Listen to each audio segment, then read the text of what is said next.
quindi non diciamo così predefinibili, parla anche forse di pericolo per la vita.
Exactly right. They do. So yeah, 20 minutes worth of tea and snacks, and then I'll be going. Yeah, well, that's going to be on the car.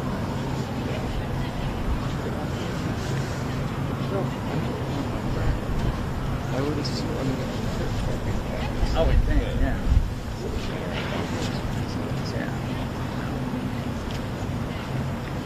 Missed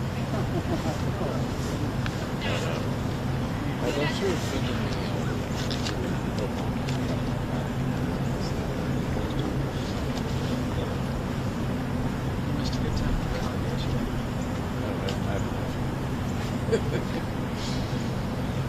A little kickback.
Our travel will be out for you.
Proviamo, dai, proviamo.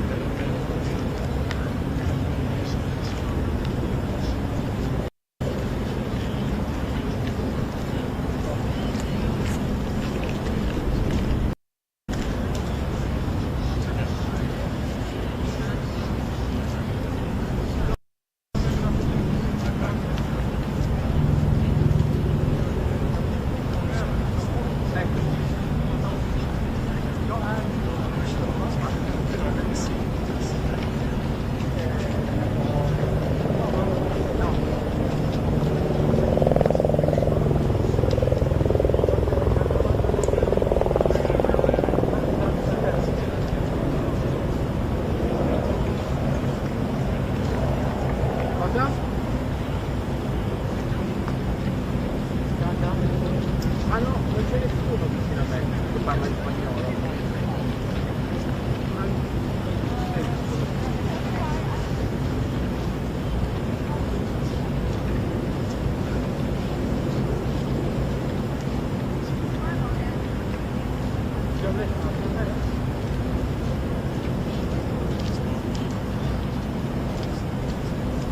Puoi ripetere per favore?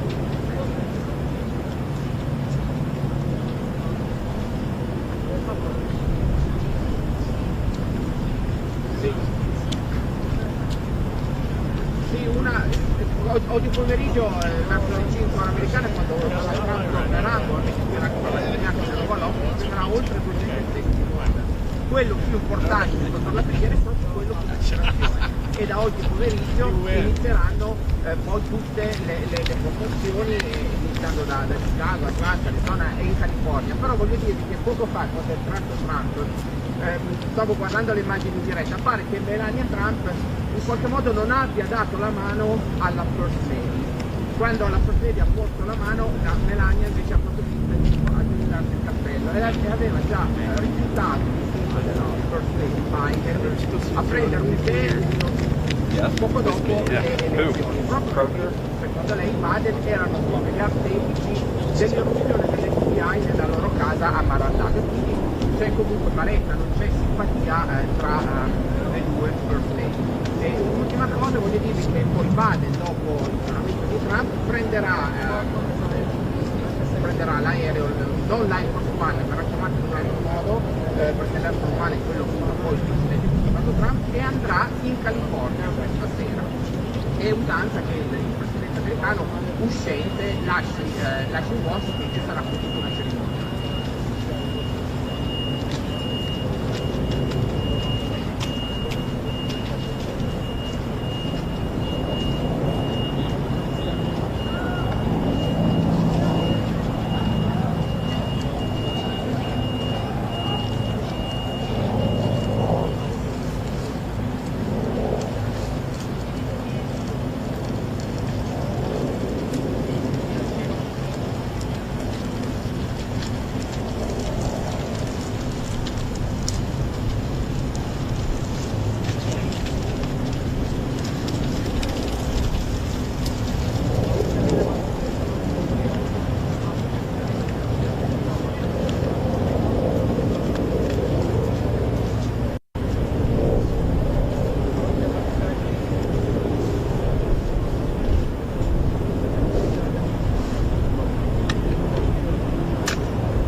la mano alla via ora.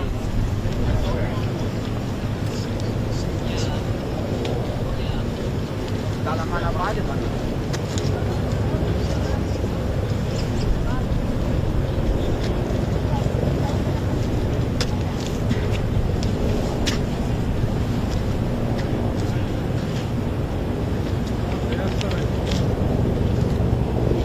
Arkamda da başkanlık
Biraz daha Biden'ın Beyaz Saray'a vedası, Trump'ın Beyaz Saray'a tekrar yapılan bir program. Sonrasında karşılaşma esnasında Biden'ın Trump'ların büyük konuşmaları ve işte Biden'ın açıklamalarına yer veriyor ama programın hızlı geçmek açısından İstanbul'dan sonra Biden'ın sadece son edilecek ve yeni çözümü gerçekleşecek. Balkonda gerçekleşecek.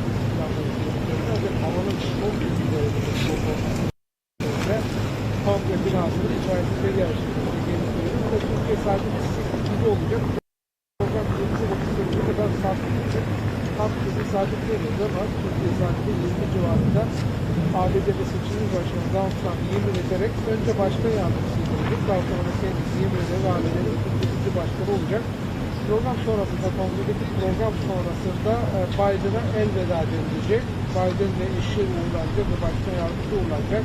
Daha sonra da Donald Trump hızlıca kararnameleri imzalayacak ve porta geçtiğinde Beyaz Saray'a geri gelmesi planlanıyor. Sonrasında akşam Washington DC'de balolara katılacak Donald Trump ve başkan sonra böylece başlamış olacak. Şimdi Biden öncelikle kendi başkan yardımcısını karşıladı Beyaz Saray'da. Kamala Harris'i karşıladı. Karşılama sırasında beklerken Biden'a bugün nasıl hissetmiştir oldu. Biden ise iyi, güzel bir gün varlığını kullandı. Aynı şekilde Kamala Harris de Had our cane all ready to go.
Skills right there, man.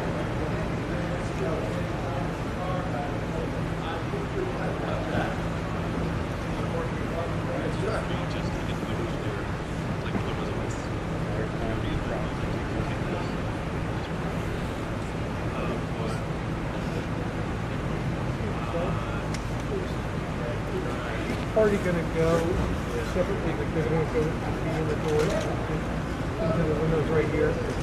Like Yes. Spouses will go first. The second spouses will go Okay, first. so everybody will go in right here. Everybody's going to go, one car at a time. They'll fill up and leave. The next one comes up. Okay, very good. Not yet.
Goes all the way.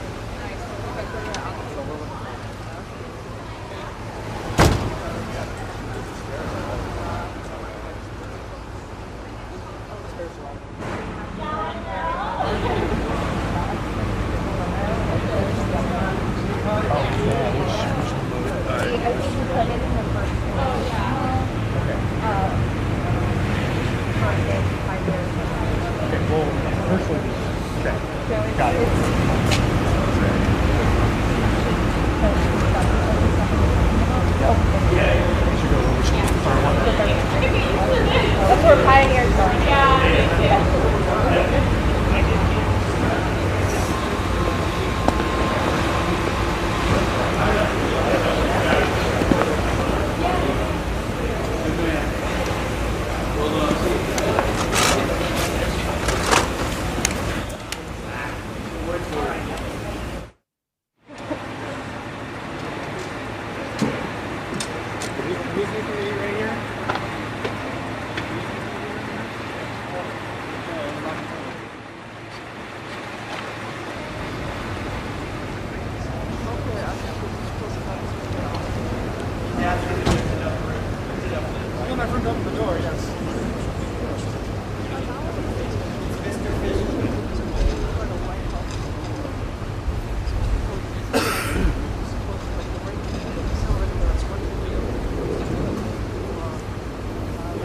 Usually the cars pull forward for the group photo, and they didn't.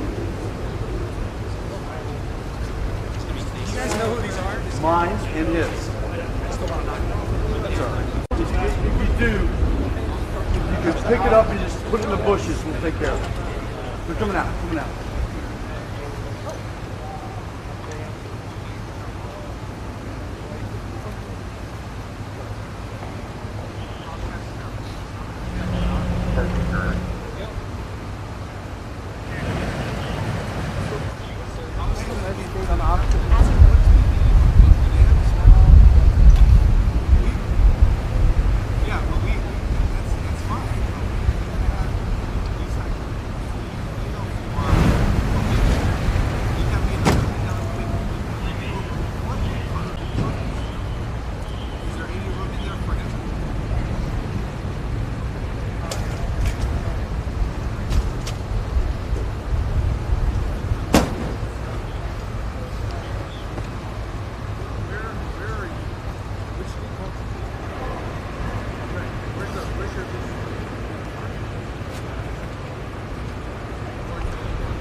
How are you Morning, this morning, everybody. Good Mr. morning. Thank you. President Trump? How do you feel? President Biden? Well,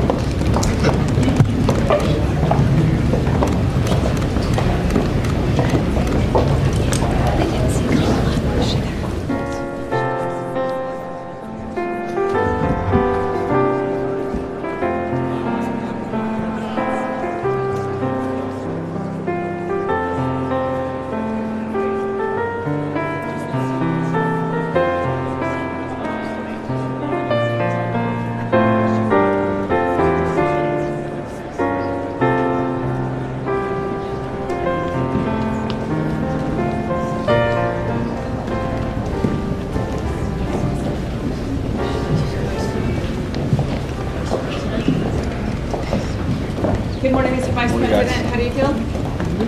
Any comments, sir? Nope, nope.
Ladies and gentlemen, the President-elect's cabinet and cabinet-level designees.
Attention!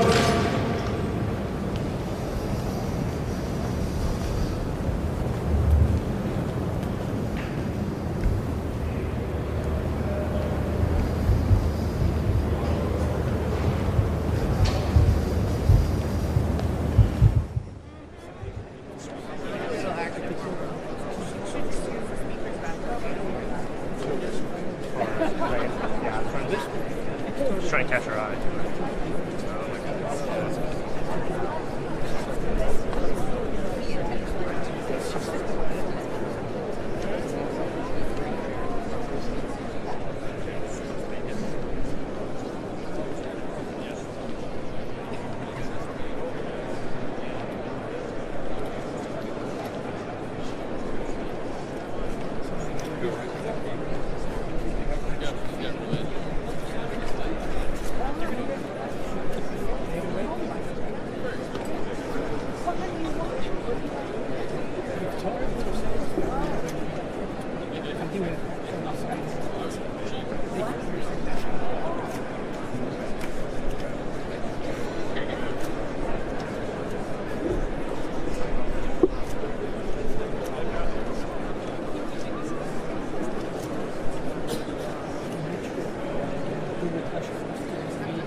Present arms!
Presidential Inaugural Committee. Committee Co-Chair, Mr. Steve Witkoff.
Ladies and gentlemen, at this time, please take your seats.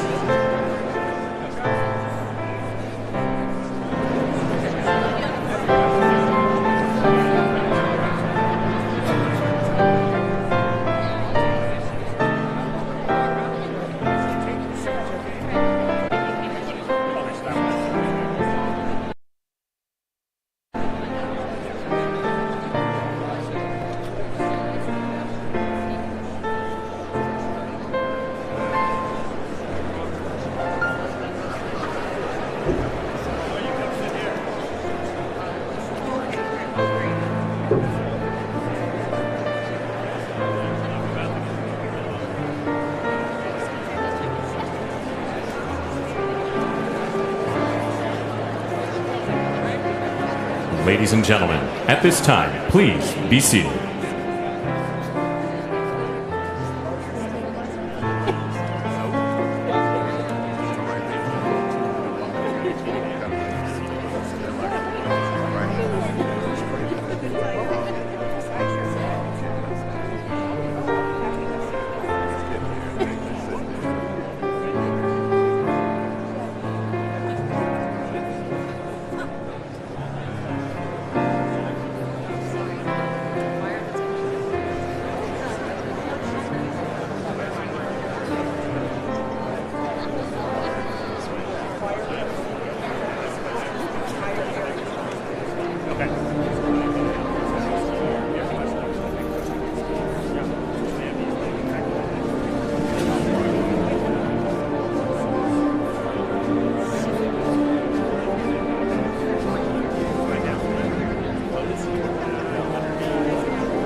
Honorable Dan Quayle, accompanied by Mrs. Marilyn Quayle, and the Honorable Michael Pence.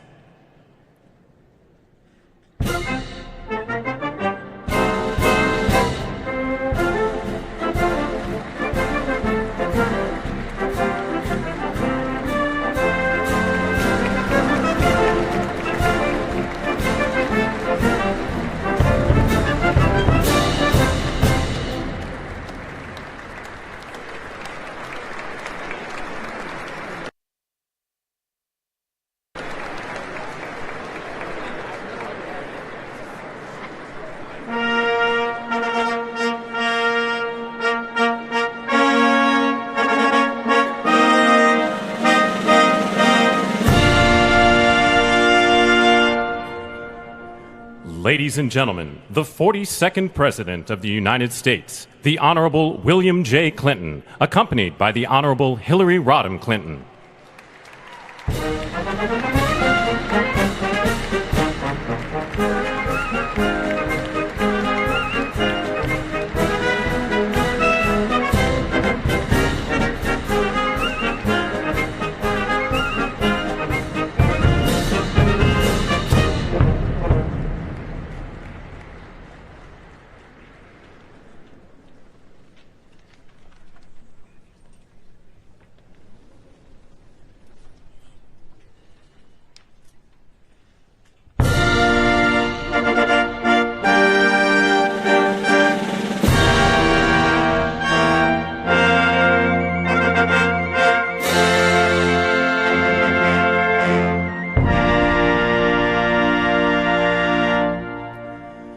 Ladies and gentlemen, the 43rd President of the United States, the Honorable George W. Bush, accompanied by Mrs. Laura Bush.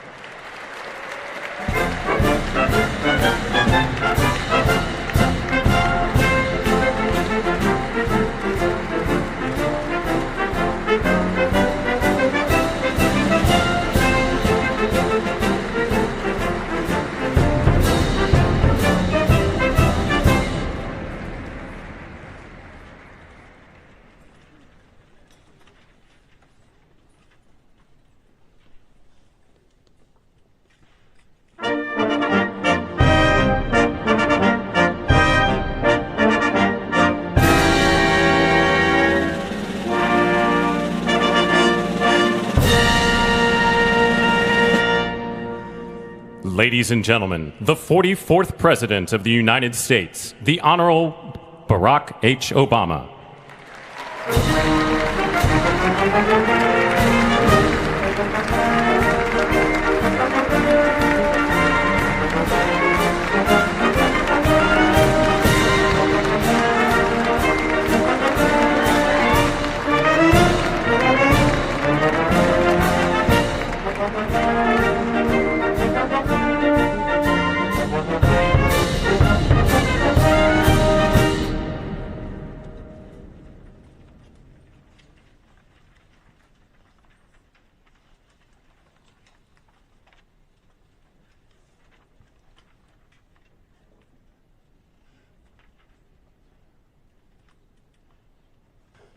Ladies and gentlemen, the Chief Justice of the United States, the Honorable John G. Roberts, Jr., and the Associate Justices of the Supreme Court of the United States.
Tiffany Trump, and Barron Trump.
Ladies and gentlemen, escorting Dr. Biden and Mr. Emhoff, the Republican Staff Director of the Joint Congressional Committee on Inaugural Ceremonies, Ms. Emily Leviner, the Senate Secretary for the Minority, the Honorable Gary Myrick, the House of Representatives Chief Administrative Officer, the Honorable Catherine Spindor, and Mr. Bruce Fisher.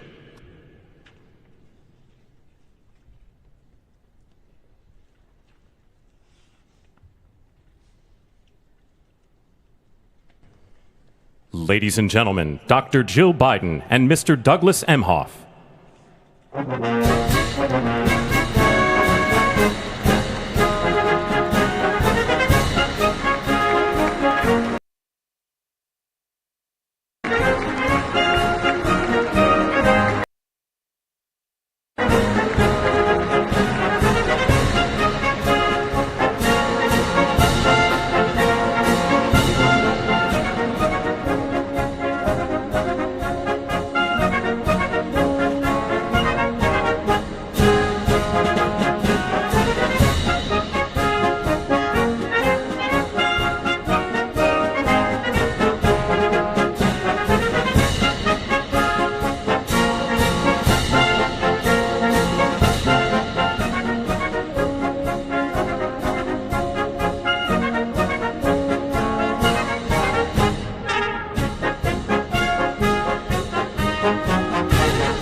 Ladies and gentlemen, performing O America, please welcome the Armed Forces Chorus and America's tenor, Christopher D. Macchio.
The Honorable Jackie Barber, the Clerk of the House of Representatives, the Honorable Kevin F. McCumber, Mr. John Bessler, Mrs. Kelly Johnson, Mrs. Iris Weinshaw Schumer, and Mrs. Jennifer Scalise.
Ladies and gentlemen, escorting the President of the United States and the Vice President of the United States, ranking member of the Joint Congressional Committee on Inaugural Ceremonies, the Honorable Deb Fischer, House Democratic Leader, the Honorable Hakeem Jeffries, and Senate Majority Secretary, the Honorable Robert Duncan.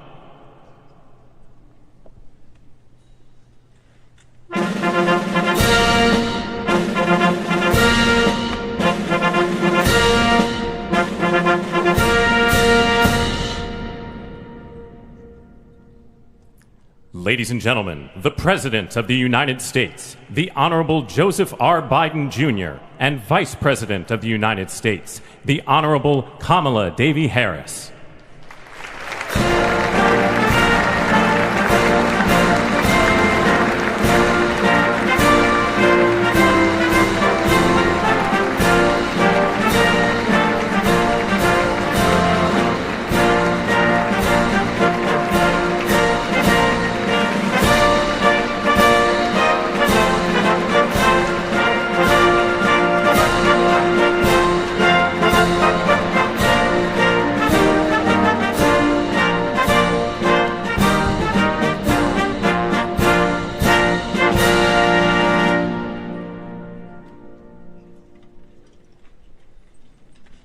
Committee on Inaugural Ceremonies, Mr. Michael Wagner, Senate Deputy Sergeant-at-Arms and Doorkeeper, Jason Bell, and House Deputy Sergeant-at-Arms, Mr. Sean Keating.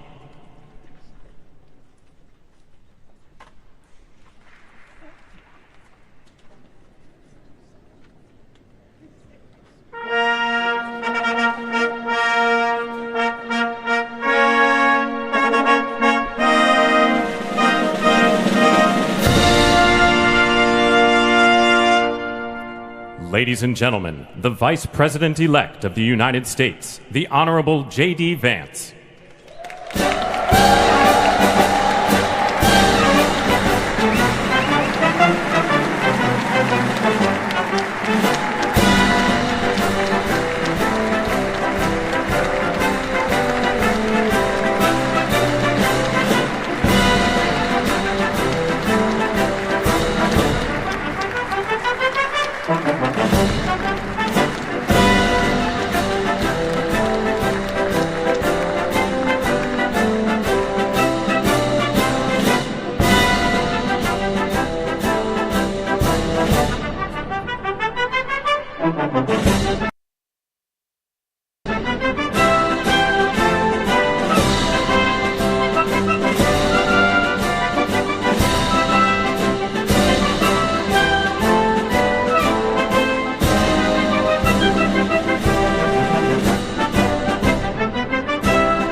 Ladies and gentlemen, escorting the President-elect, the Staff Director for the Joint Congressional Committee on Inaugural Ceremonies, Elizabeth Farah, House Sergeant-at-Arms, the Honorable William P. McFarland, Senate Sergeant-at-Arms and Doorkeeper, the Honorable Jennifer A. Hemingway, Senate Majority Leader, the Honorable John Thune, and the Joint Congressional Committee on Inaugural Ceremonies, House Democratic Leader, the Honorable Hakeem Jeffries, House Majority Leader, the Honorable Steve Scalise, Speaker of the House of Representatives, the Honorable Mike Johnson, Senate Democratic Leader, the Honorable Charles E. Schumer, Ranking Member of the Joint Congressional Committee on Inaugural Ceremonies, the Honorable Deb Fischer, and Chairwoman of the Joint Congressional Committee on Inaugural Ceremonies, the Honorable Amy Klobuchar.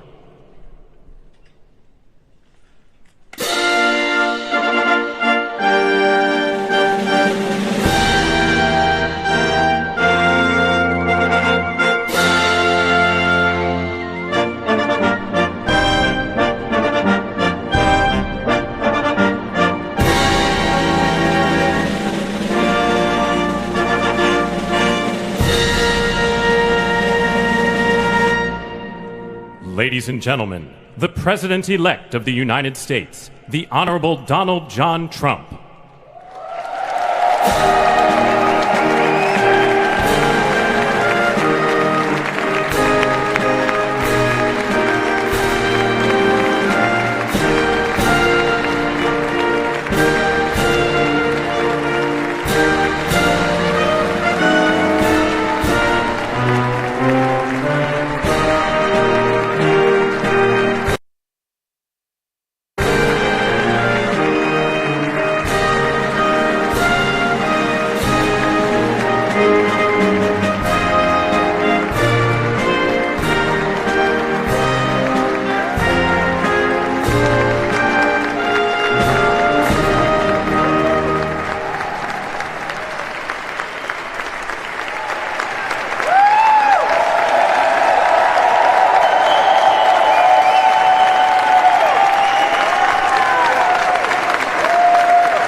Ladies and gentlemen, please be seated.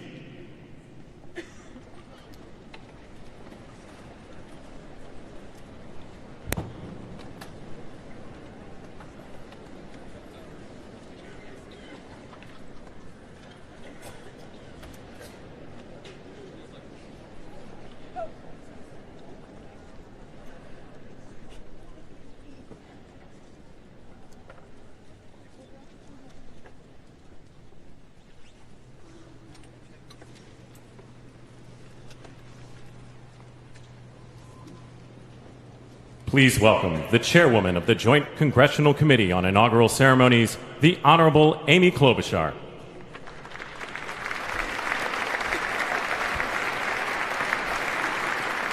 Good morning, everyone. Welcome to the 60th presidential inauguration. Today, President-elect Trump and Vice President-elect Vance will take their oaths of office, and we will witness the peaceful transfer of power at the heart of our democracy.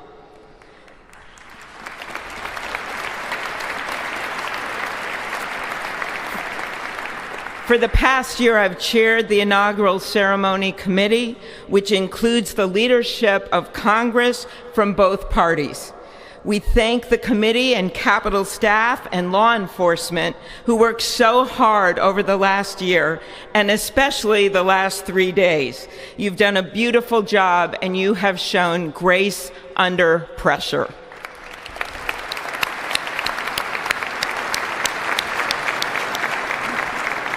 Our theme this year is our enduring democracy. The presence of so many presidents and vice presidents here today is truly a testament to that endurance. We welcome President Biden and Dr. Biden. We welcome Vice President Harris and Doug Emhoff, President Obama, President Clinton and Secretary Clinton, President Bush and Laura Bush, Vice President Pence, Vice President Quayle and Marilyn Quayle. The justices of the United States Supreme Court are with us, all 9 of them I counted, and of course the Trump and Vance families. This ceremony marks what will soon be 250 years of our democracy. It is the moment when leaders, elevated by the will of the people, promise to be faithful to our Constitution, to cherish and defend it. It is the moment when they become, as we all should be, the guardians of our country.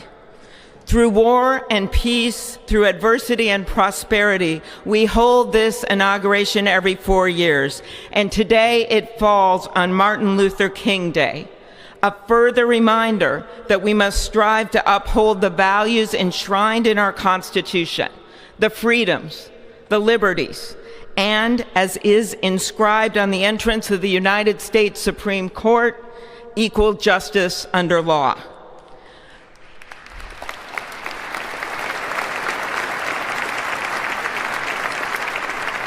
But what makes this moment more than a passing ceremony is all who are watching it across the country, the people of this nation, the ordinary people doing extraordinary things.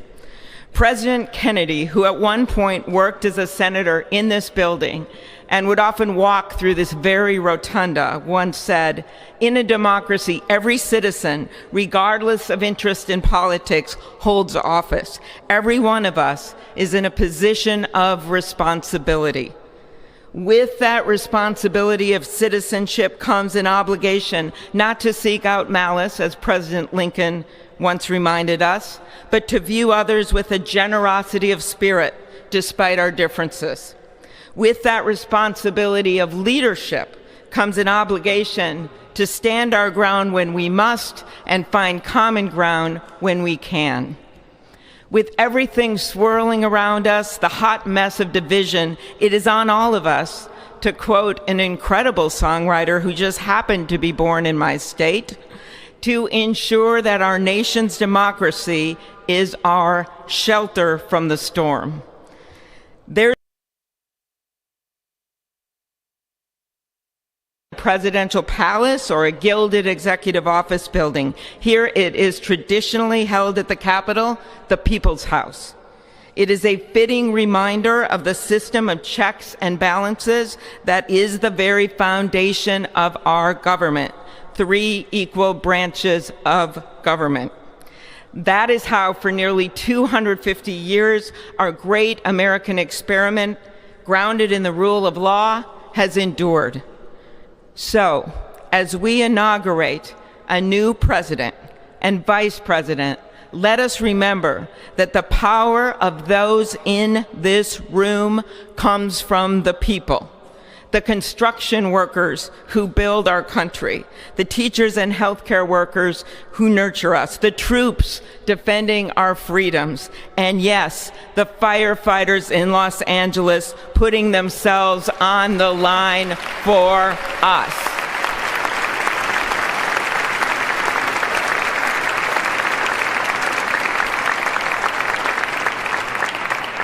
Our democracy's strength and grit must match theirs. May God bless our nation. Thank you.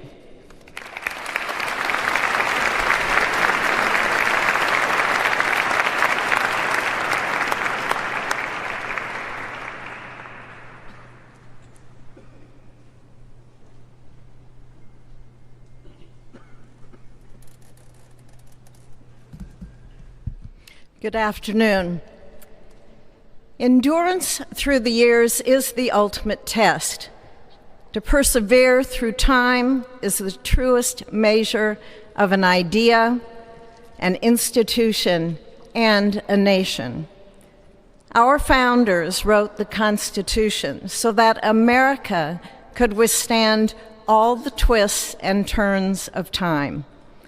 They wrote it to guide us and to preserve forever our right of life, liberty, and the pursuit of happiness.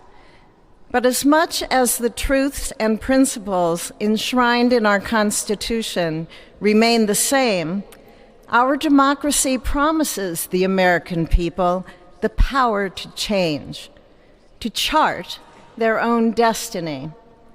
That's the beauty. That is the importance of democracy.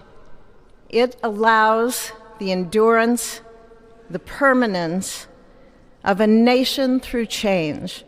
It allows nations like our United States both to avoid the obstacles and to seize the opportunities God has placed before us, all while staying true to our founding principles. Today is our country's 60th inauguration ceremony. Like all the other course, the past several years have been trying at times for many, many Americans, and also for the nations of the free world that we humbly strive to lead. In November, Americans chose again to steer this nation towards greatness, the secure, safe, and prosperous future that our founders envisioned for all of us. And today, we celebrate not only their decision to do so, but also the simple right and wisdom of a free people to make their own choice so that their nation might endure. And now, allow me to welcome Archbishop Timothy Dolan and Reverend Franklin Graham, who will deliver our invocation. Please rise.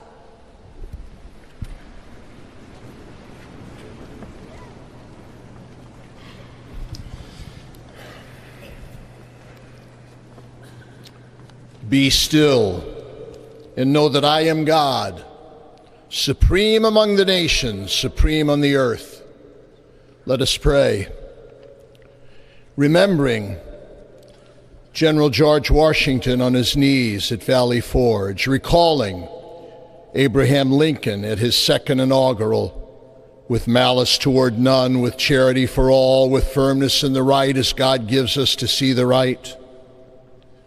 Remembering General George Patton's instructions to his soldiers as they began the Battle of the Bulge 8 decades ago, pray Pray when fighting, pray alone, pray with others, pray by night, pray by day. Observing the birthday of the Reverend Martin Luther King, who warned, without God, our efforts turn to ashes. We, blessed citizens of this one nation under God, humbled by our claim that in God we trust, gather indeed this Inauguration Day to pray for our President Donald J. Trump, his family, his advisors, his cabinet, his aspirations, his vice president, for the Lord's blessings upon Joseph Biden, for our men and women in uniform, for each other whose hopes are stoked this new year, this Inauguration Day. We cannot err in relying upon that prayer from the Bible, upon which our president will soon place his hand in oath, as we make our own the supplications of King Solomon for wisdom as he began his governance. God of our fathers, in your wisdom you set man to govern your creatures, to govern in holiness and justice, to render justice with integrity. Give our leader wisdom, for he is your servant, aware of his own weakness and brevity of life. If wisdom which comes not from you be not with him, he shall be held in no esteem. Send wisdom from heavens, that she may be with him, that he may know your designs. Please, God, bless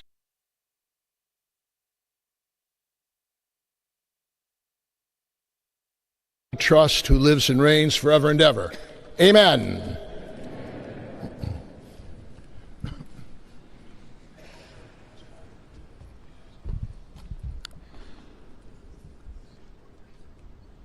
Mr. President, the last 4 years, there are times I'm sure you thought it was pretty dark. But look what God has done. We praise him and give him glory.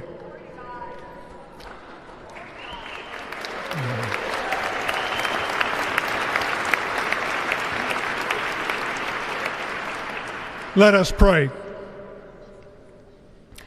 Our Father and our God, thou hast said, blessed is the nation whose God is the Lord. As the prophet Daniel prayed, blessed be the name of God forever and ever. For wisdom and might are his. He changes the times and the seasons. He removes kings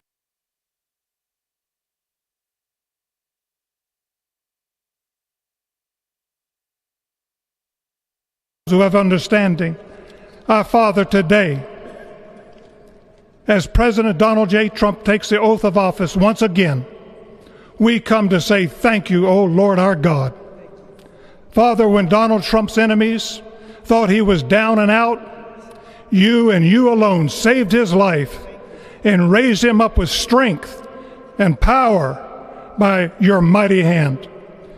We pray for President Trump, that you'll watch over, protect, guide, direct him. Give him your wisdom from your throne on high. We ask that you would bless him and that our nation would be blessed through him.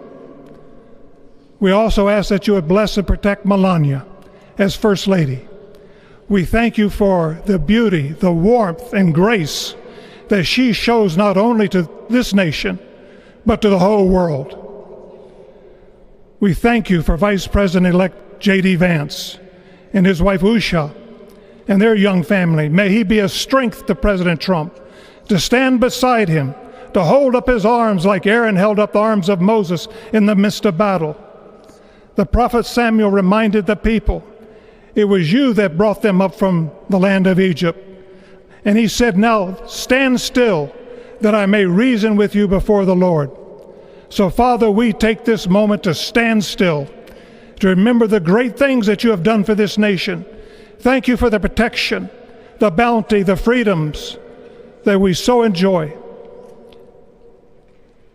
We remember to keep our eyes fixed on you, and may our hearts be inclined to your voice. We know that America can never be great again if we turn our backs on you. We ask for your help, and we pray all of this in the name of the King of Kings, the Lord of Lords, your Son, my Savior, and our Redeemer, Jesus Christ. Amen. Ladies and gentlemen, please welcome Associate Justice Kavanaugh to administer the Vice Presidential Oath of Office.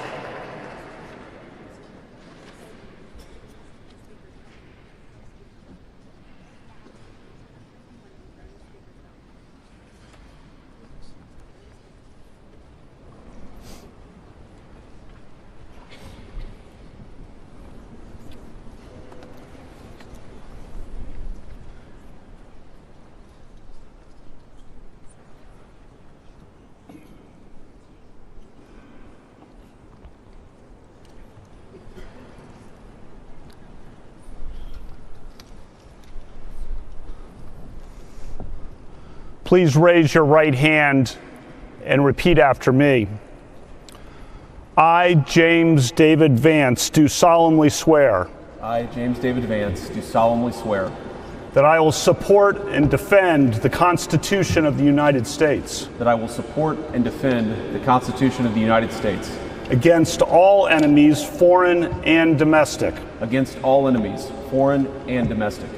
That I will bear true faith. That I will bear true faith and allegiance to the same. And allegiance to the same. That I take this obligation freely. That I take this obligation freely. Without any mental reservation. Without any mental reservation. Or purpose of evasion. Or purpose of evasion. And that I will well and faithfully discharge. And that I will well and faithfully discharge. The duties of the office. The duties of the office. On which I am about to enter. On which I am about to enter. So help me God. So help me God. Congratulations, Mr. Vice President.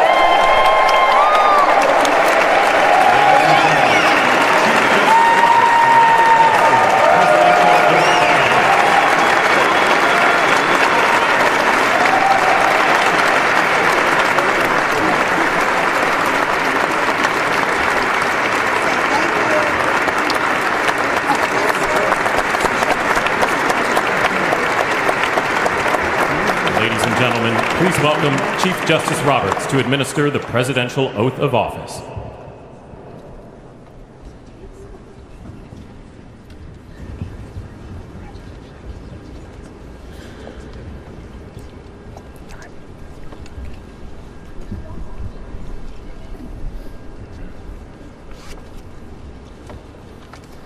Please raise your right hand and repeat after me.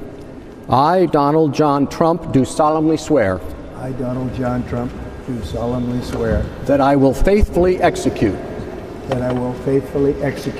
the office of President of the United States the office of President of the United States and will, to the best of my ability,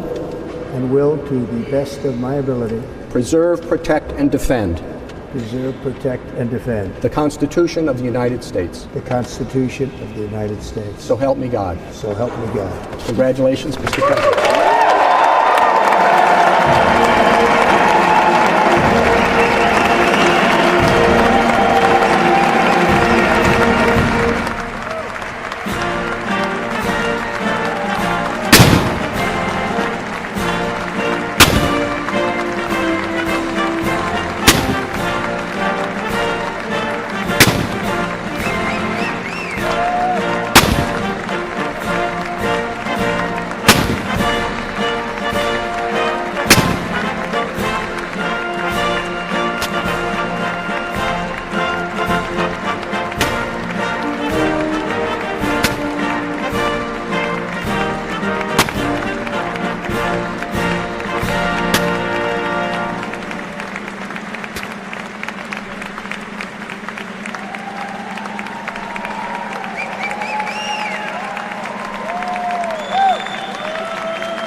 is my honor and pleasure to introduce to you the 45th and the 47th President of the United States of America, Donald J. Trump.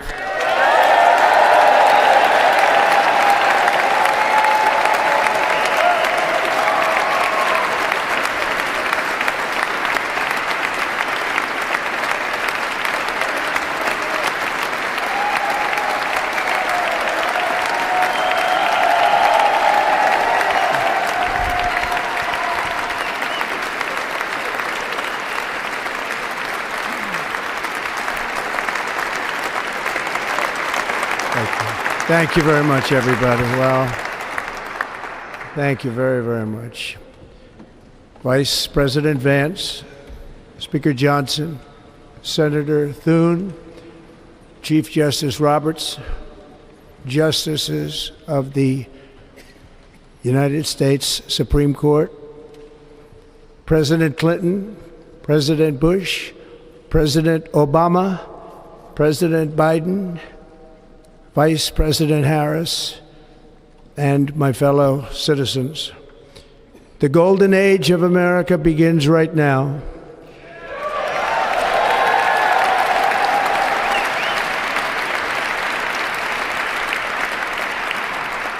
From this day forward, our country will flourish and be respected again all over the world. We will be the envy of every nation, and we will not allow ourselves to be taken advantage of any longer. During every single day of the Trump administration, I will very simply put America first.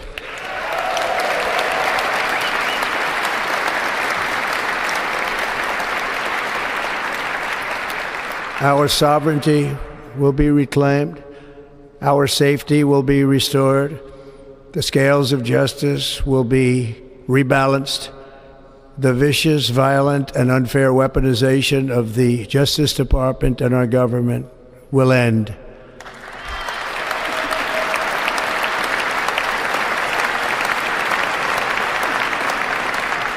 And our top priority will be to create a nation that is proud, prosperous, and free.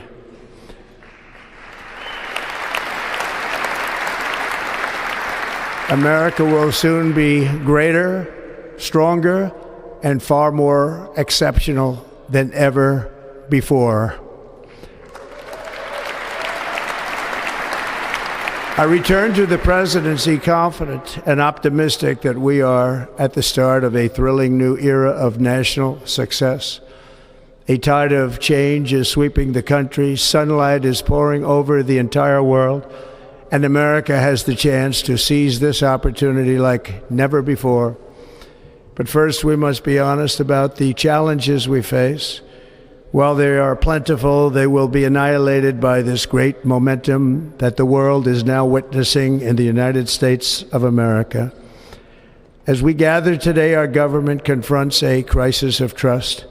For many years, a radical and corrupt establishment has extracted power and wealth from our citizens while the pillars of our society lay broken and seemingly in complete disrepair. We now have a government that cannot manage even a simple crisis at home, while at the same time stumbling into a continuing catalog of catastrophic events abroad. It fails to protect our magnificent, law-abiding American citizens, but provides sanctuary and protection for dangerous criminals, many from prisons and mental institutions that have illegally entered our country from all over the world. We have a government that has given unlimited funding to the defense of foreign borders, but refuses to defend American borders or, more importantly, its own people. Our country can no longer deliver basic services in times of emergency, as recently shown by the wonderful people of North Carolina, been treated so badly.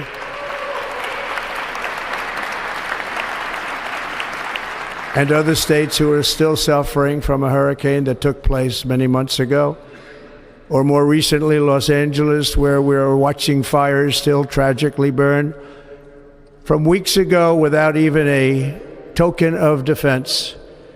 They're raging through the houses and communities, even affecting some of the wealthiest and most powerful individuals in our country, some of whom are sitting here right now. They don't have a home any longer. That's interesting. But we can't let this happen. Everyone is unable to do anything about it. That's going to change. We have a public health system that does not deliver in times of disaster, yet more money is spent on it than any country anywhere in the world. And we have an education system that teaches our children to be ashamed of themselves in many cases, to hate our country despite the love that we try so desperately to provide to them. All of this will change starting today, and it will change very quickly.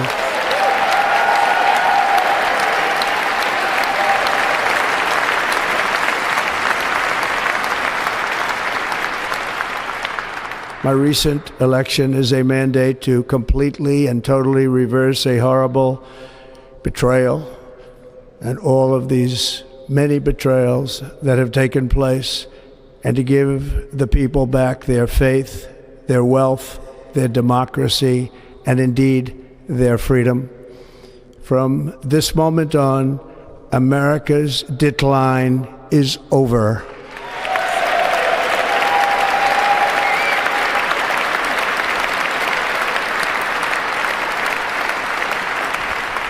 Our liberties and our nation's glorious destiny will no longer be denied, and we will immediately restore the integrity, competency, and loyalty of America's government. Over the past 8 years, I have been tested and challenged more than any president in our 250-year history, and I've learned a lot along the way.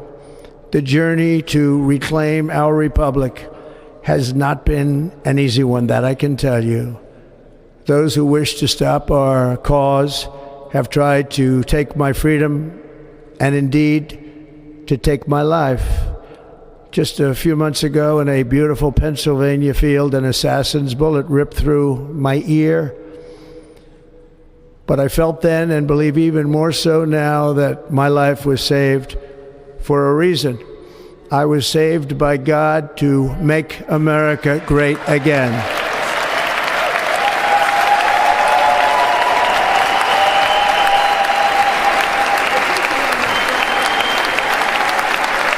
Thank you.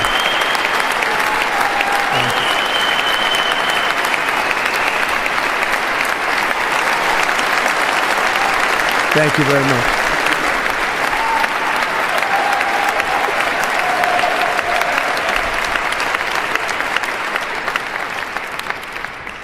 That is why each day under our administration of American patriots, we will be working to meet every crisis with dignity and power and strength.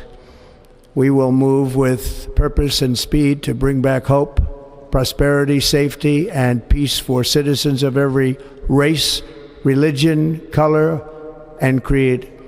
For American citizens, January 20th, 2025 is Liberation Day.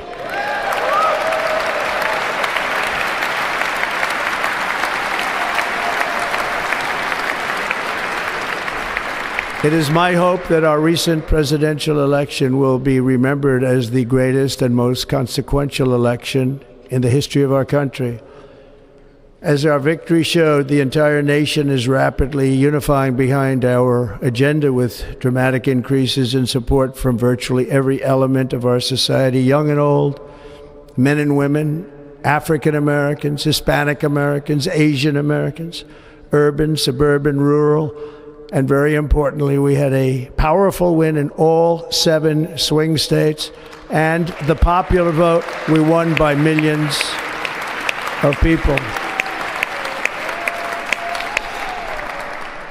To the Black and Hispanic communities, I want to thank you for the tremendous outpouring of love and trust that you have shown me with your vote. We set records, and I will not forget it. I've heard your voices in the campaign, and I look forward to working with you in the years to come. Today is Martin Luther King Day, and his honor, this will be a great honor, but in his honor we will strive together to make his dream a reality. We will make his dream come true.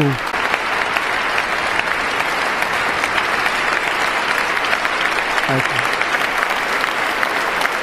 Thank you. National unity is now returning to America, and confidence and pride is soaring like never before.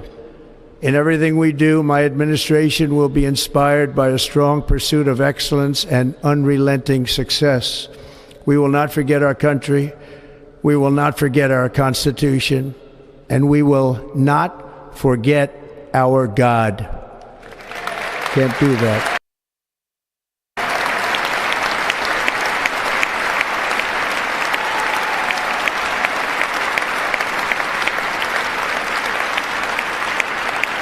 Today I will sign a series of historic executive orders. With these actions, we will begin the complete restoration of America and the revolution of common sense. It's all about common sense. First, I will declare a national emergency at our southern border.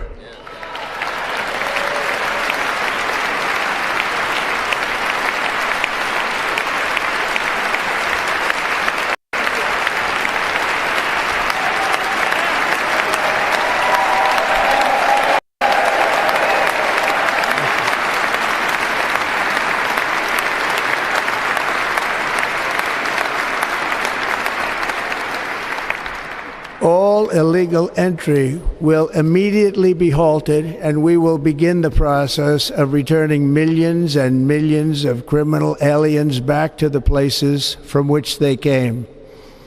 We will reinstate my Remain in Mexico policy.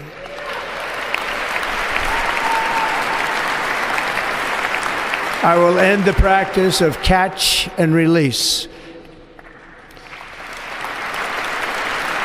And I will send troops to the southern border to repel the disastrous invasion of our country.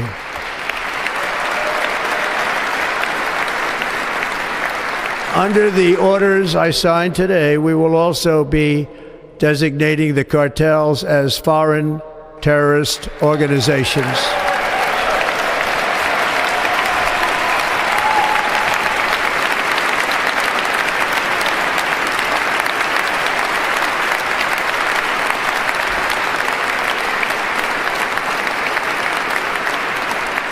And by invoking the Alien Enemies Act of 1798, I will direct our government to use the full and immense power of federal and state law enforcement to eliminate the presence of all foreign gangs and criminal networks, bringing devastating crime to U.S. soil, including our cities and inner cities.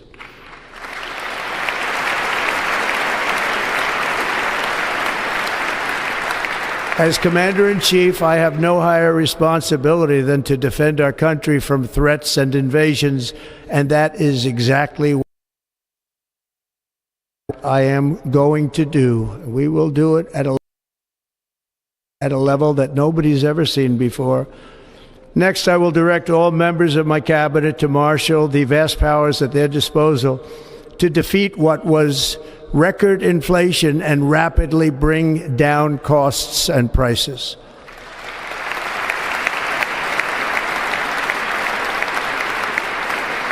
The inflation crisis was caused by massive overspending and escalating energy prices, and that is why today I will also declare a national energy emergency. We will drill, baby, drill.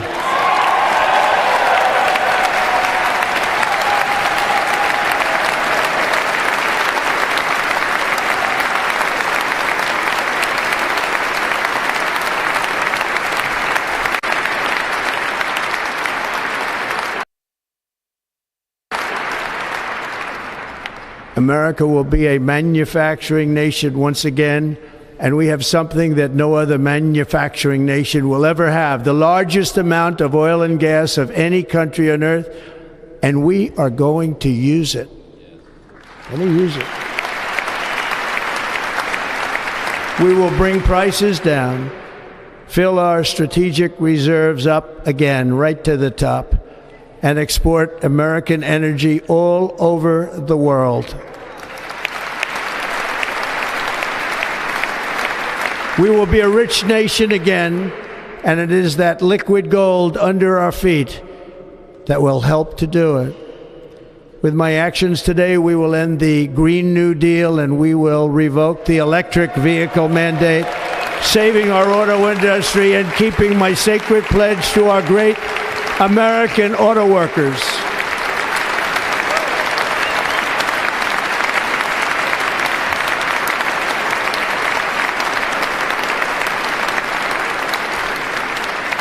In other words, you'll be able to buy the car of your choice. We will build automobiles in America again at a rate that nobody could have dreamt possible just a few years ago. And thank you to the auto workers of our nation for your inspiring vote of confidence. We did tremendously with their vote.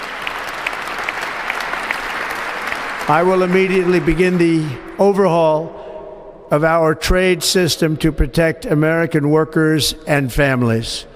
Instead of taxing our citizens to enrich other countries, we will tariff and tax foreign countries to enrich our citizens.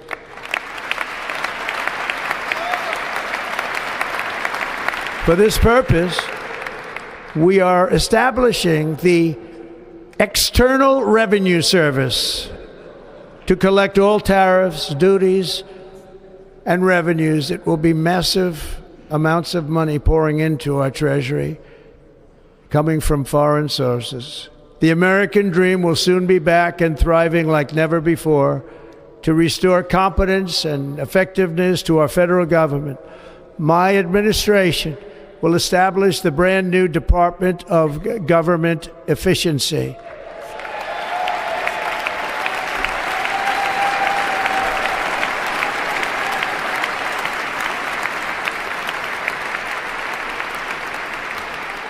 After years and years of illegal and unconstitutional federal efforts to restrict free and bring back free speech to America,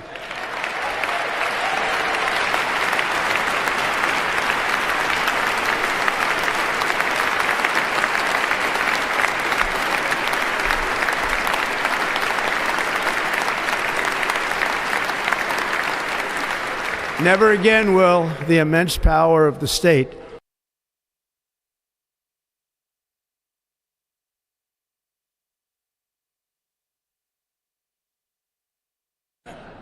We will not allow that to happen. It will not happen again. Under my leadership, we will restore fair, equal, and impartial justice under the constitutional rule of law.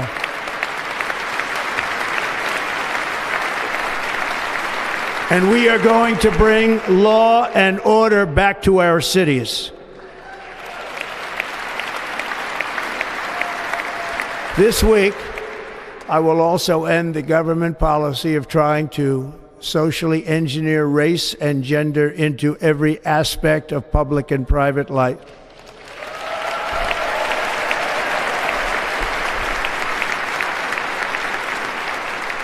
We will forge a society that is colorblind and merit-based.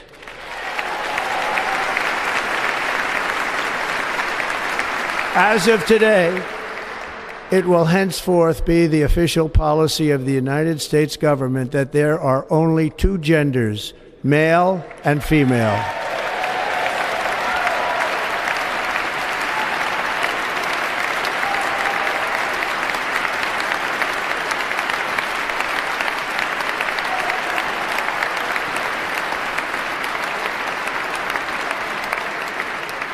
This week, I will reinstate any service members who were unjustly expelled from our military for objecting to the COVID vaccine mandate with full back pay.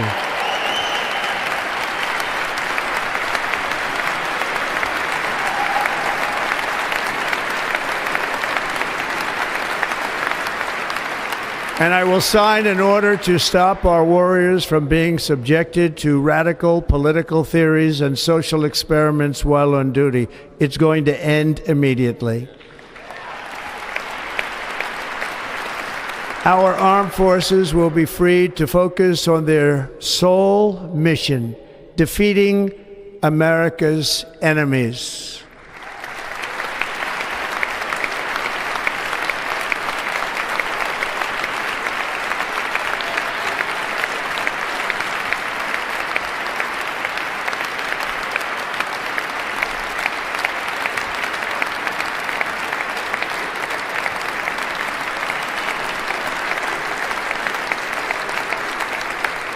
Like in 2017, we will again build the strongest military the world has ever seen.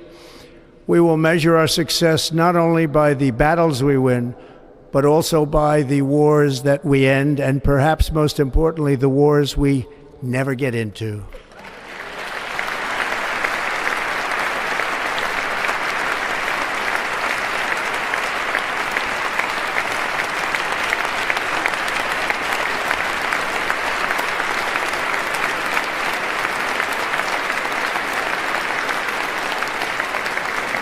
My proudest legacy will be that of a peacemaker and unifier. That's what I want to be, a peacemaker and a unifier. I'm pleased to say that as of yesterday, one day before I assumed office, the hostages in the Middle East are coming back home to their families.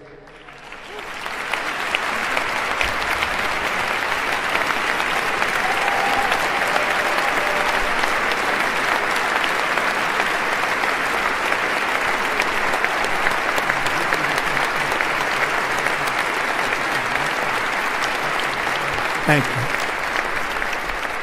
America will reclaim its rightful place as the greatest, most powerful, most respected nation on earth, inspiring the awe and admiration of the entire world. A short time from now, we are going to be changing the name of the Gulf of Mexico to the Gulf of America, and we will restore the name of a great president, William McKinley, to Mount McKinley, where it should be and where it belongs.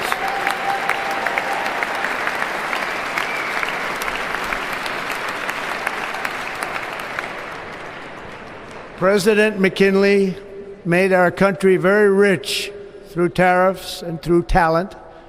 He was a natural businessman and gave Teddy Roosevelt the money for many of the great things he did, including the Panama Canal, which has foolishly been given to the country of Panama after the United States.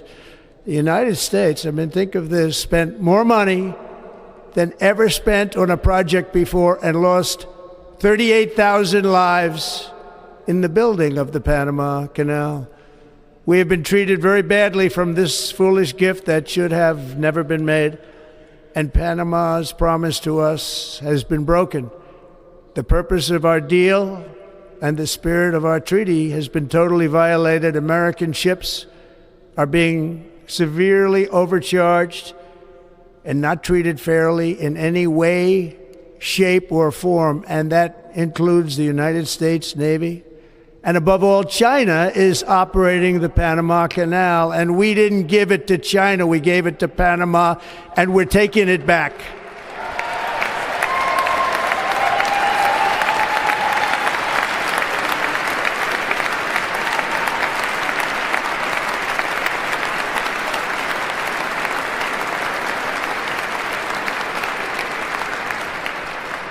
Above all, my message to Americans today is that it is time for us to once again act with courage, vigor, and the vitality of history's greatest civilization. So as we liberate our nation, we will lead it to new heights of victory and success. We will not be deterred.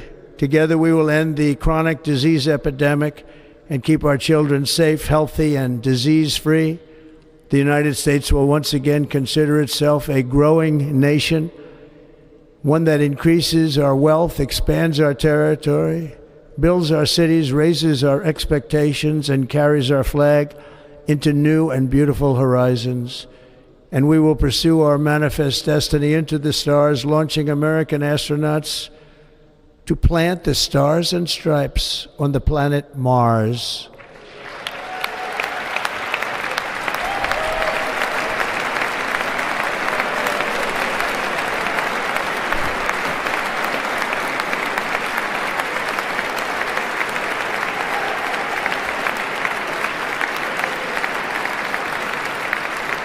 Ambition is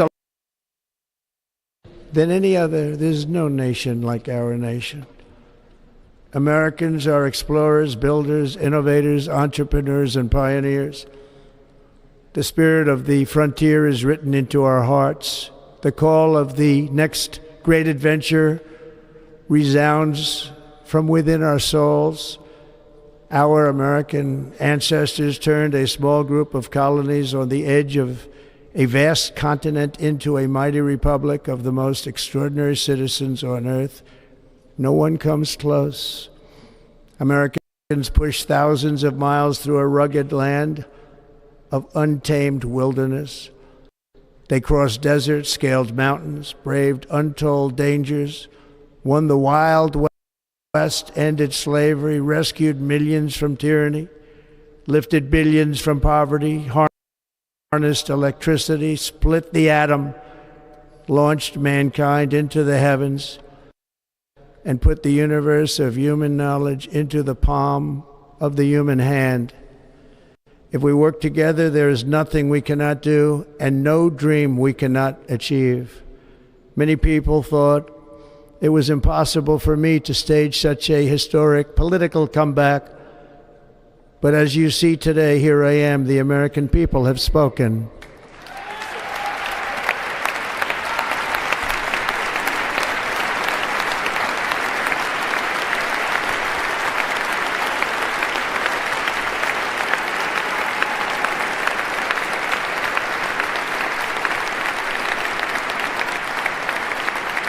I stand before you now as proof that you should never believe that something is impossible to do.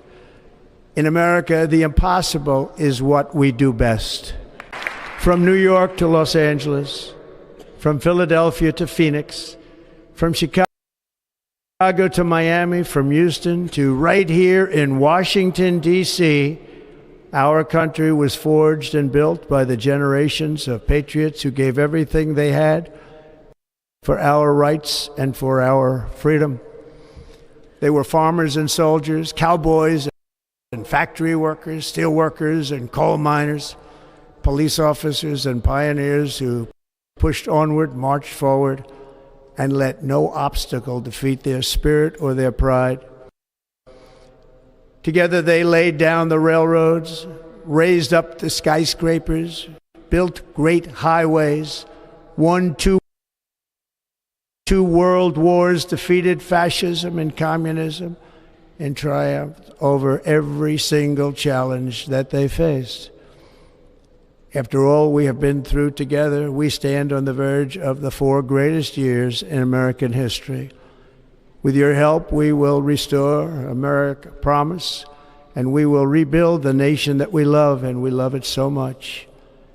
We are one people, one family, and one glorious nation under God.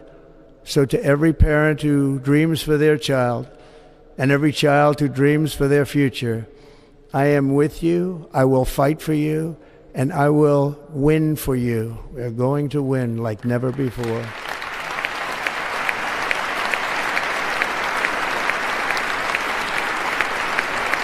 Thank you. Thank you.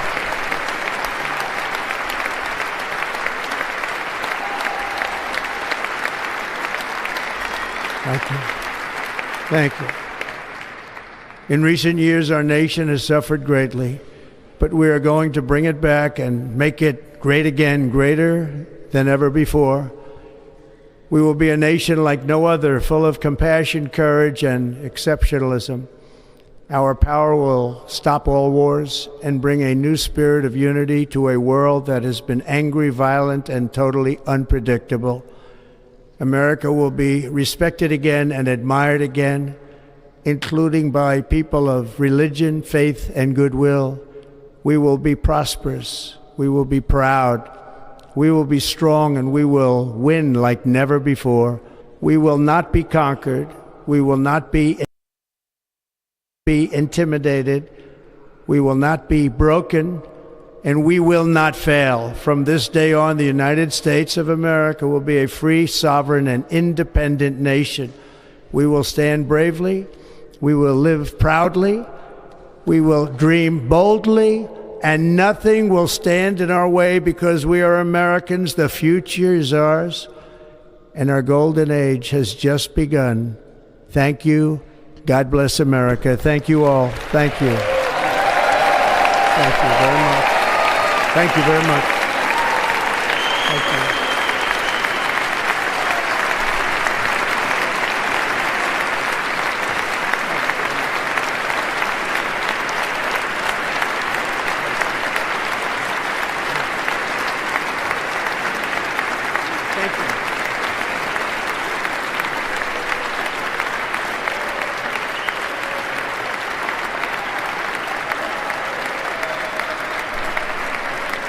Ladies and gentlemen, performing America the Beautiful, please welcome the Armed Forces Chorus and Carrie Underwood.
If you know the words, help me out here.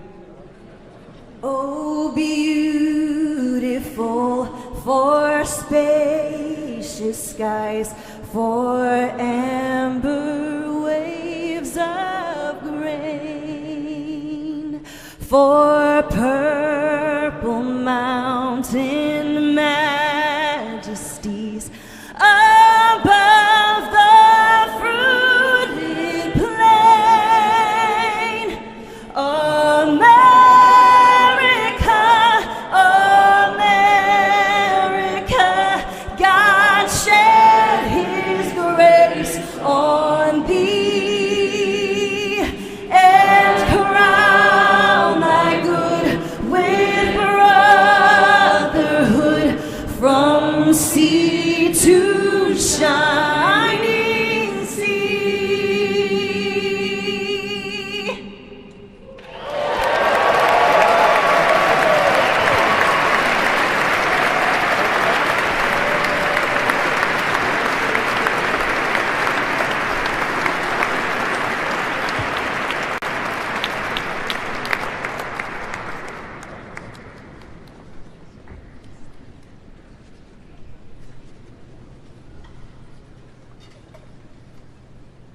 Ladies and gentlemen, Senator Fisher will now introduce the benediction clergy.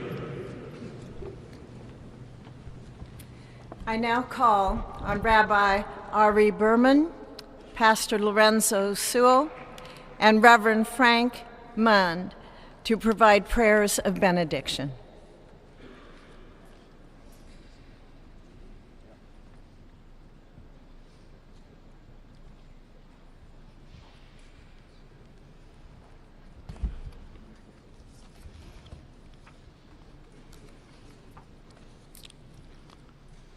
Let us pray.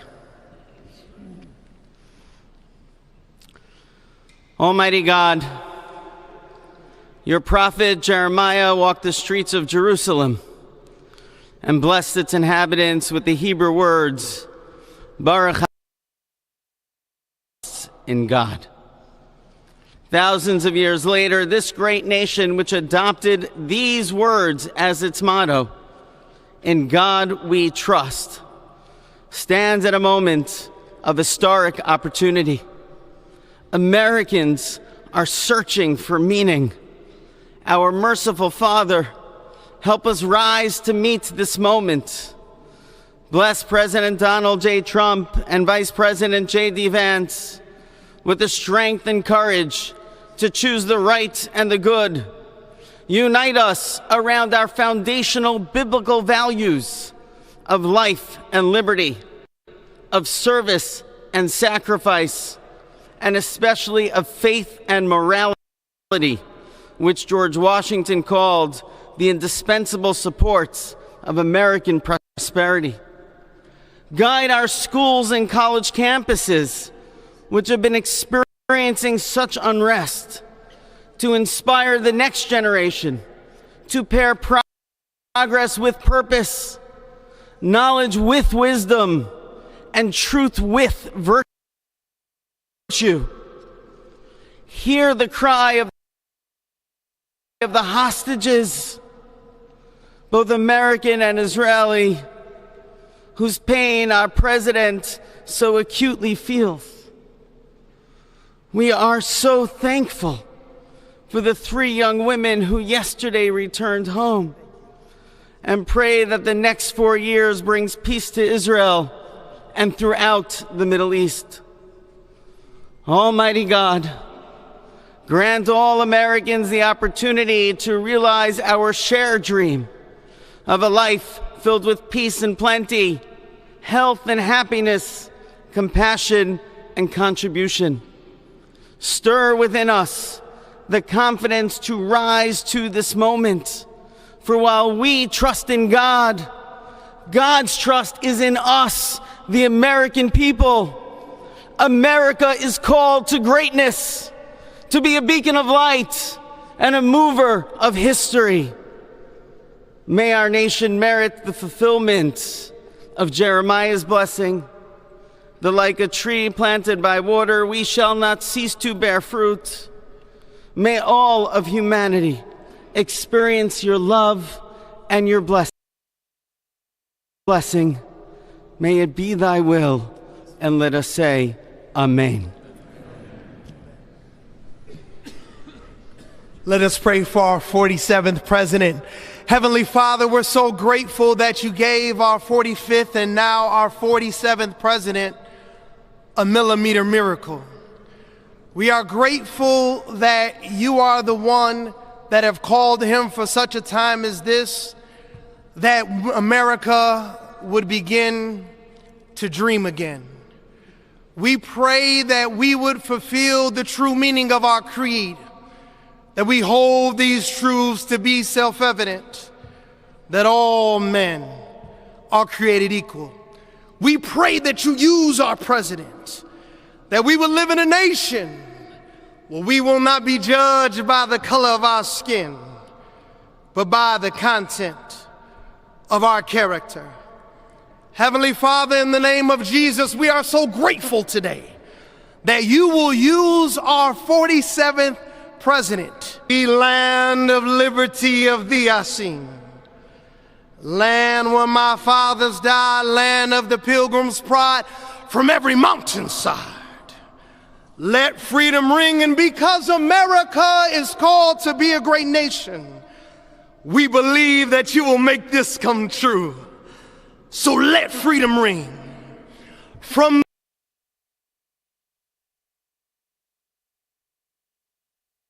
mighty mountains of New York. Let freedom ring from the heightening Alleghenies of Pennsylvania. Let freedom ring from the snow-capped Rockies of Colorado. Let freedom ring from the curvaceous hilltops of California. But God, we're asking you not only that. Let freedom ring from Stone Mountain, Georgia. Let freedom ring from Lookout Mountain of Tennessee. Let freedom ring from every hill and every molehill in Mississippi, from every state, every city, every village, and every hamlet. And when we let freedom ring, we will be able to speed up that day where all of your children, black men and white men, Protestant and Catholic, Jew and Gentile, will be able to sing in the meaning of that old Negro spiritual, free at last, free at last. Thank you, God Almighty. We are free at last. And we believe where the Spirit of the Lord is, there is liberty. Come on, put your hands together and give your great God great glory.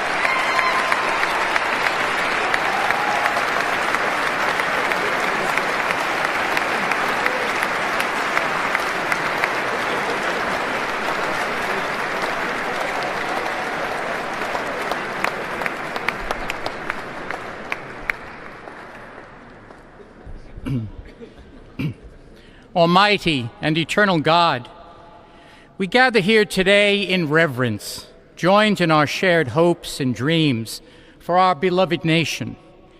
In this sacred moment of the inauguration of President Donald J. Trump and Vice President J.D. Vance, we turn our hearts to you, seeking your divine assistance and abundant blessings upon this pivotal moment in history. We come before you with profound gratitude for the many gifts you have bestowed upon our land. Thank you for the freedoms we cherish, for the strength of our communities, and for the resilience of our spirit. As our President and Vice President embrace their newly appointed roles, we humbly implore that your everlasting love and wisdom will envelop them. Grant them the clarity of mind to navigate the challenges that lie ahead, and the compassion to serve all citizens with fairness and integrity. May their hearts be filled with a giving spirit and sincere understanding for those whom they represent. May they be beacons of hope in times of uncertainty and prophetic voices in defending the dignity of all created life. We pray for a spirit of collaboration to flourish in our government and across our nation, fostering an environment where dialogue and heartfelt listening will prevail over division or discord. May each decision made by our President and Vice President reflect the values of justice and peace. As we embark on this new chapter, we also seek your comfort, O God, for those who feel lost or disheartened. In this time of transition, may your light shine upon them, reaffirming their belief in a brighter tomorrow. May we all strive to lift one another, supporting our fellow citizens with kindness and empathy, recognizing that together we can overcome any adversity. Grant us the strength to endure, the courage to face our fears, and the clarity to see the light that remains, even when clouds of uncertainty may gather. Inspire our new leaders to be champions for the vulnerable and advocates for those whose voices are often silenced. May they pursue policies that promote the well-being of all, seeking to build bridges that will foster unity and belonging. As we stand witness to this inauguration, we hold fast to our faith in the goodness of each of us and the possibility of change. We trust that with your guidance, O God, our nation can move forward to a future filled with promise, prosperity, and understanding. And finally, we lift our hearts in Fred Trump. This day would never be the miracle that has just begun. From their place in heaven, may they shield their son from all harm by their love. Mary and Fred Trump, this day would never be the miracle that has just begun. From their place in heaven, may they shield their son from all harm by their loving protection, and give him the strength to guide our nation along the path that will make America great again. Let us go forth now with these words of President Trump's emblazoned on our hearts. As long as we have pride in our beliefs, courage in our convictions, and faith in our God, then we will not fail. We stand tall, we stand proud, because we are Americans, and Americans kneel to God, and to God alone. Amen. Ladies and gentlemen, please remain standing for our national anthem.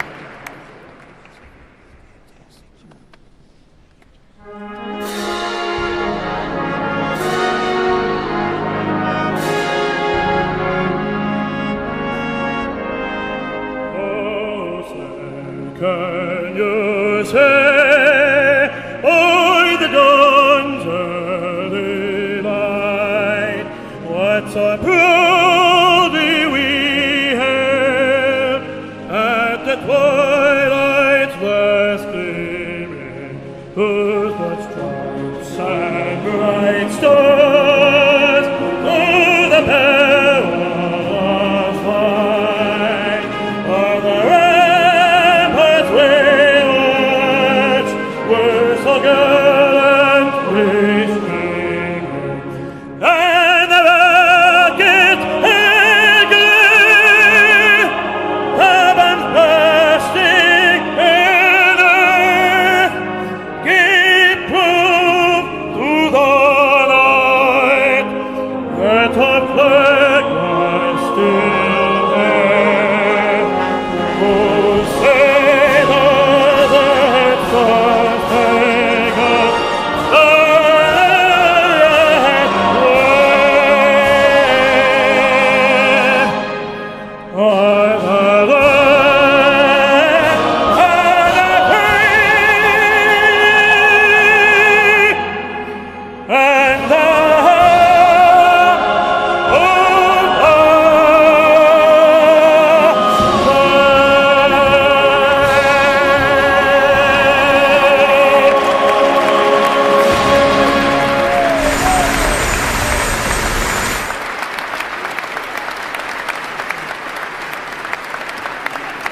Ladies and gentlemen, please be seated.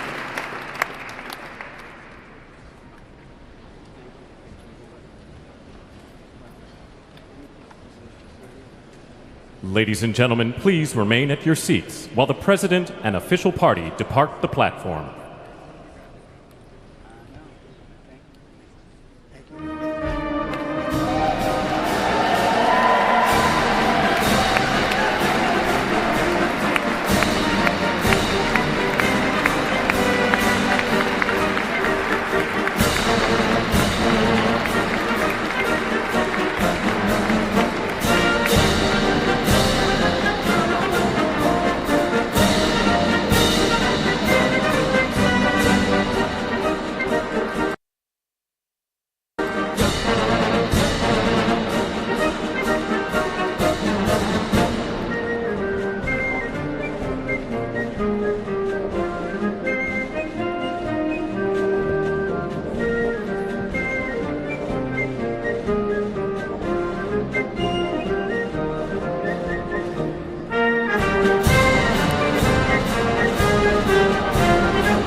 as witnesses to President Trump's triumphant return to the White House.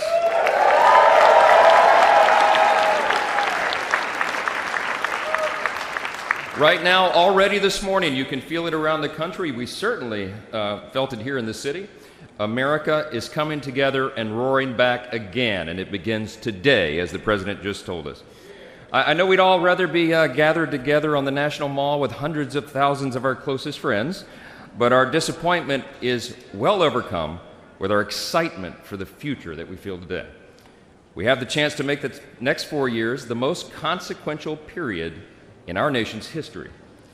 And as Speaker of the House, it is my great pleasure, my great honor, to introduce to you the man who will lead us to this new golden age, the decisive winner of the Electoral College and the popular vote, the 45th and the 47th, and the greatest president of our lifetimes, Donald J. Trump.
Well, thank you all so much for being here. And was that a hell of a speech or what? That was, man.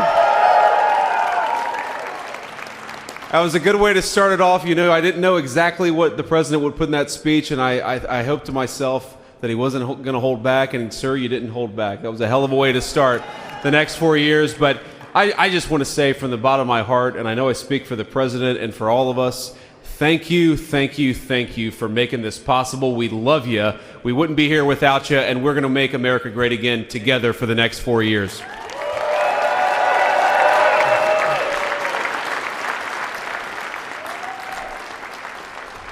And the last thing I'll say is, you know, having stood outside for about 5 minutes to wave goodbye to the Bidens, thank God we moved that thing indoors because it was a beautiful ceremony and it was cold as hell outside. So, sir, the 45th and 47th President of the United States, Donald J. Trump.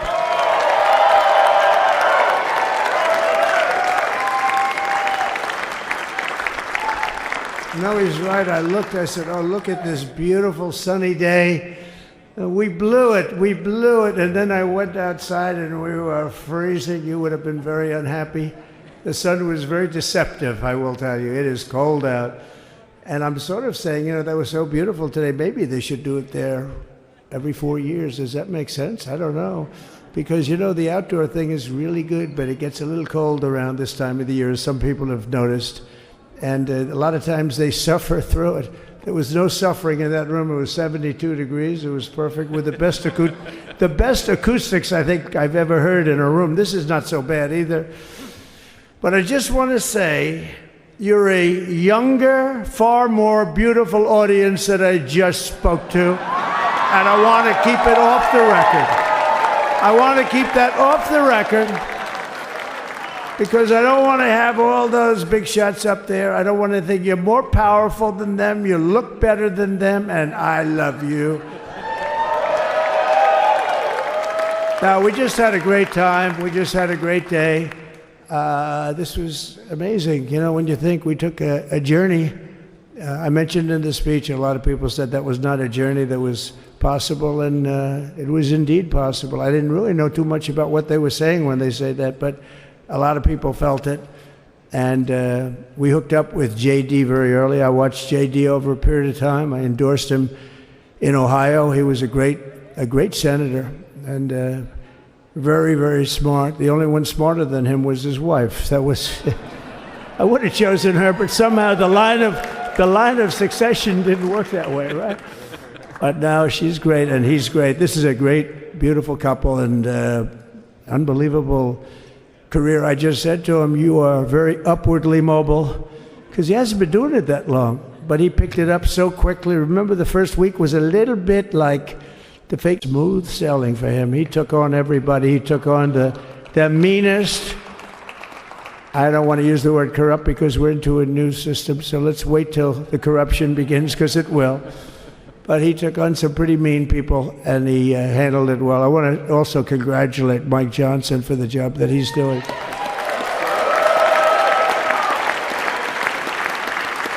Steve, we gave him a majority of almost nothing, and then I said, to make it tougher on him, let me take 2 or 3 of the people, right?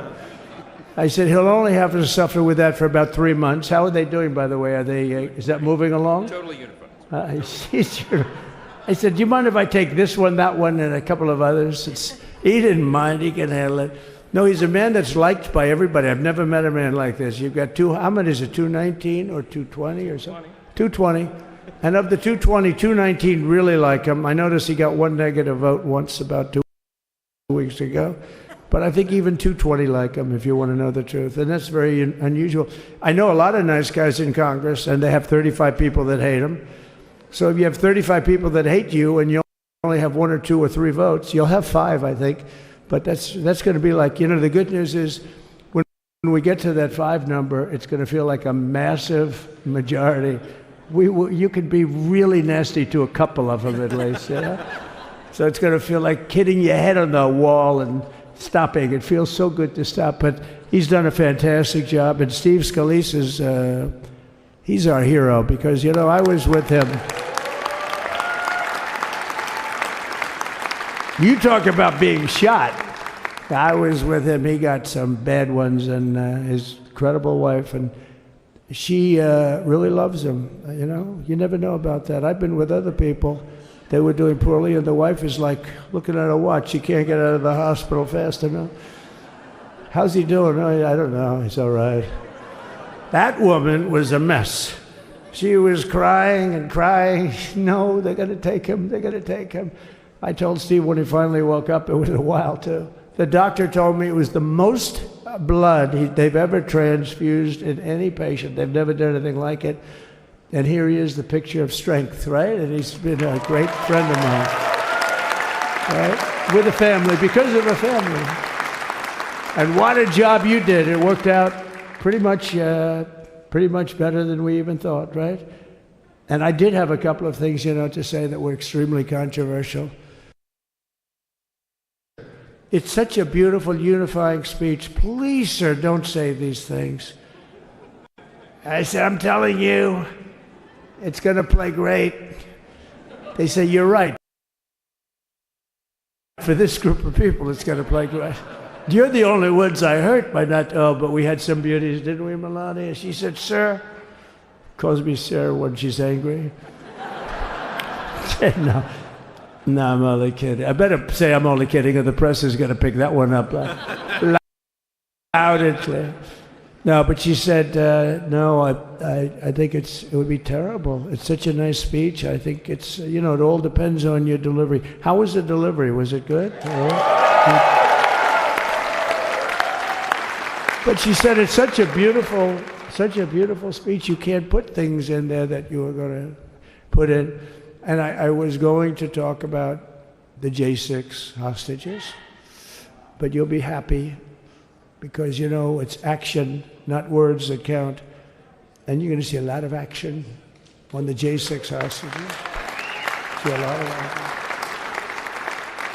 And I was going to talk about the things that Joe did today with the pardons of people that were very, very guilty of very bad crimes, like the Unselect Committee of Political Thugs, where they literally, I mean, what they did is they destroyed and deleted all of the information, all of the hearings, practically not a thing left.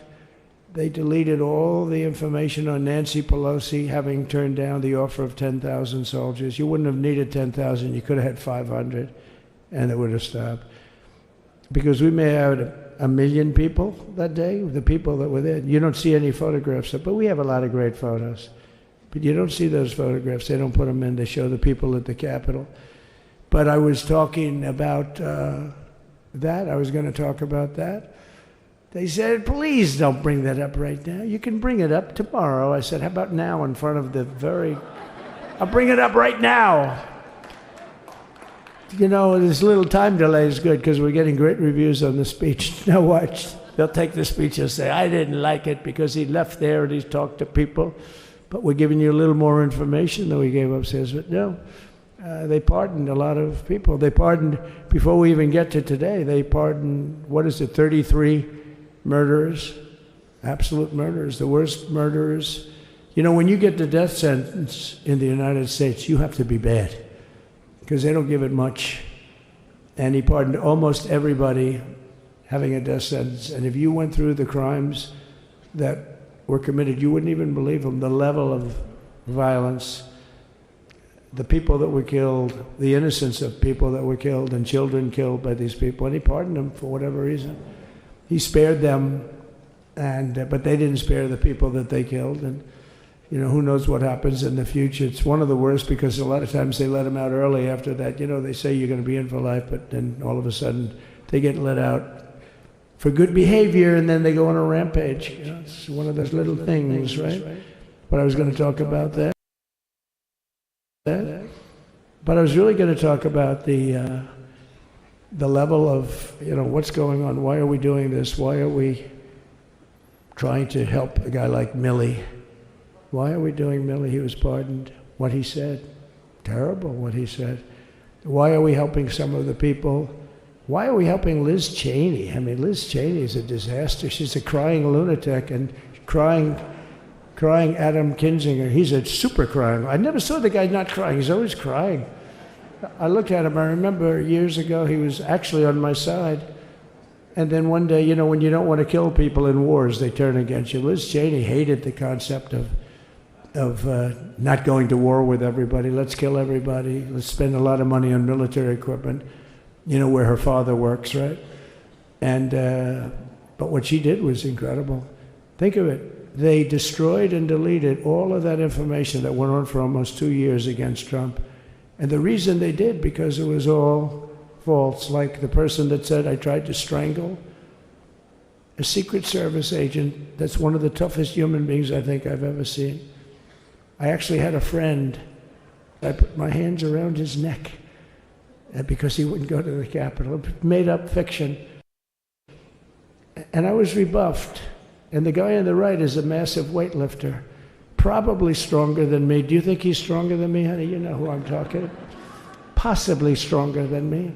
Slightly younger than me, like, I won't say how many years because I don't want to talk about that, but a lot of years. But I had a friend that said, why are you disputing that story? That's the coolest story I've ever heard.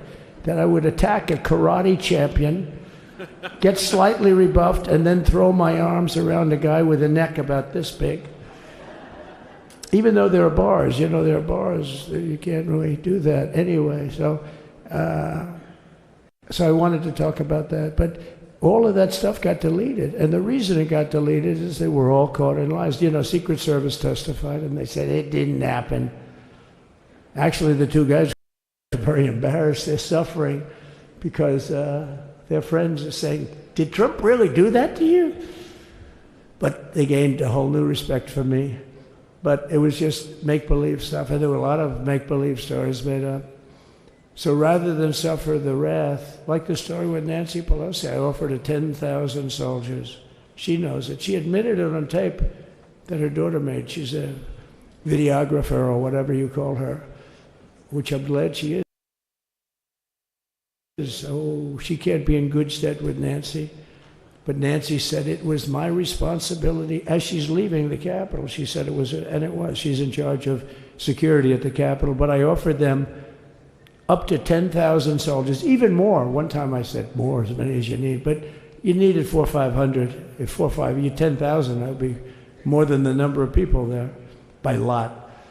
But we offered her 10,000. Think of it, 10,000 soldiers. In other words, J6 wouldn't be J6. There would have been no J6. But she rebuffed them. She didn't like it. No, she didn't like it. Maybe she wanted that to happen. But she's guilty as hell. And now we would have to go through the process because they destroyed all evidence. They deleted everything. There's virtually nothing left. The other fake story and so many other fake stories. And many people came out on our side. And those people now would got to find them. There's nothing left.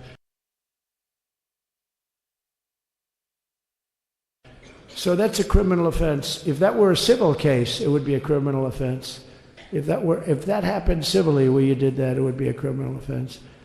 So I decided I'm not going to make this speech complicated. I'm going to make it beautiful. I'm going to make it a unifying speech. And then when they said we have a group of people that are serious Trump fans, I said, this is the time to tell those stories.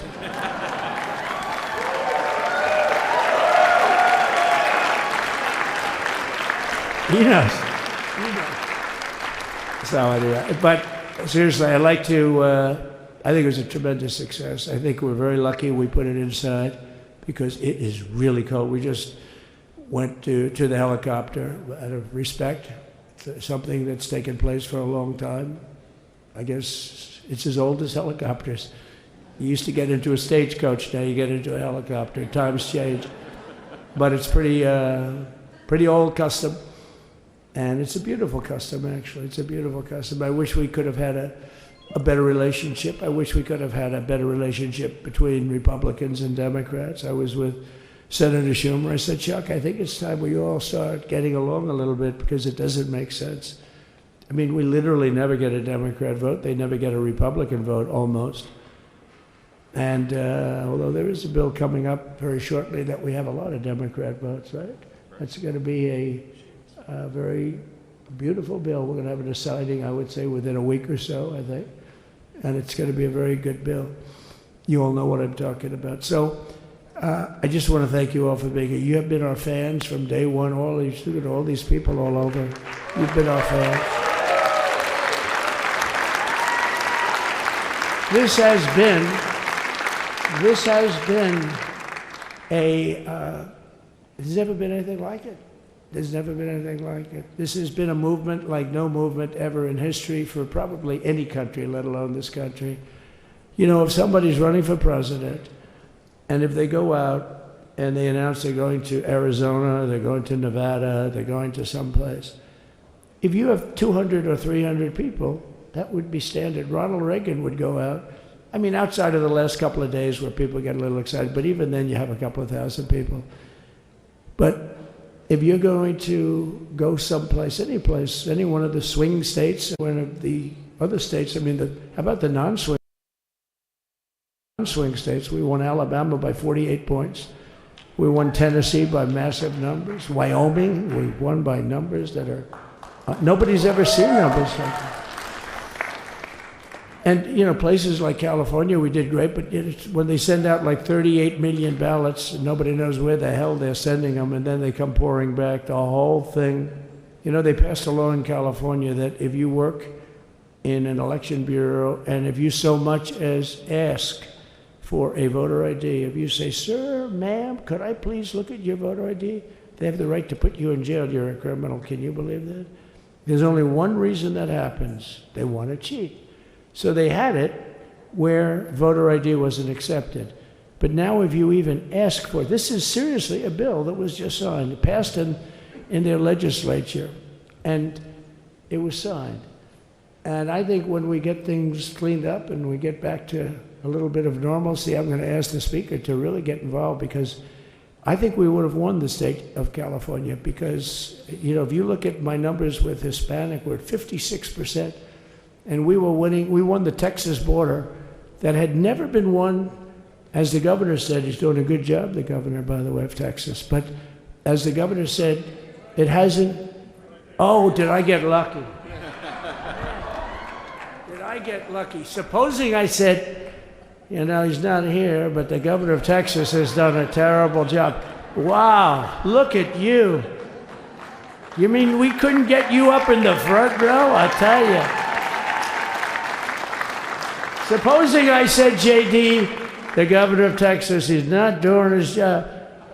You heard what I said? See, I didn't know you were there. I said he's doing a great job. He's doing a phenomenal job. But now you're going to have a partner that's going to work with you because you didn't have, not only didn't he have a partner, he had people selling the wall, right? We have a fence structure that we worked on, the governor worked on with me. And I didn't love it, to be honest with you. I wanted a nice precast concrete, you know, 40, 50 feet high, like a beautiful, could have been a T-shape, Y-shape. I love construction. I wanted that sucker to go up maybe 50, 60 feet. It would have looked beautiful, a nice Y shape.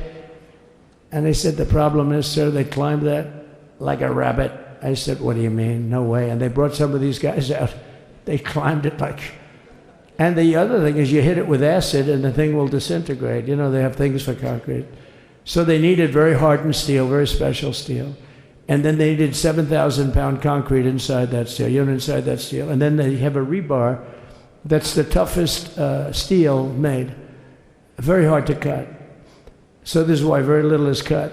I mean, it's right. And then they put a anti-climb panel on top. I hated it. I said, it's so unattractive. And I said, why would that work? I don't believe it works. And I went to watch the Border Patrol, gave a display. We had actually two sets of climbers.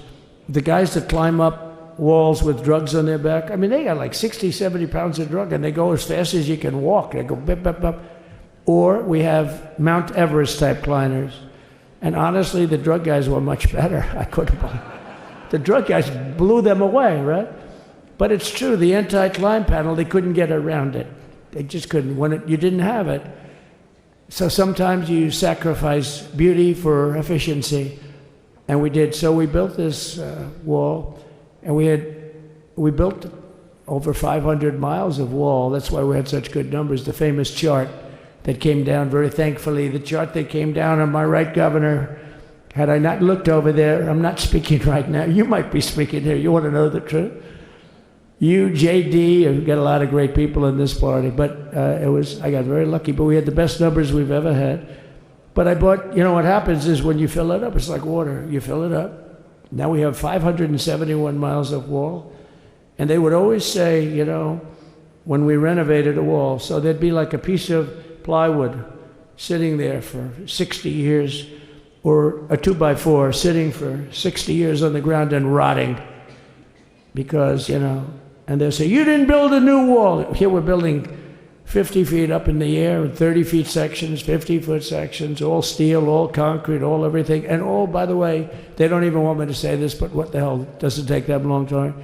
They were all wired for all of the equipment. We put wires in everything so they can easily wire for all the different types of equipment. And if there's a doubt, we have a wire. Whenever we just look, you just find the wires all over the place up top, so we could just hook it up. We don't have to have wires on the outside, which wouldn't do too well, right? So anyway, so we built an extra 200 miles of wall, and the governor wanted to buy it. He tried to buy it, and they wouldn't sell it to him. He wanted to put it up himself. Could have been done in 3 to 4 weeks, 200 more miles, because when you do it now, they just keep going further out, further out, further out, getting around. So we did an extra 200 miles, and it was all bought, and they announced that they're not going to put it up. And that's when I realized they wanted open borders, and that's when I realized that people are going to come pouring through the wall like nobody's ever seen before, but you've seen it. A lot of you are here because of that. I made it my #1 issue. They all said inflation was the #1 issue. I said I disagree. I think people coming into our country from prisons and from mental institutions is a bigger issue for the people that I know. And I made him my number one. I talked about inflation too, but you know, how many times can you say that an apple has doubled in cost? I'd say it, and I'd hit it hard, but then I go back to the fact that we don't want criminals coming into our country. We don't want the jails of every country in the world virtually being deposited into the United States, and that man had to suffer with it. And he did an unbelievable job. I'll tell you, he was a very popular governor, but now he's like an unbeatable governor because of your border policies. He was fantastic, and he really was. So. Governor Abbott is he's a great man, great leader, and but it did make him very more. Did you do it? You didn't do that for politics. You did it because you wanted to do the right thing. But I'll tell you, it sure as hell worked for politics too. It's self-preservation. That's right. But yeah, because the people are demanding it. The people of Texas are demanding it. The people are demanding it all over. So anyway, so we built it, and they wouldn't let us use it. They wouldn't let the governor use it, and other governors, they wouldn't let him use it. But he was the leader of the pack and did a great job. And then we heard about a month ago that not only wouldn't they let us use it, they were selling it. They were going to sell it for 5 cents on the dollar. Now, 5 cents on the dollar then, but today it would cost more than twice as much to build because we bought it like 6 years ago. And it was just sitting on the ground, and that does not do well for the whole thing. But it was just sitting on the ground, and I heard about it, and I called the governor, and I called a lot of people, your attorney general. And here's the story. They were going to buy it, and these are great business people. They were going to buy it for 5 cents on the dollar or less, and they were calling us up, we'll sell it to you for 200 cents on the dollar. In other words, it will cost you twice as much, so it's 200 cents on the dollar. I said, can somebody explain that to a judge? I mean, how corrupt is that? You'd think they'd say, maybe we'll sell it to you for 20 cents, 30 cents, but not 200 cents. So they were going to buy something for 5 cents, and they were going to sell it to us for a fortune. They were going to make it would be, they'd have it down in Fortune magazine, they'd put it of the deal of the year, okay? You buy something like that. But it was so corrupt and so horrible. And when we told that to the administration, they didn't care. They just kept going forward. They couldn't care less. And they kept going forward. They knew that they were trying to sell it back to us. They would have sold it back to us. You would have ended up buying it. You would have paid probably 50, 60 cents, who knows. But they were going to use it for scrap metal, but then they made a much better deal. They could just buy it and sell it to us for 15, 20 times what they paid. 20 times, think of it, like 20 times what they paid. And we wouldn't let it happen. And the governor with his attorney general, Ken Paxton, they made a fantastic, they're a good lawyer. He's pushed around pretty good by people, right? I said, you got a great attorney general. They should leave him alone. He was with me. But Ken and the governor went to court, and a judge actually became incensed and actually called for an investigation. How could a thing like this happen? So he stopped it. So we're waiting to put that wall up. And now that you have a new president, that wall will go up so fast. The governor will complain, sir. This is Greg Abbott, sir. Please, the wall is going up too fast. Please don't do that. You know the story about winning. No, we're going to win too much. We're winning too much. Please, let's stop. People always love that one. We'll do this with the wall. Governor Abbott calls, sir, the wall is going up too fast. We can't take it. We just can't take it. No, I think you'll be very happy if the wall goes up too fast, right? But we'll get that done, and we'll work with you on that. But it was a great decision by a great Texas judge, right? And it was beautiful, beautiful to watch. He stopped them right in their track. I mean, they were literally loading this stuff onto trucks. It was terrible. Honestly, it was terrible. And he wouldn't take it. So I'm so glad I mentioned that they have a really good governor in Texas. And I swear, I didn't know he was here. I swear to you, it sounds like a setup. I didn't know you would end. Did I get lucky? I said the right thing. Because there have been moments when I wasn't so happy with him, you know? But not too many, I can tell you that. So anyway, it's good to see you too, Governor. Great. But I just want to thank everybody. You've been incredible. I recognize so many of you. It's so crazy. But this has been a long journey. This was a journey that started in 2015, probably started 20 years before that. People used to say, you're going to run for president? You're going to run? And I always said, no, no, no, I don't want. And then one day I said, let's give it a shot. And what I talked about then was the border, too. I think it probably was the number one issue for me. Back in 2015, 2016, I talked about the border.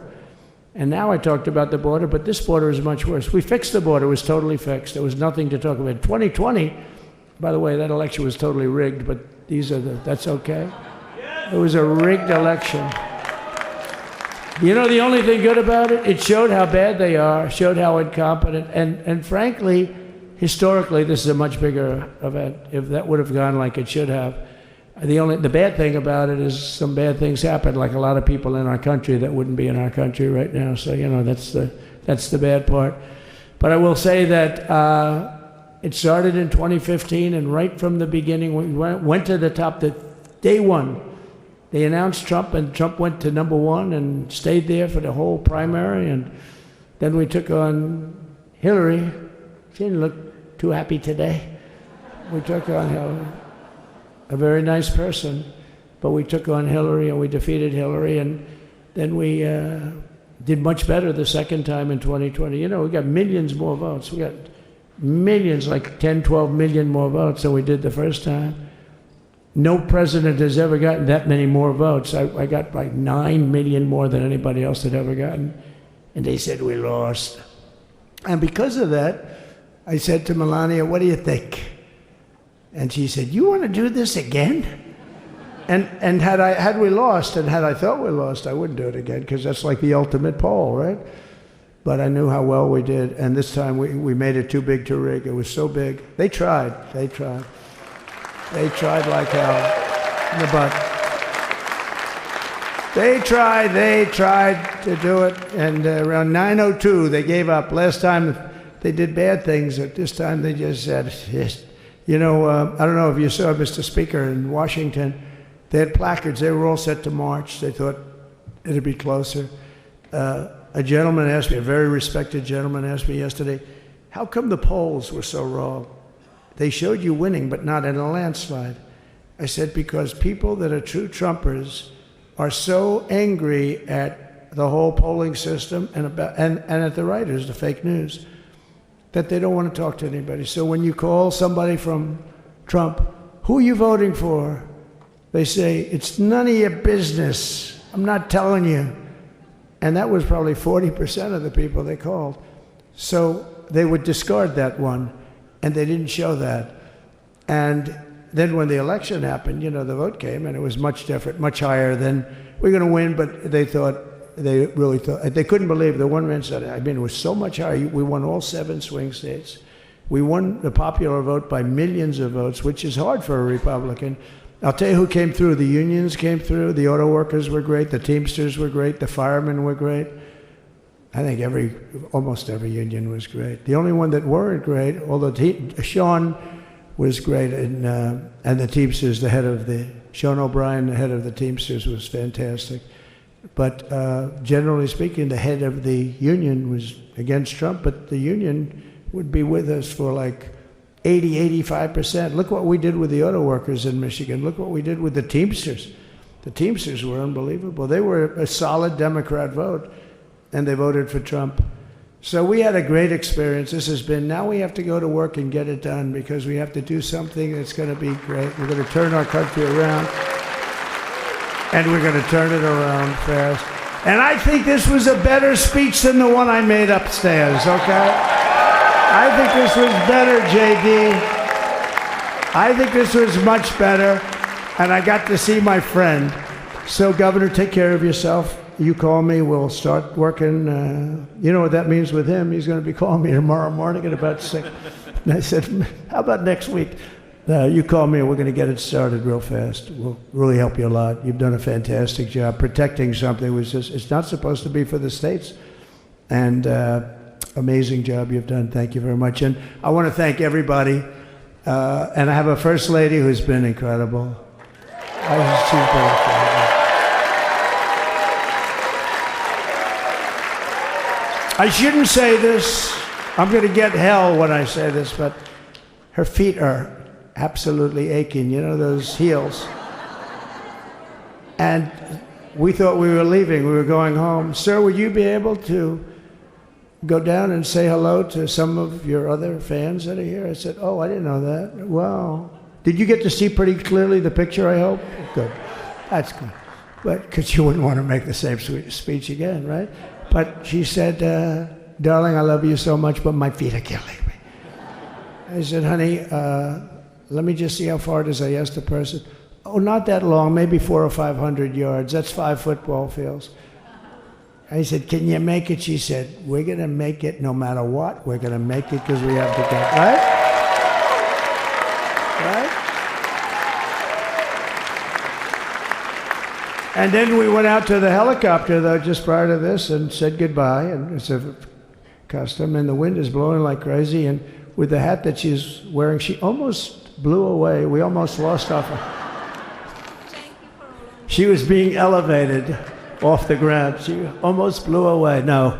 So we all appreciate it because she's been a great First Lady. A beautiful and a great First Lady.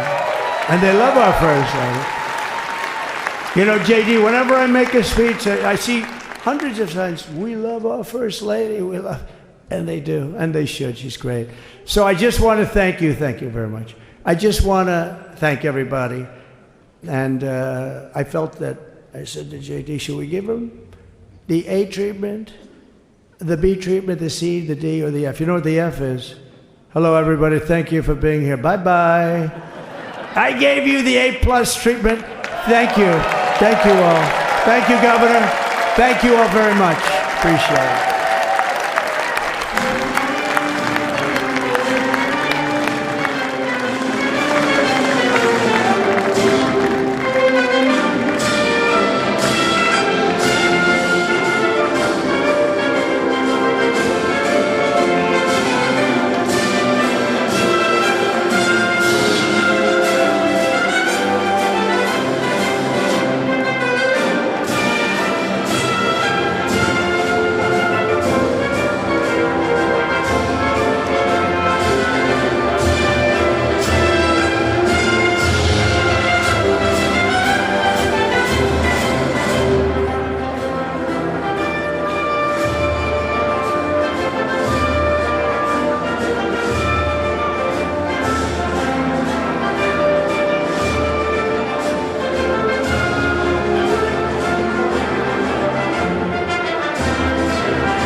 Ladies and gentlemen, please be seated.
Good to see you, sir.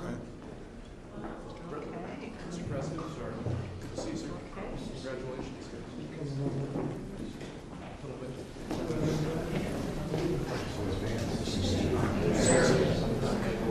We have a number of documents. Mr. President, yeah, you're. Excuse me, Mr. President. It was a great event. We went to the helicopter. It was freezing. The sun is a little deceptive. Yes, it is.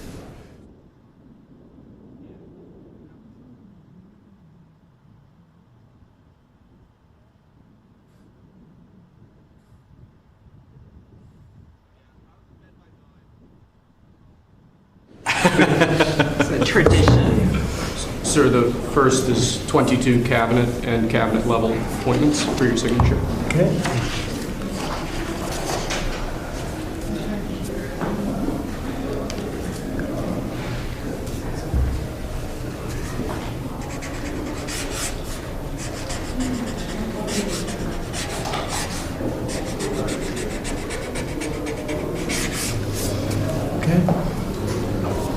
The next one will be, excuse me, the next one will be 47 sub-cabinet level appointments, sir. But you don't have to sign 47 times.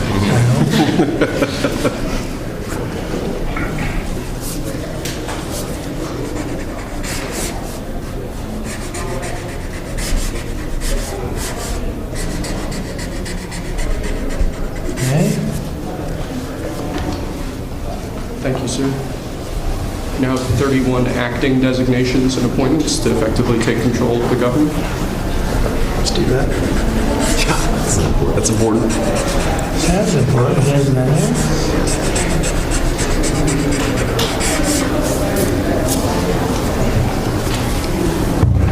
And we have 15 commission chairman and acting chairman appointments.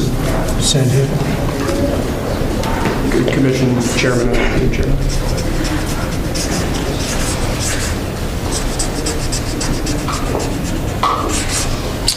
He was number one at Harvard also. You know that? Good counsel. They have something in common. Thank you, sir. Lastly, we have a proclamation ordering that on all future inauguration days, including this inauguration day, that flags shall be flown at full mast. Very important.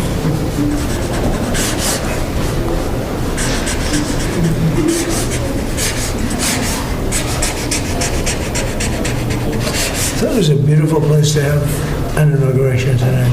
The sound was so good. The temperature was 72 degrees, but the sound was so good. All right, so maybe something to think about. Thank you. Okay. Good acoustics. Yes. All right. Now, That's thank it. you. We go to lunch. Great. Very Nice good. to meet you. Thank you very much. There you go. Take that. All right. See you. Thank you, Mr. President. Sir. Mr. President, did you have a good meeting with former President Biden? Very nice. Very nice. It's a beautiful custom.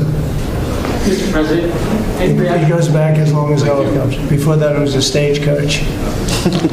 But I thought it was beautiful. Thank you. Great job. Great job. Thank you. Check. Mr. President, do you have any reaction to the pardons President Biden did at the last minute? Well, I'm not going to discuss it now. I think it was unfortunate that he did that. We won't discuss it now. There's plenty of time to discuss it. Thank you very much, guys. Should we go to lunch? Thank you very much. Okay. Head to lunch. Ready for lunch? Okay. Thank you. All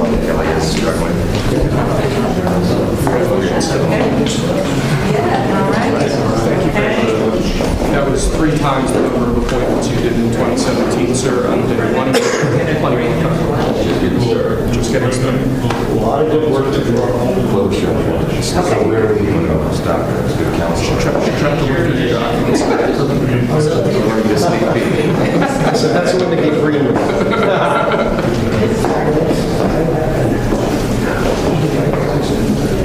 Thank you. That was great. That was great. Right? That was great. Standing ovation. I liked it.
Please be seated.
Ladies and gentlemen, at this time, please rise for the introduction of the official party.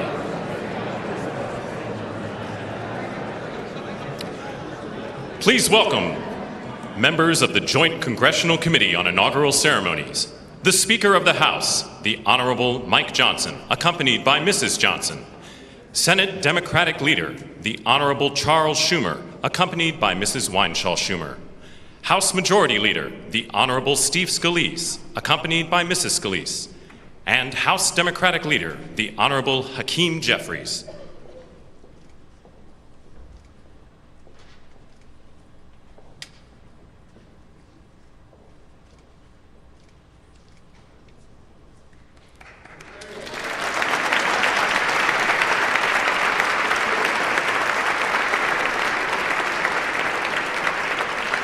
Please remain standing for the honors and the invocation.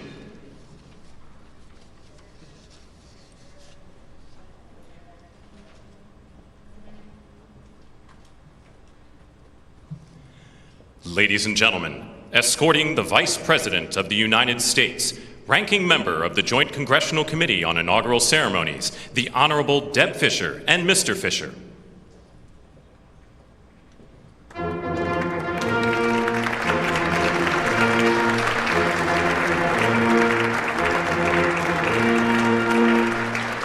Ladies and gentlemen, the Vice President of the United States, the Honorable J.D. Vance, accompanied by Mrs. Vance.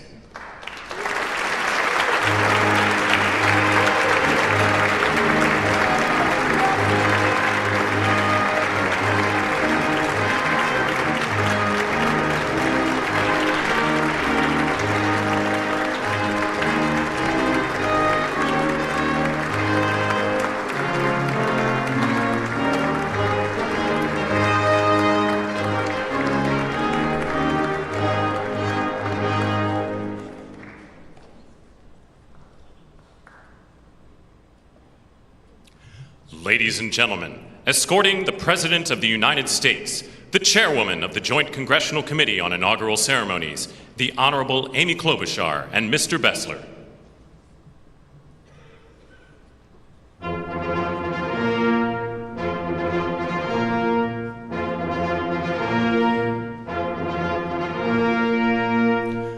Ladies and gentlemen, the President of the United States, the Honorable Donald John Trump and Mrs. Trump.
I have a feeling people are very hungry, so I'm going to get this started. Mr. President and Madam First Lady, Mr. Vice President and Madam Second Lady, my colleague Senator Fisher, distinguished guests including the Speaker, Leader Jeffries, and Senate Leaders Thune and Schumer, on behalf of the United States Congress, welcome to the 60th inaugural lunch. Big surprise, we are featuring Nebraska beef and Minnesota apples for dessert. We are here in Statuary Hall, where these luncheons have taken place since President Reagan's first inauguration in 1981, and where the House of Representatives once met over 150 years ago. That would be before you were born, Mr. Speaker.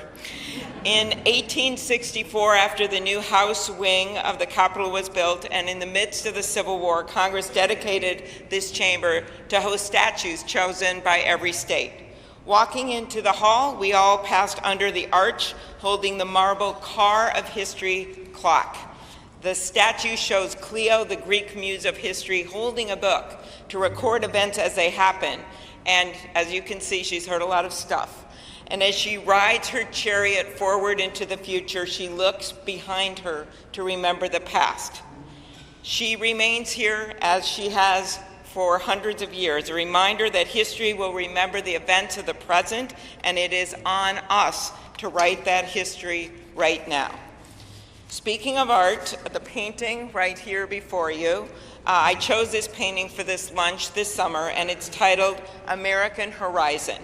It's by Jane Wilson, who grew up on her family farm in Seymour, Iowa. Coming from the middle of our country, Senator Fisher and I both like the painting because the artist is from America's heartland, but the horizon could easily be Florida, Mr. President. I will also note that this is the first time in history we are featuring the work of a woman artist at this lunch, and we thank the Art Institute of Chicago for their assistance. Looking at the vast open landscape of this painting, we're drawn to the bottom of the frame where the land or the water, depending on where you're from, meets the sky, and the horizon endures. The enduring horizon is especially meaningful for us today as we mark our enduring democracy as we approach its 250th anniversary. It's a reminder that what's over the horizon is our next chapter, and it is my prayer that the people in this room can write that chapter together. I'd now like to ask U.S. Senate Chaplain Dr. Barry Black, and we thank God he is back with us and in good health, to deliver the invocation, after which lunch will be served. Thank you.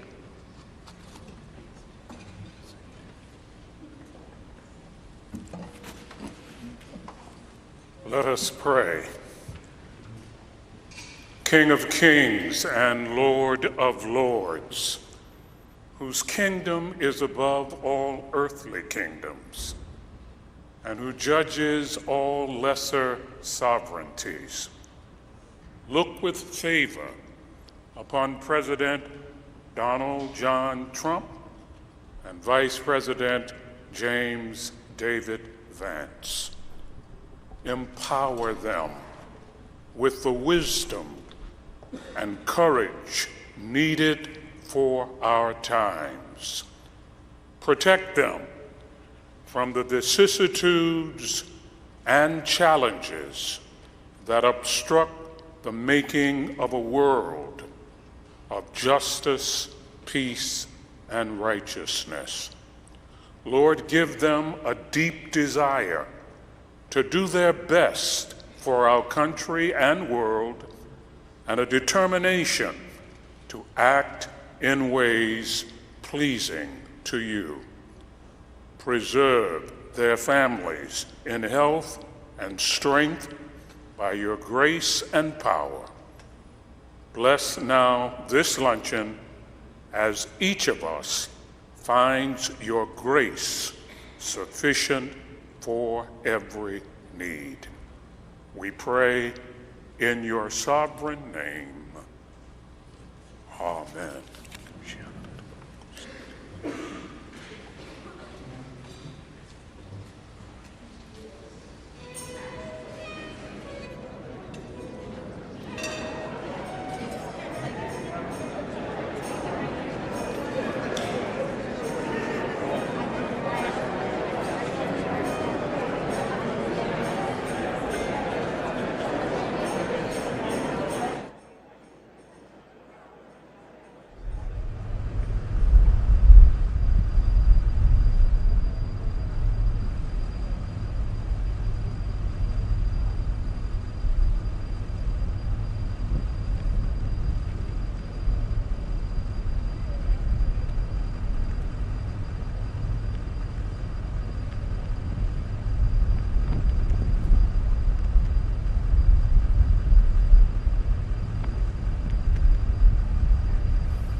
I've been in politics before. I spent my life working and building companies, and I worked hard to build a life that really it's only possible in America. But on September 11th, when we saw our darkest day, it changed my life forever. See, my company was located on the 101st to the 105th floors of the World Trade Center. We lost 658 of our 960 New York-based employees. My younger brother Gary got killed. He was 36. My best friend Doug, 39. 658 of my friends and colleagues got killed. So 9/11 could have broken us, but we Americans, we're strong. We don't break. So we all, my employees and I, we dedicated ourselves to rebuilding the company so we could take care of the 658 families that we lost.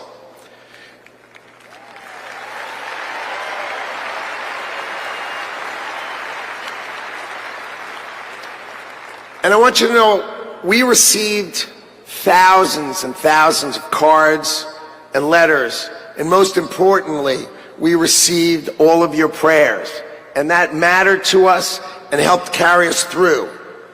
So the events of September 11th, they instilled in me a sense of community and dedication for the country. So when the president asked me to join him in his administration, I jumped at the chance. So I was the co-chair of the transition team, which helped pick for the president and helped sort of set him up so he could pick all the nominees.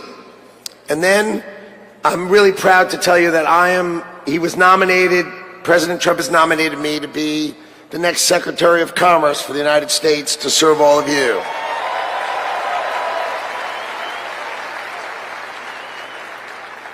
So let's talk about commerce.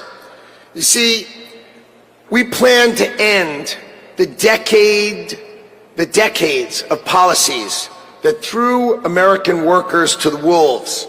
Factories were closed, jobs were lost, wages decreased. We left Americans out in the cold while country after country of this world took us to the cleaners and made money off of us. And that is going to end today.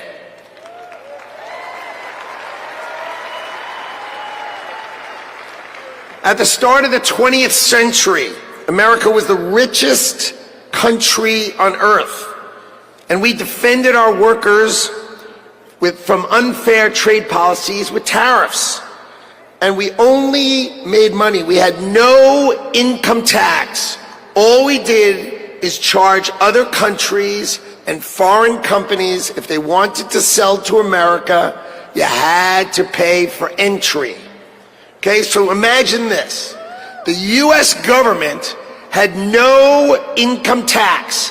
Americans got to keep all their hard-earned money, and foreigners paid the price.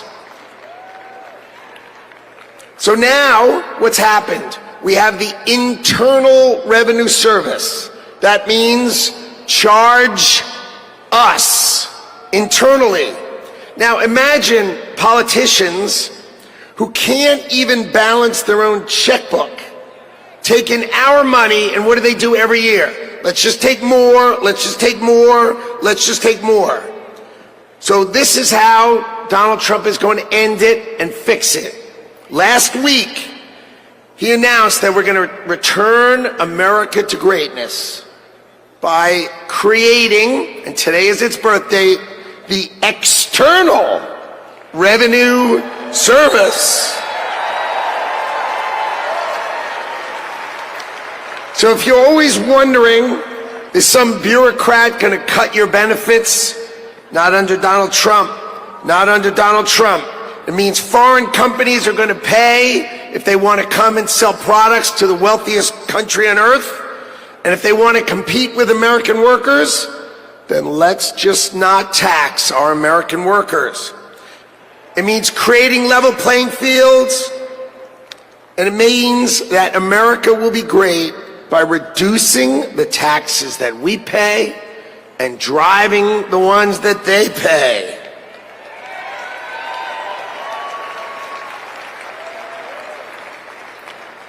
So what that means is the External Revenue Service will put up tariffs or walls that protect you.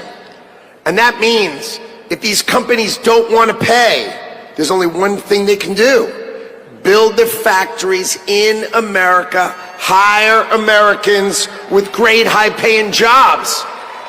Let's double the size of our unions in America, but not just by adding more and more great-paying jobs. That's our objective. So today is the beginning of celebrating the return of common sense and ending the decades of disrespecting the American worker and the disrespect and unfair treatment of our workers. Today, Donald Trump returns to the White House and prosperity returns to America. Thank you all. And I love today. What a day.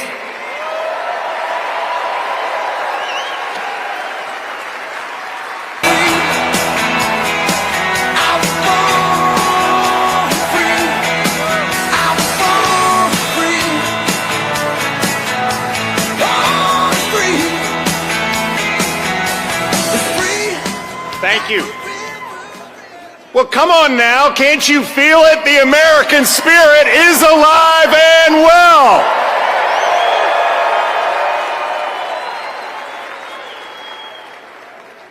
This is the dawn of the golden age of America because we inaugurated the 47th President of the United States of America, Donald J. Trump. Come on. What a day to be in Washington, D.C. You know, I live right across the river in Virginia.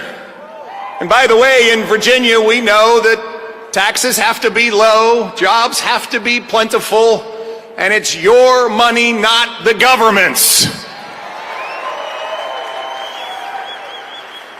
But we also know that in Virginia and in America, freedom is not free. We know that our military heroes and their families sacrifice everything. We know that law enforcement stands in the breach. We must back the blue, and I want everybody here to give a rounding applause for the 25,000 military and police officers keeping us all safe today in Washington, D.C.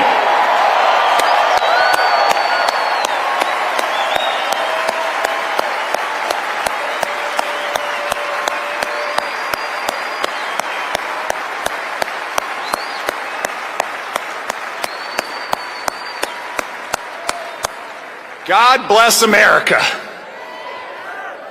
My friends, we are standing here on the dawn of a new age, and we are seeing the sun set. The sun set on weakness, the sun set on wokeness, and the sun set on a wide open border that has turned every state into a border state.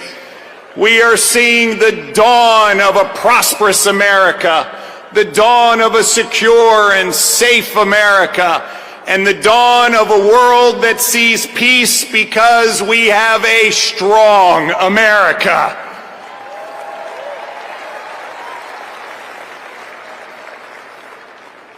Our new president, Donald J. Trump, has never, ever lost faith in America. They tried to take him down legally. They tried to put him in jail.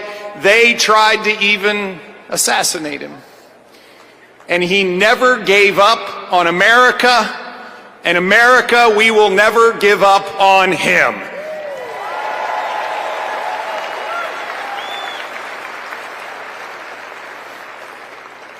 And as we stand here on this dawn of the next golden age in America, we all have a responsibility. It is our responsibility to stand every day in support of this administration, to do everything that we possibly can do for America's success.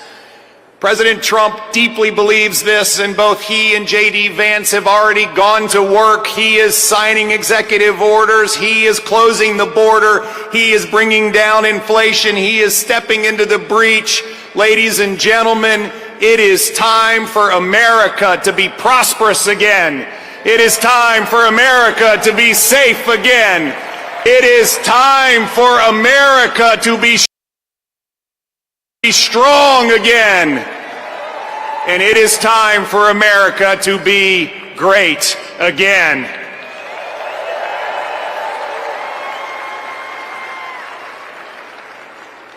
I hail from the great Commonwealth of Virginia, and we know a few great Americans in our history. From George Washington to Thomas Jefferson to James Madison to Patrick Henry, who echoed, "Give me liberty or give me death." My friends, those words that Thomas Jefferson penned, which are the greatest words, at least in this hemisphere, ever written, that we hold these truths to be self-evident, that all men are created equal and we are endowed by our Creator with certain unalienable rights, and among them are life, liberty, and the pursuit of happiness. Well, ladies and gentlemen, we stand here on the dawn of a new age where life, liberty, and the pursuit of happiness are available to every American. And we must stand together as we collectively say, God bless America, and God bless Donald J. Trump and J.D. Vance. Thank you all very much. God bless you.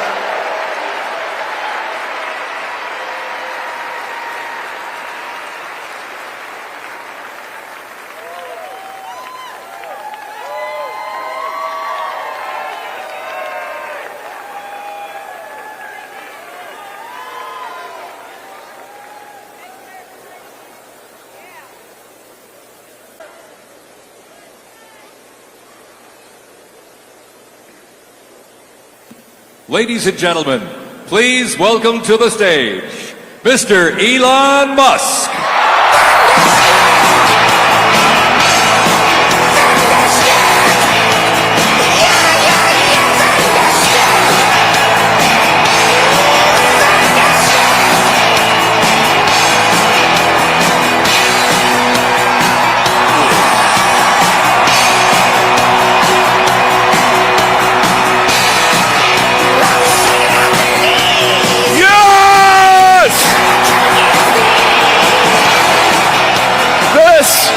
This is what victory feels like. Yeah! And this was no ordinary victory. This was a fork in the road of human civilization. Okay. You know, there are elections that come and go. Some elections are, you know, important, some are not. But this one this one really mattered. And I just want to say thank you for making it happen. Thank you.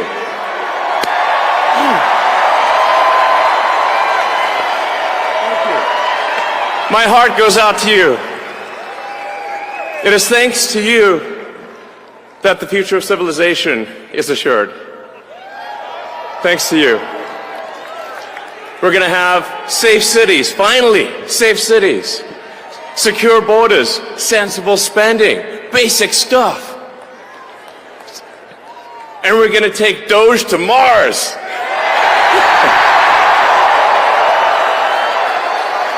I mean, can you imagine how awesome it will be to have American astronauts plant the flag?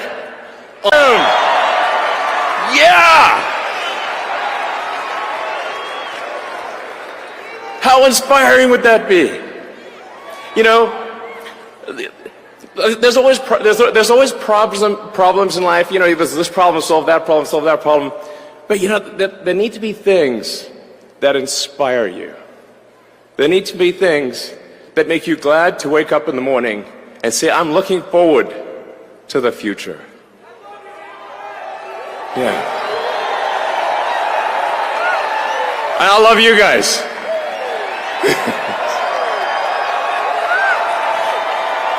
So,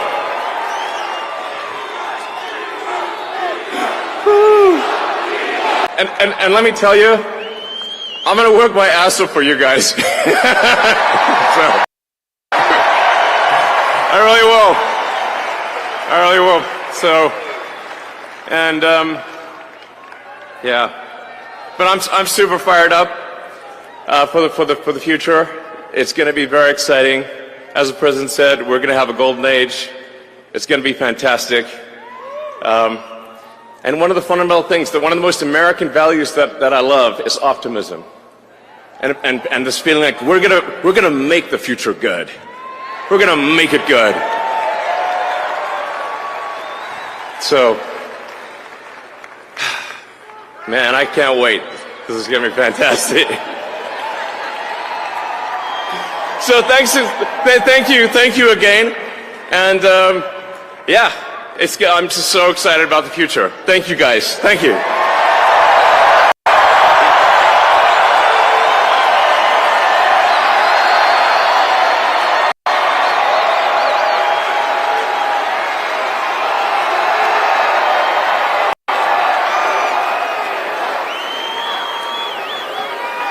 Ladies and gentlemen, please welcome to the stage, Kash Patel.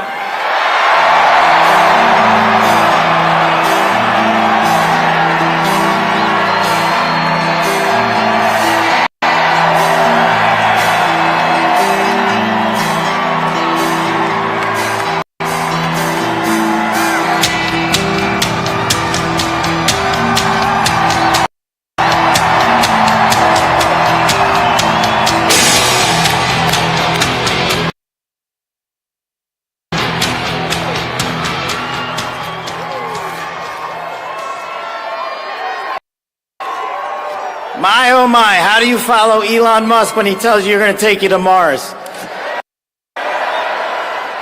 I'll tell you how. He and I share something deeply. We love the American dream. And we have been given a gift by God today to usher in a new dynasty.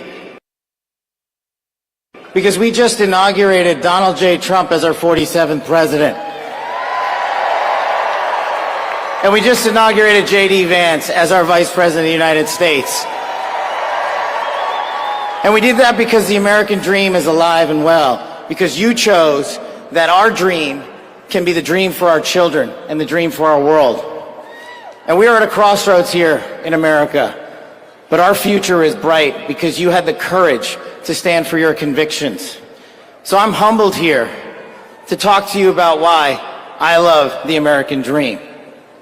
My story's pretty simple, it's unique, and some of you share in it. My parents were born and raised in East Africa.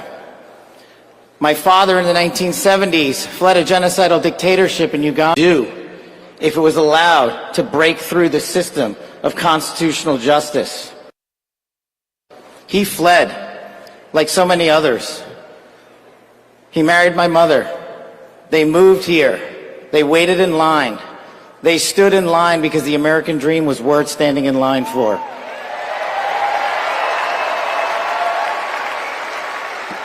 That dream is woven into the fabric of this nation, and our immigration policy is the greatest policy in the world. And now that we have Donald J. Trump and J.D. Vance, it will become the greatest policy in the world again.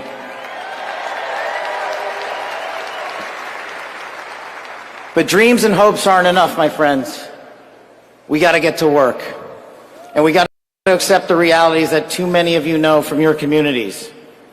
President Trump launched in his first term priorities of national security, law enforcement, economy, and global diplomacy. But now we have to retread some of that. And I'd just like to go over a few of the things that our community has been living under these last few years. In the last calendar year alone, we had 100,000 drug overdoses. In the last calendar year alone, we had over 100,000 rapes. In the last calendar year alone, we had 17,000 homicides. That is unacceptable in 2025 in the United States of America. That is why we need constitutional law and order.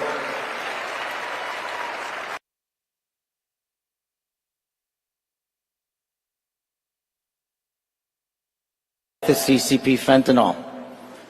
We are not prioritized to go after the threats that face this country and most of all, that face our future generations. But thank God, we will be starting right now.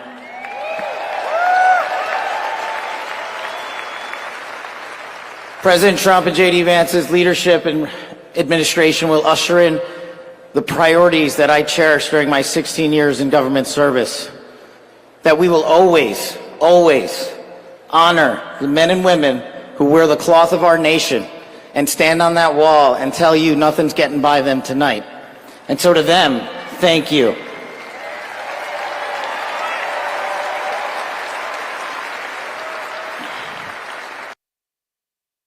Show up every single day for our children, for our communities, and we will now show up for you. Thank you for keeping us safe.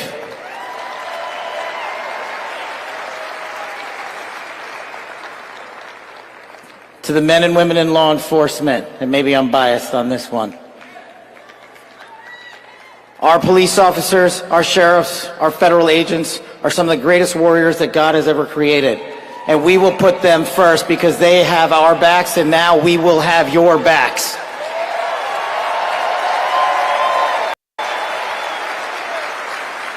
I am standing here because of the American dream. I am not standing here because of the color of my skin. I'm standing here because I earned my right on this stage, and you earned your right to be here with me.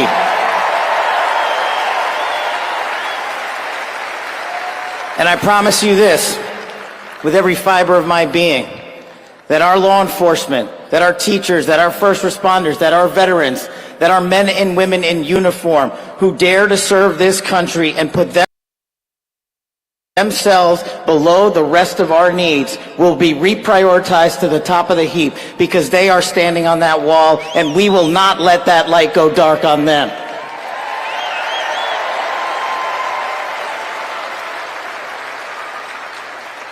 Whether I was a national security prosecutor, a public defender, President Trump's deputy director of national intelligence, his chief of staff at the Department of Defense, or so many other roles that I was humbled and privileged to serve when I swore an oath to that Constitution, which I hope to do so again one day soon. You have my word that you have ushered in a dynasty of change. You have ushered in a dynasty that will allow our children to live this American dream. My American dream. I am living the world's American dream. I am the son of lawful immigrants. We worked our tails off just like you all do, and I'm going to make you a deal. I promise you I will never quit on your children. I will never quit on their children, because this American dream does not belong to me. It does not belong to them. This American dream belongs to the world.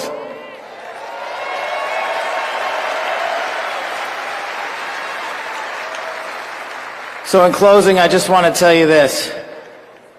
It's pretty cool to be speaking in Capital One Arena right before the boss.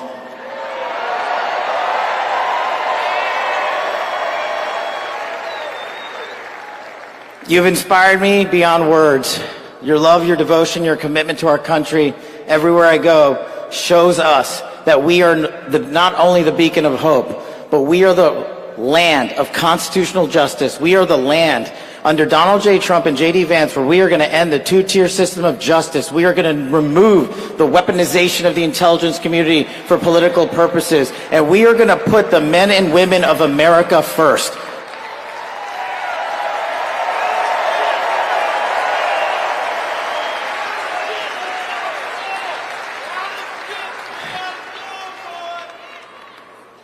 So listen, there's just one thing left to do.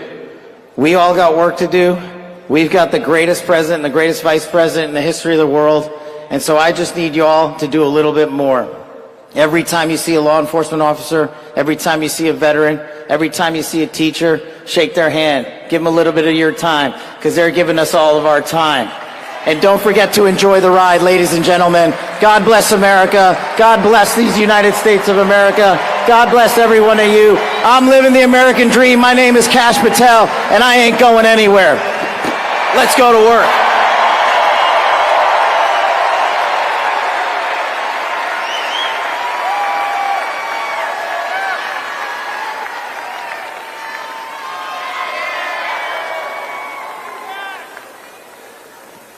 Ladies and gentlemen, please welcome to the stage, Dan Scavino.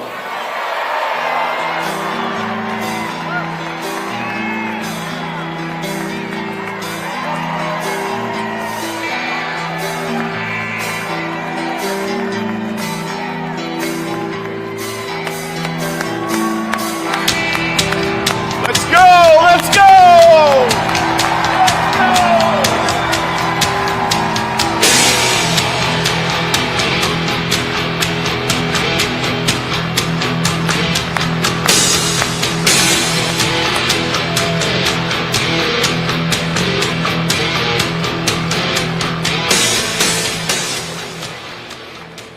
Hello, Patriots. How's everybody doing this evening? We're back!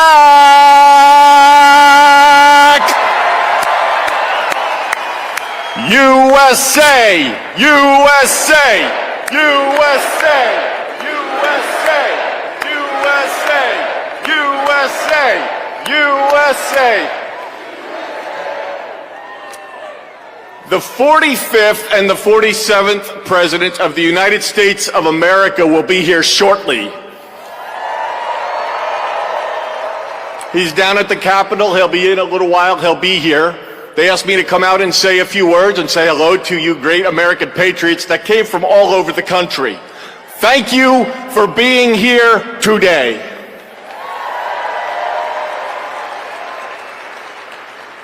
One thing I just noticed when we were leaving the Capitol after the swearing in that really hit me hard after the journey we have been on over the last 9 years, especially over the last 4 years. It really hit me when they took the presidential seal right here and put it on front of the podium for when the president gets here. President Trump often says to us on Team Trump over the years, "You're so lucky that I took you on this journey." In the good times and the bad times, no matter what would be happening, we'd be sitting on Trump Force One, Air Force One, in the Oval Office, at Mar-a-Lago, no matter where it may be. Good times, bad times. You are so lucky I took you on this journey. On this journey.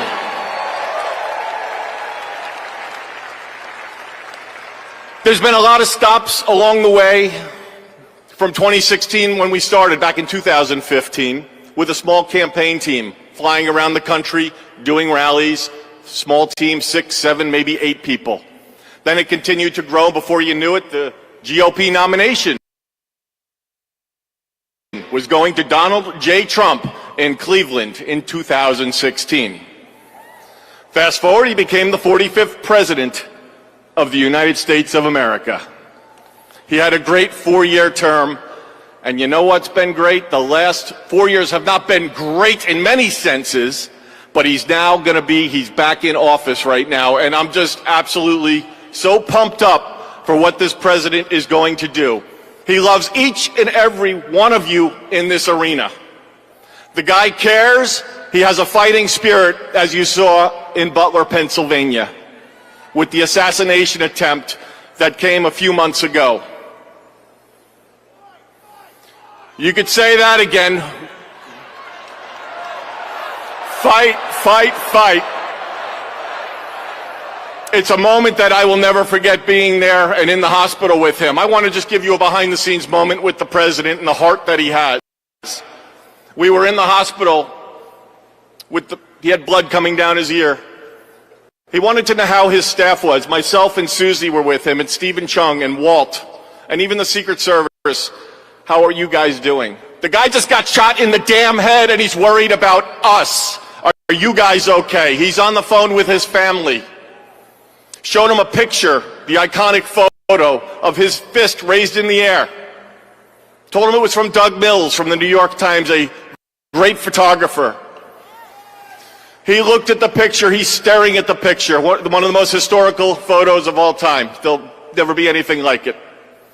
He said, "Call Doug and see if he's doing okay." That's the attitude he had in that hospital.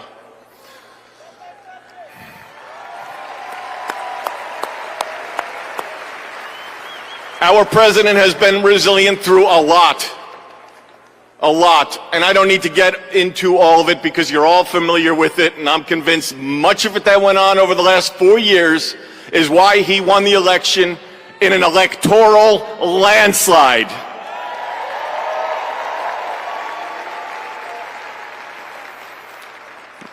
In Butler, Pennsylvania, when he got up and he raised that fist and he shouted, "Fight." He will do that for every one of you, for the United States of America. He will always put America first, without question. He loves what he does. He's got a great administration and a great team behind him. What a journey. McDonald's, drive-through window.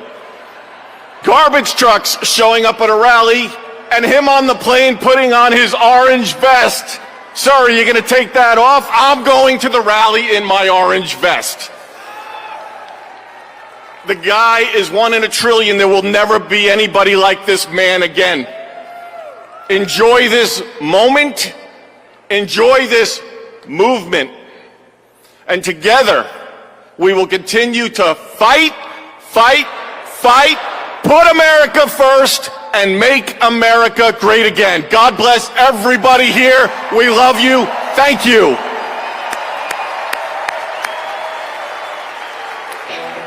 Josie's on a vacation far away. Come around and talk it over.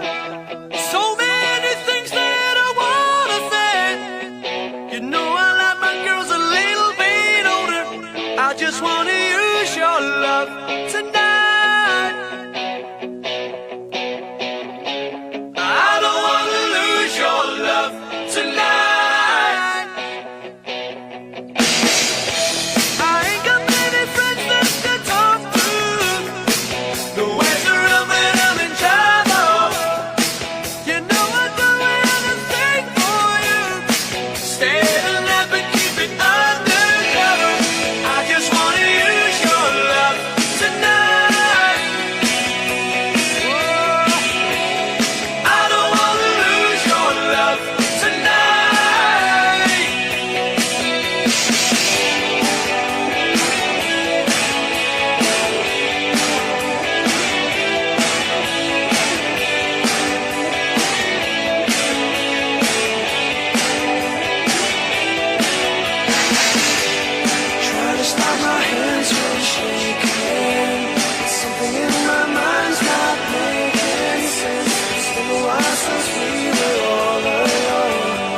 whiskey.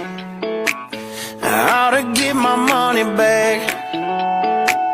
Someone said it drowns a memory. Oh, but it ain't doing jack.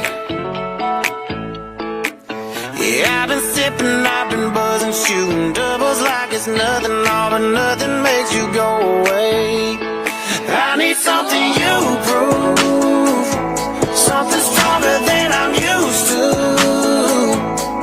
Yeah, I've been pulling 92 hard to feel like nothing's gonna cut it. That's the hard truth. Yeah, I need something you prove. Oh, I need something you prove.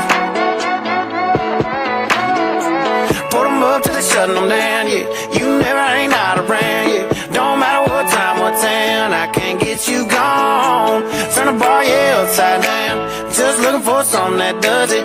I give them all my money, ain't nobody selling to you prove something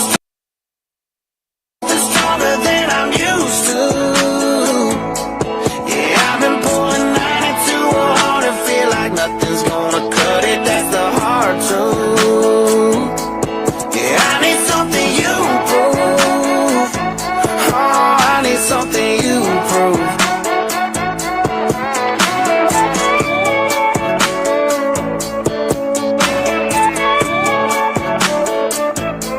Yeah, I've been mixing liquors trying to get you gone. Oh, but I must be doing something wrong. 'Cause I've been working hard to fade your memory, baby, but the only thing faded is me. I need something you prove, something stronger than I'm used to. Yeah, I've been pulling 92 hard to feel like nothing's gonna cut it. That's the hard truth. I need something you prove.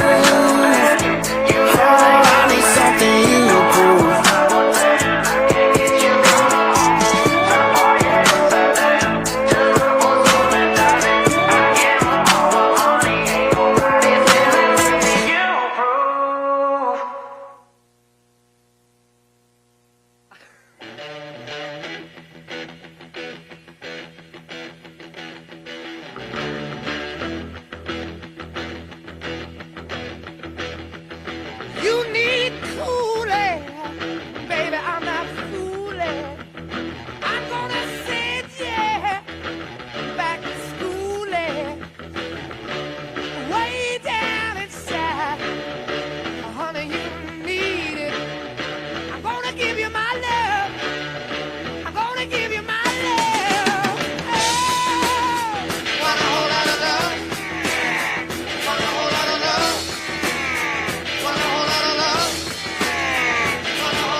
pour me another drink. 'Cause I don't wanna feel a thing no more, hell no. I just wanna sip it till the pain wears off. Pour me another round. Line 'em up and knock 'em down. 2 more, let's go. 'Cause I ain't never heard like this before. Don't wanna think about her or wear a ring without her. Don't wanna hit the karaoke bar, can't sing without her. So make them drinks strong, 'cause brother, she's gone. And if I'm ever gonna move on, I'ma need some whiskey glasses. Try now with someone new. Yeah, I'ma need some whiskey glasses if I'm gonna make it through. If I'ma be single, I'ma need a double shot of that heartbreak proof and see the world through whiskey glasses. See the world through whiskey glasses. Last call, I swear this'll be my last call. Now I ain't drunk, darling, no more at 3 a.m. Mr. Bartender, hit me again. Don't wanna think about her or wear a ring without her. Don't wanna hit the karaoke bar, can't sing without her. So make them drinks strong, 'cause brother, she's gone. And if I'm ever gonna move on, I'ma need some whiskey glasses. 'Cause I don't wanna see the truth. She's probably making out on the couch right now with someone new. Yeah, I'ma need some whiskey glasses if I'm gonna make it through. If I'ma be single, I'ma need a double shot of that heartbreak proof and see the world through whiskey glasses. Oh, see the world through whiskey glasses. Yeah. Line 'em up, line 'em up, line 'em up, line 'em up. Knock 'em back, knock 'em back, knock 'em back, knock 'em back. Fill 'em up, fill 'em up, fill 'em up, fill 'em up. 'Cause if she ain't ever coming back, line 'em up, line 'em up, line 'em up, line 'em up. Knock 'em back, knock 'em back, knock 'em back, knock 'em back. Fill 'em up, fill 'em up, fill 'em up, fill 'em up. 'Cause if she ain't ever coming back, I'ma need some whiskey glasses. 'Cause I don't wanna see the truth. She's probably making out on the couch right now with someone new. Yeah, I'ma need some whiskey glasses if I'm gonna make it through. If I'ma be single, I'ma need a double shot of that heartbreak proof and see the world through whiskey glasses.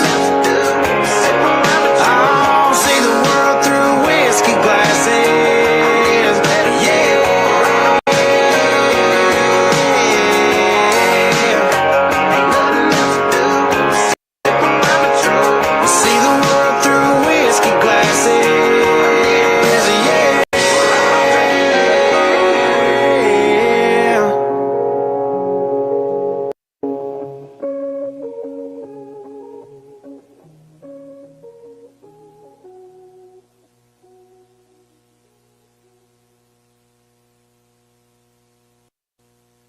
Sunday morning, man, she woke up fighting mad, bitching and moaning on and on about the time I had. And by Tuesday, you could say that girl was good as gone. And then when Thursday came around, I was all alone. So I went for a drive to clear my mind. Ended up at a Shell on I-65. Then I won $100 on a scratch-off ticket. Bought 2 12-packs and a tank of gas with it. She swore they were a waste of time, all but she was wrong. I was calling number 5 on the radio station, won a 4-day, 3-night beach vacation. Deep sea senorita fishing down in Panama.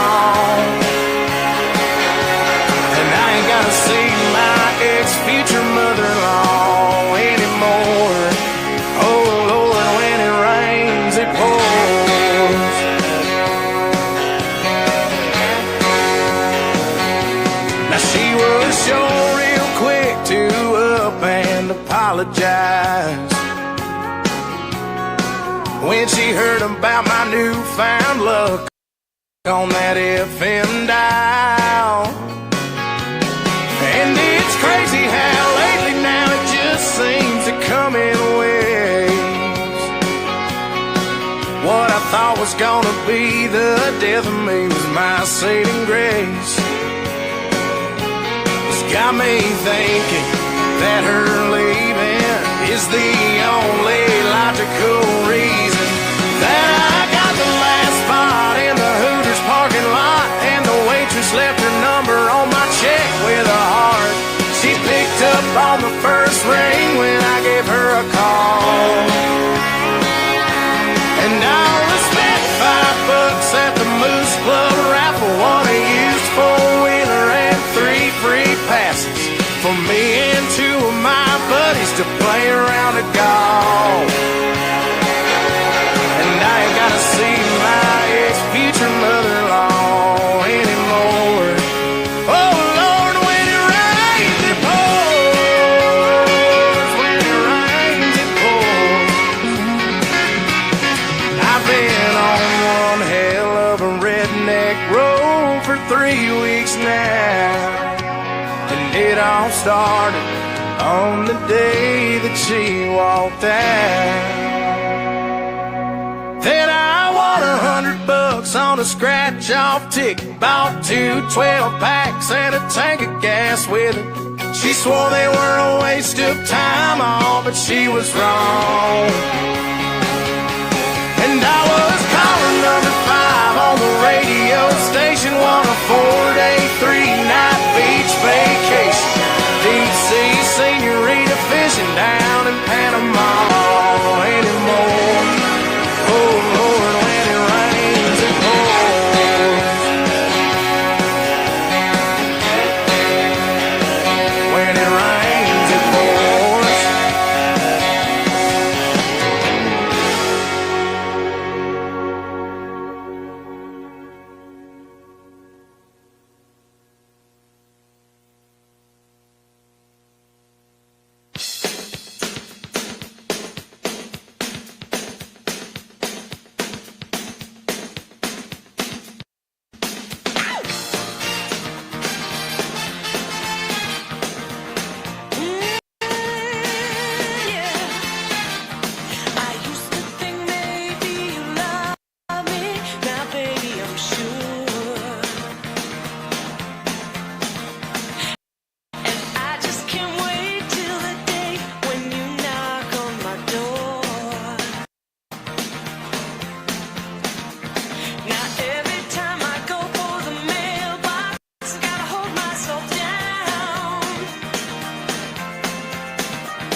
let's take our time tonight. Girl, above us all the stars are watching. There's no place I'd rather be in this world. Your eyes are where I'm lost in. Underneath the chandelier, we're dancing all alone. There's no reason to hide what we're feeling inside right now.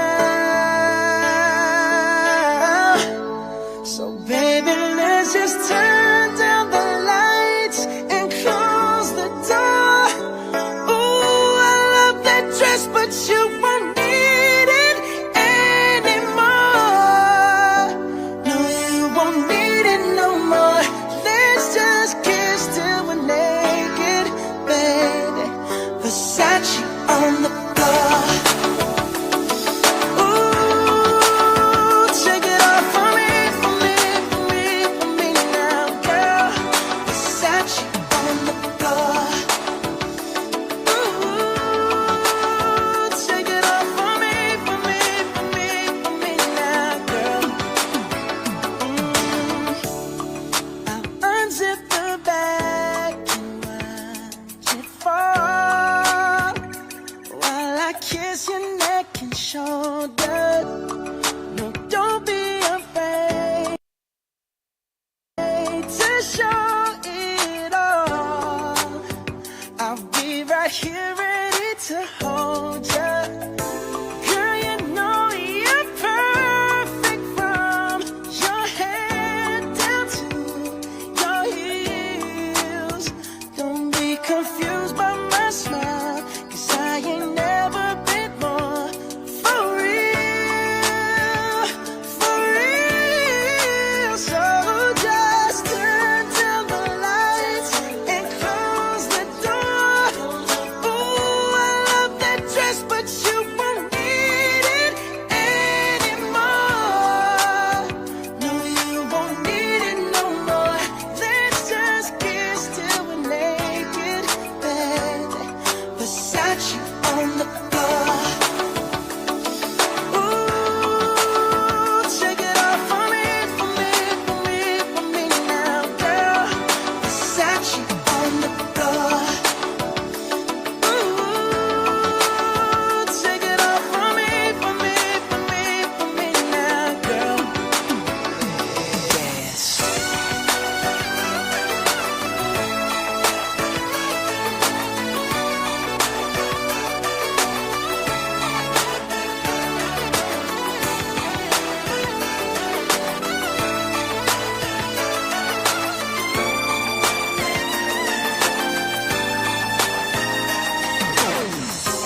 shine. There's a place in my heart for you, that's the bottom line.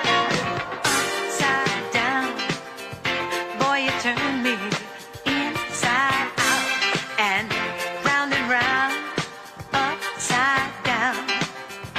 Boy, you turn me inside out and round. Instinctively you give to me the love that I need. I cherish the moment with you. Respectfully I say to thee, I'm aware that you're cheating, but no one makes me feel like you do. Upside down, boy, you turn me inside out and round, upside down. Boy, you turn me inside out and round, upside down. Boy, you turn me inside out and round, upside down. Boy, you turn me inside out and round, upside down. You turn me, you're giving love instinctively. Round and round, you turn me, I say to thee respectfully. Upside down, you turn me, you're giving love instinctively. Around and around, you turn me, I say to thee respectfully. I said upside down, you turn me, you're giving love instinctively. Around and around, you turn me, I say to thee respectfully. Upside down, you turn me, you're giving love instinctively. Round and round, you turn me, I say to thee respectfully. Upside down, you turn me.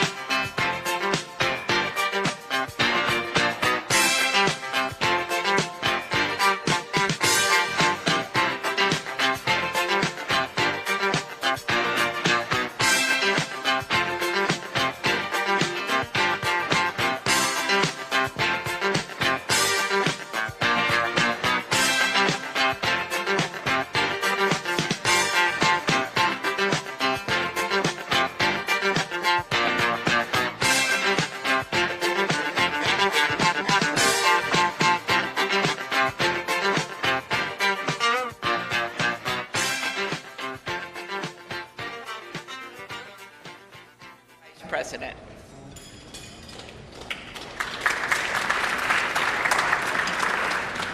Thank you so much. It is my great honor to offer a toast to our new Vice President, Mr. J.D. Vance.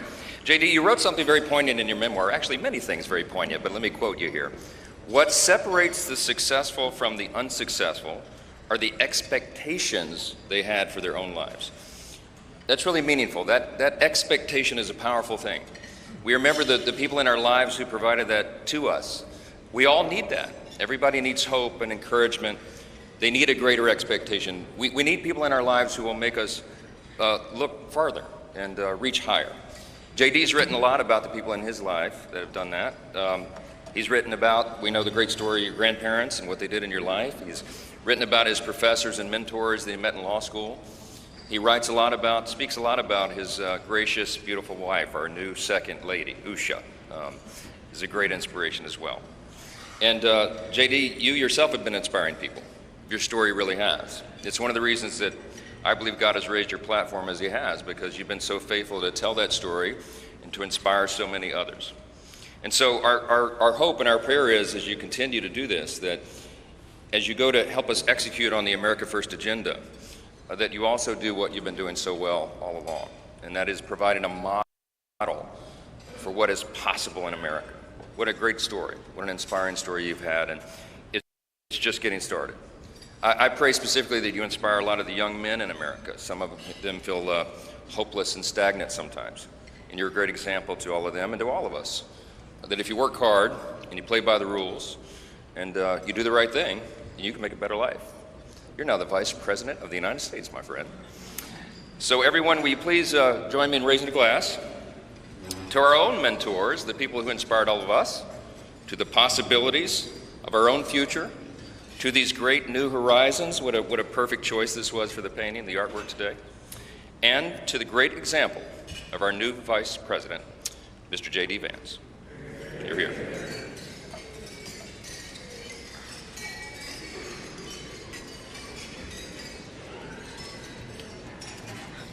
Thank you, Speaker Johnson and Vice President Vance. I will now invite my senator next door in the state of South Dakota, Senate Majority Leader John Thune, to give the toast for the President.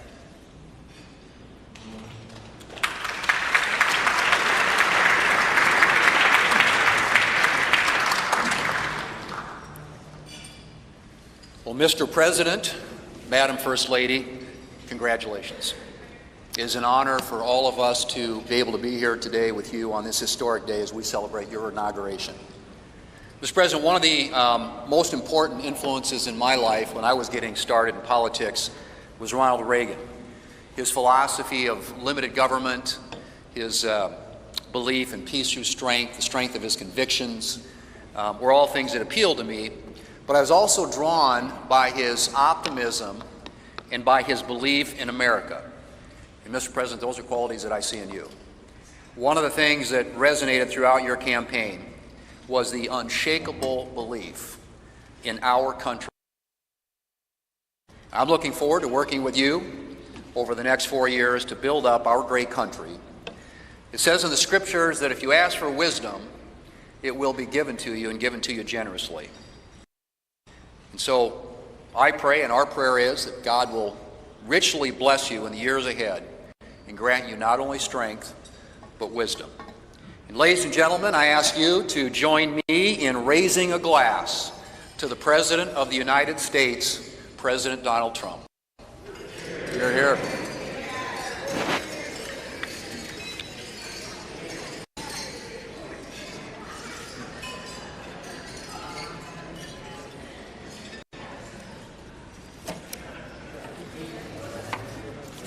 So, this has been a long day with many other things ahead for so many of you. But I want to thank you for attending the 60th inaugural ceremonies. And as we close, we ask that you pick up a gift. All of our guests are going to get a set of commemorative glasses in embossed leather featuring the Great Seal of the United States, which Senator Fisher and I selected together, and maybe Senator McConnell added some bourbon from Kentucky. Just saying. It is now my privilege to conclude this luncheon by asking Margaret Kibben, the chaplain for the House of Representatives, to deliver the benediction. Thank you. And we know we love this eagle podium. It's pretty good, Mr. President. Ladies and gentlemen, please rise for the benediction.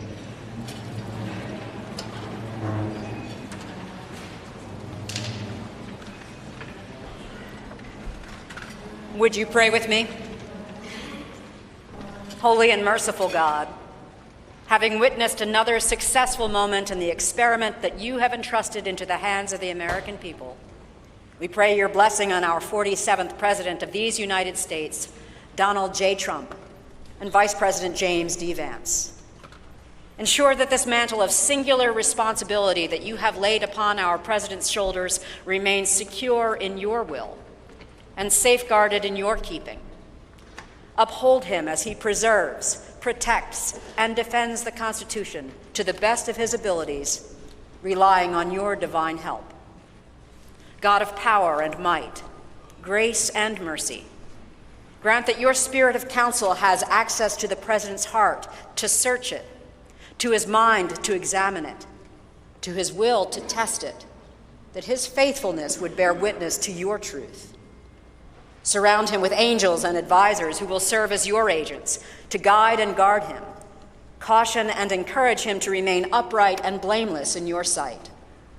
Buckle the belt of truth around his waist. Place the breastplate of righteousness over his heart. Fit his feet with readiness, that your gospel of wisdom and justice will shine forth throughout President Trump's administration. We offer this prayer to the one whose voice we follow to guide all that we do and all that we hope for. Amen.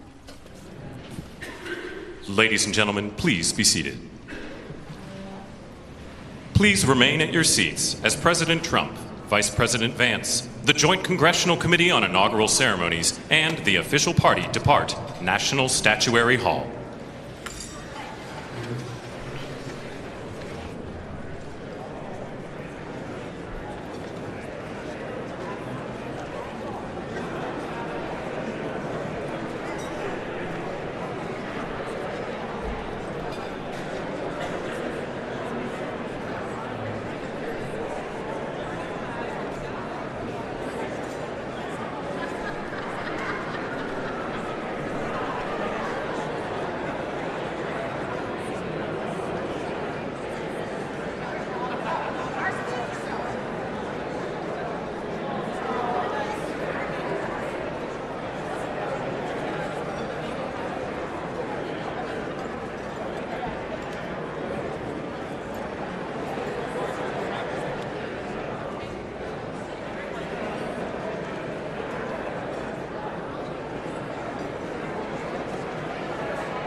Do we have to go down?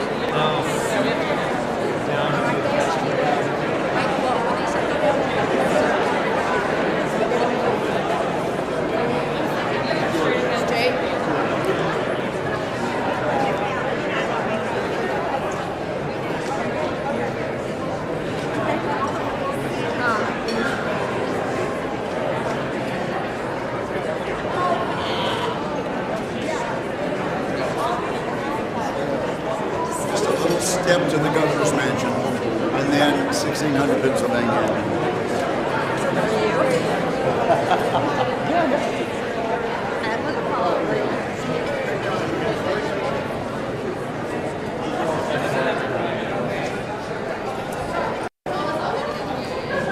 But do we have a Sherpa person leading?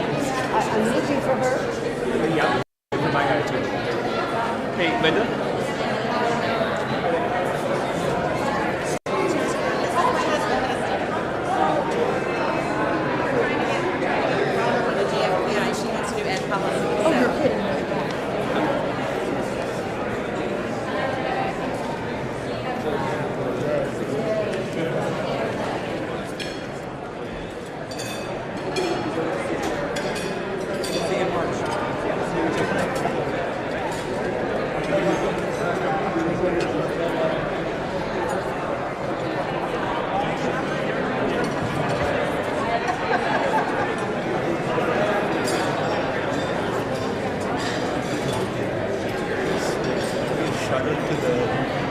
Village Hotel, and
CJS again.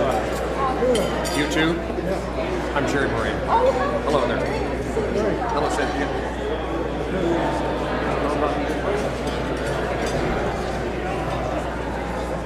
Same spot.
Opposed? Ready?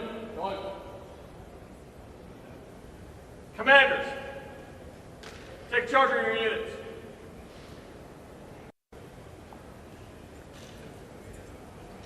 Right. Back. Forward. Forward. Forward. Right. Hands. Forward.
Ladies and gentlemen, you're listening to the Army's premier national musical outreach organization, the United States Army Field Band from Fort Meade, Maryland. They are led by Commander and Conductor Lieutenant Colonel Domingo S. Robinson. The U.S. Army Field Band develops positive connections on behalf of the Army, the Department of Defense, and the United States through live music, multimedia performances, television productions, and emergent technologies, traveling thousands of miles annually across our nation and around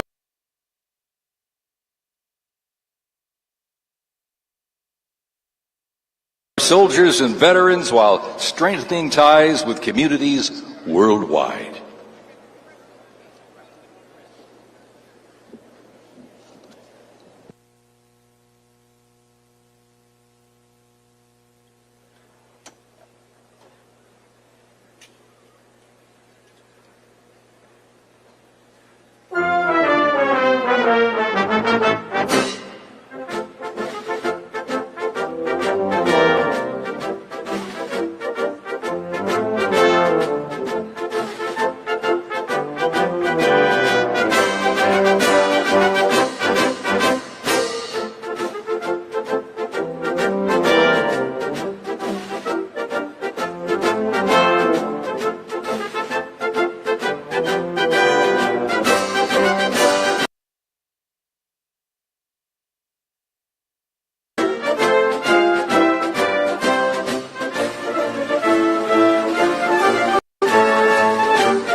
Bullets and bayonets back to the top. Bullets.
2025 Presidential Inaugural Parade. My name is Dan.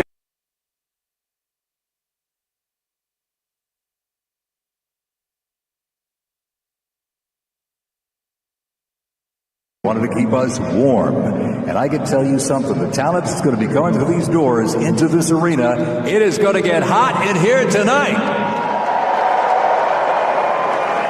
So thank you for joining us as we celebrate this historic occasion on behalf of the Trump-Vance Presidential Inaugural Committee. The ceremony is about to begin. We're going to get things underway, so if you're with family and friends, been talking in the halls or whatever, get down to your seats, grab a snack. We're going to get the show on the road.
spirit. Next up is honors.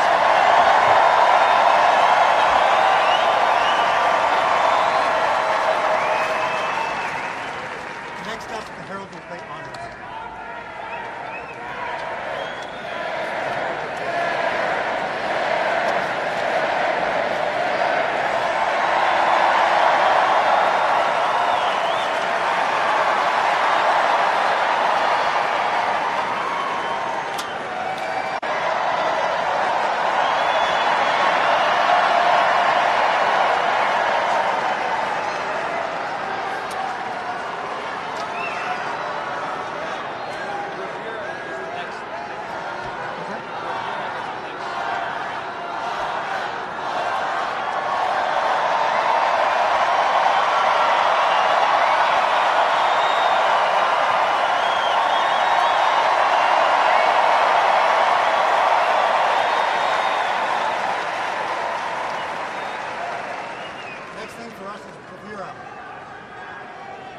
Next thing for us is bravura.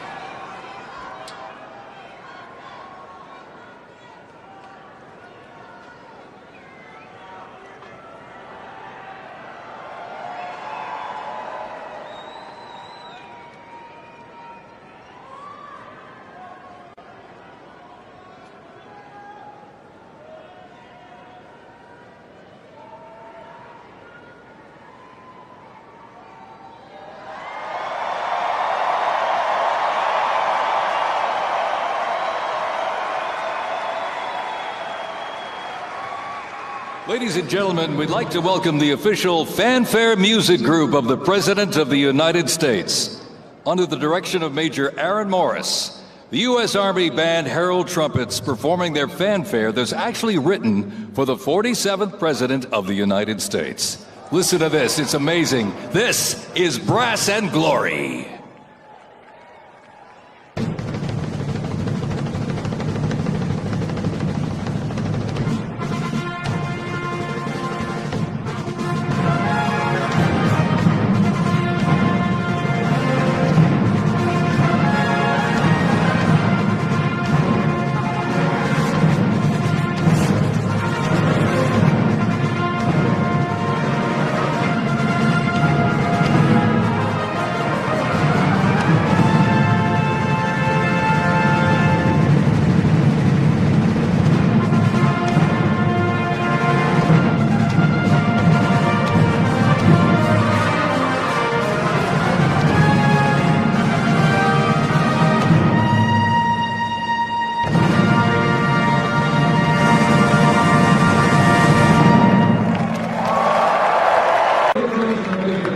Let's hear it for the folks.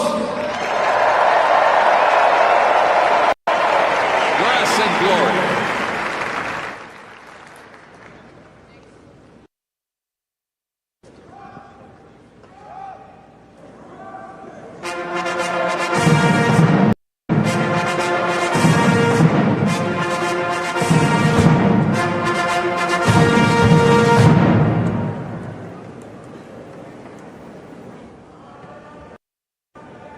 Ladies and gentlemen, please welcome the 50th Vice President of the United States of America, Vice President J.D. Vance, accompanied by the Second Lady, Mrs. Usha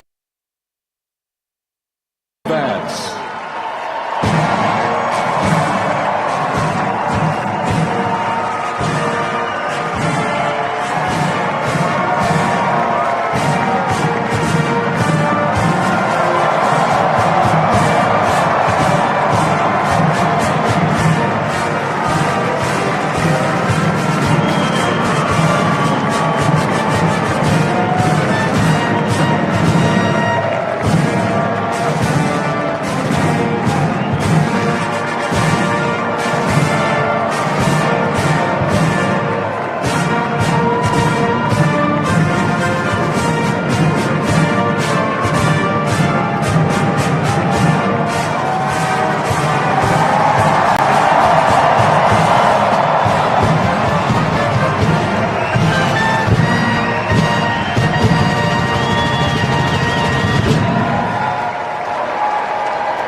Ladies and gentlemen, please welcome the 47th President of the United States of America, Donald John Trump, accompanied by the First Lady, Miss Melania Trump.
Ladies and gentlemen, we now present a selection of participants for the 2025 Presidential Inaugural Parade.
Ladies and gentlemen, the heroes of Butler County are here.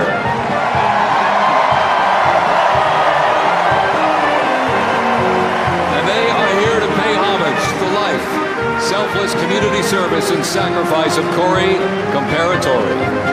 Mr. Comparatori, a 10-year U.S. Army Reserve veteran and past fire chief to the Buffalo Township Volunteer Fire Company, who died during the assassination attempt on the life of President Trump in Butler, Pennsylvania, July 13th, 2024. Their formation consists of Pennsylvania State Police, local police, county sheriffs, emergency services unit, EMS, 911 radio dispatch, and hospital personnel, who all heroically stepped into action during the horrific attack. They are also paying tribute to the courageous service of first responders nationwide.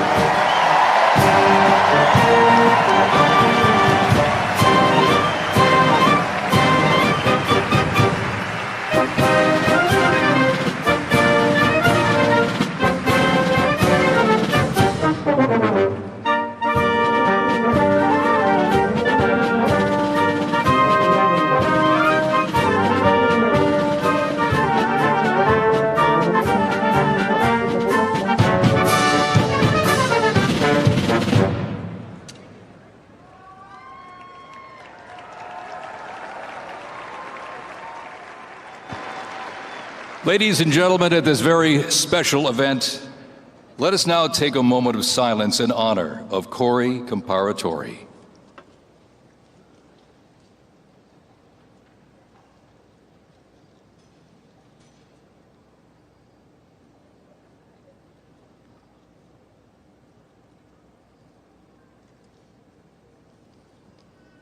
Thank you very much, ladies and gentlemen.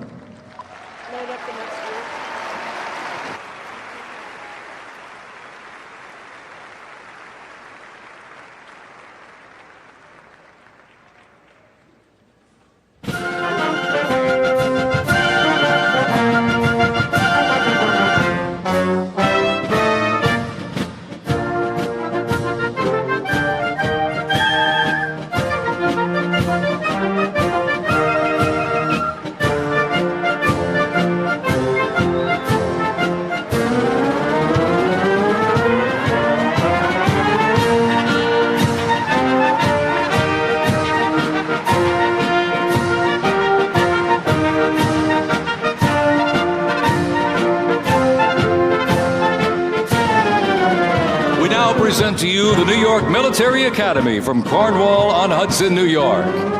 New York Military Academy stands out due to its unique connection to the President himself. President Trump is a 1964 graduate and has been enshrined as one of our alumni of distinction. This historic academy has been named a Junior Reserve Officer Training Corps, that's JROTC, and are marching with their cadet dress uniforms. Look at these, all modeled after post-World War I General Blackjack Pershing's gray uniform.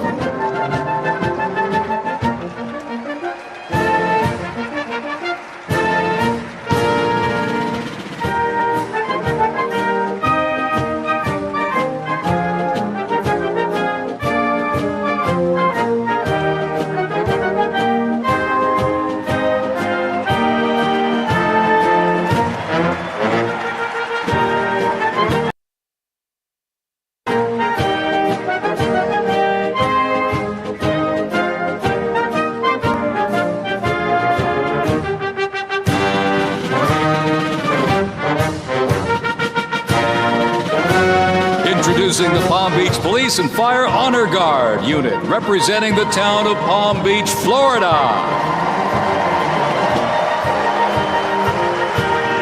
This group consists of police officers and firefighters from the town of Palm Beach, home to some of the most prestigious people in the world, including President Donald J. Trump.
Society pipes and drums from New York City. They have performed internationally in Ireland, Canada, Australia, Germany, and Switzerland. And as of this past December, the band has had the distinct honor to perform at the 75th commemoration of the attack on Pearl Harbor in Oahu, Hawaii. The band has also played for hospitalized children, military veterans, as well as the 1980 and 2005 presidential inaugural parades, and His Holiness Pope John Paul II. The NYPD Emerald Society Pipes and Drums formed way back in 1960. And you know, they are the oldest, largest police pipe band in the United States, comprised of all active and retired police officers of various ranks and assignments. Listen to those bagpipes. Let's hear it for them, folks.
Here's one that hits close to home for our Vice President. We now welcome the Middletown High School Marching Band and cheerleaders. They're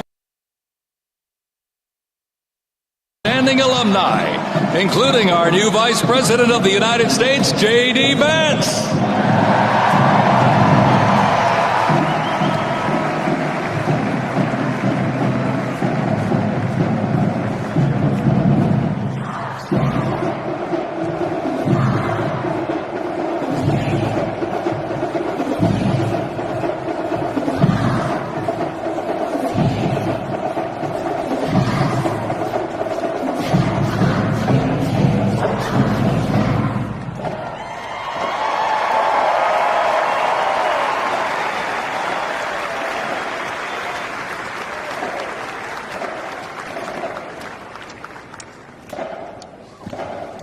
band has performed in countless parades, community and sporting events, as well as competitions. They have also always qualified for the Ohio Music Educators Association state finals for 23 years straight. How about that? And have earned the highest rating in 18 of those appearances. Woo! And today they performed America's Sweet Land of Liberty.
While they cheer here in the arena, let's cheer for him again, folks, from our VP hometown, Middletown High School Marching Band.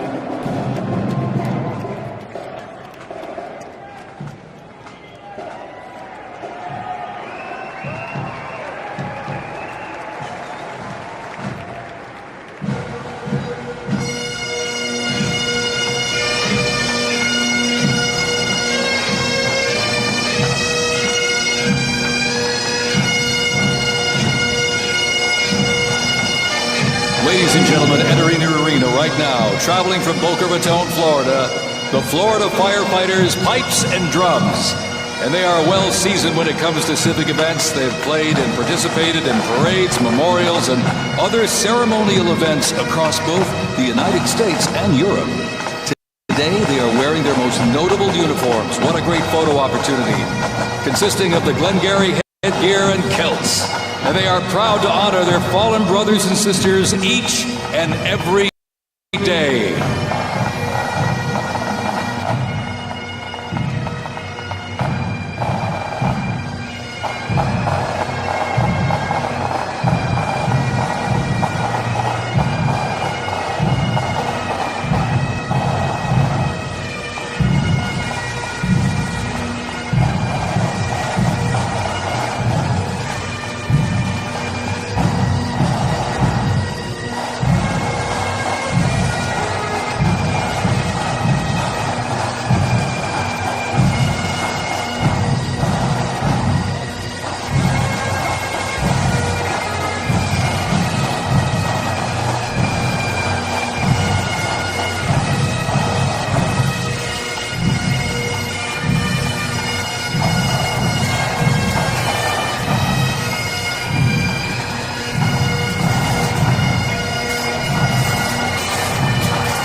And as the Florida fighter fighters, pipes and drums leave the arena, we keep the rhythm and the drums going.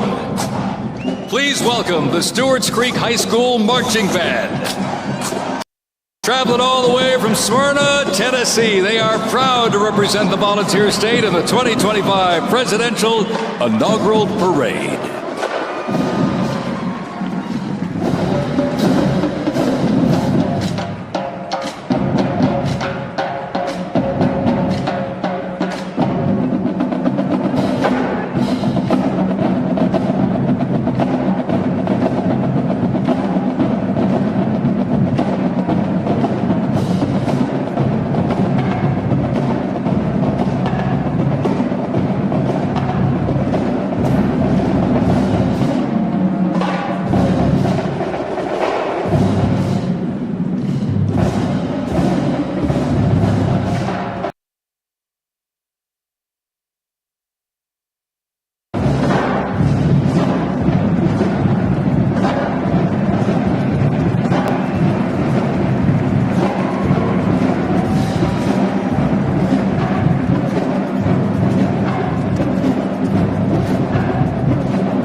And as the beat of the drums continues, established in 2013, that band has rapidly become one of Tennessee's premier high school music programs.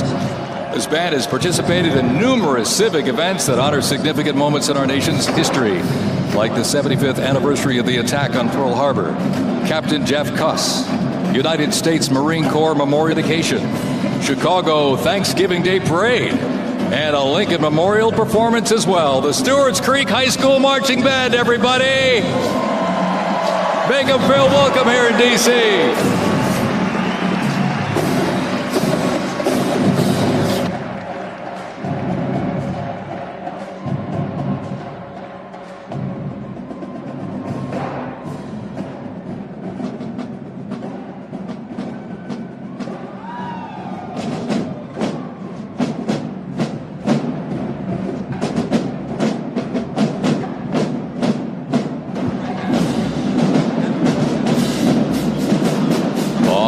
ladies and gentlemen, now welcoming the Mississippi Valley State University Band. They're traveling all the way from Itabita, Mississippi. Look at this, gang. This is the Mean Green Marching Machine.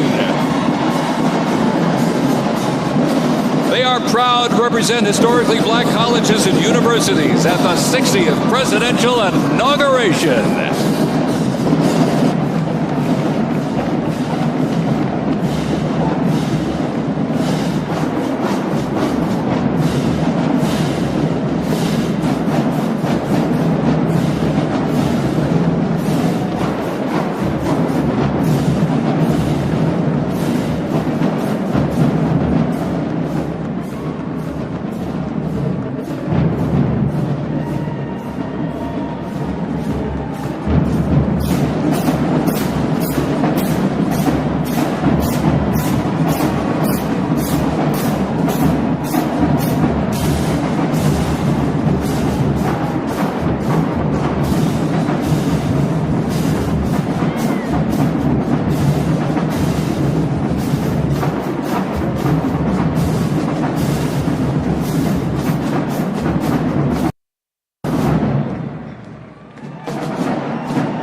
counting, close to 300 from the Mississippi Valley State University Band.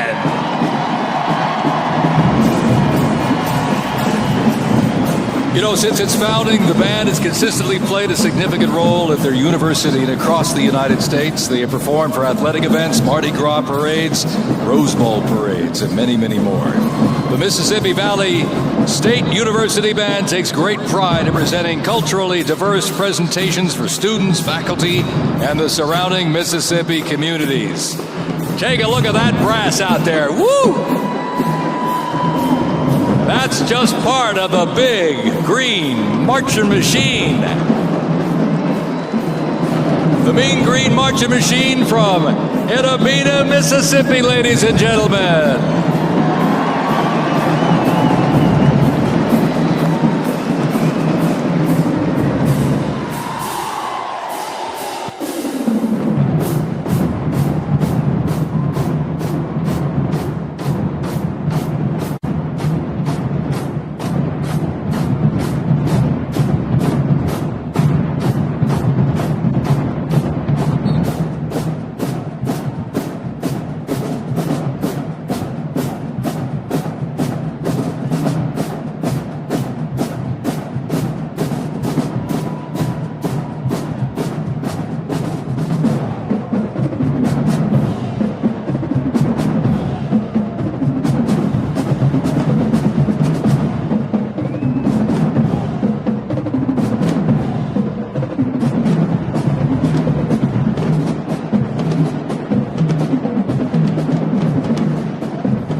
Ladies and gentlemen, please welcome our new special envoy to the Middle East, Steve Witkoff.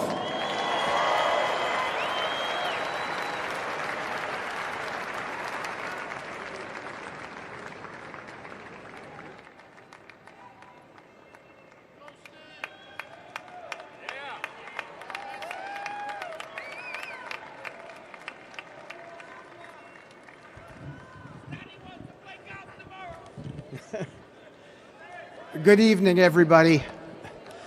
I was appointed by President Trump to be the special envoy for peace in the Middle East.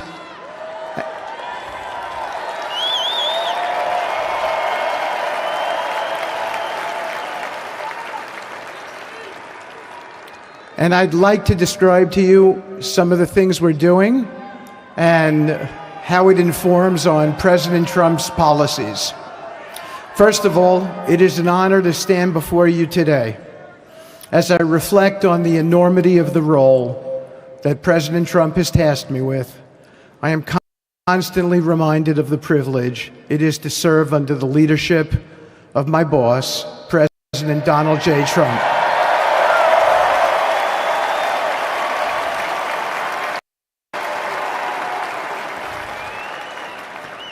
His presidency has provided a clear, bold vision for the Middle East, and it is this vision that guides every step I take in the mission. President Trump's leadership has redefined what is possible in the pursuit of progress and stability in the Middle East.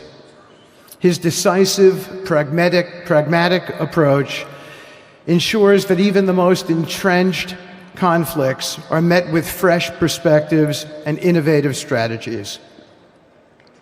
His policies have already delivered remarkable successes, such as yesterday's release of hostages in Gaza.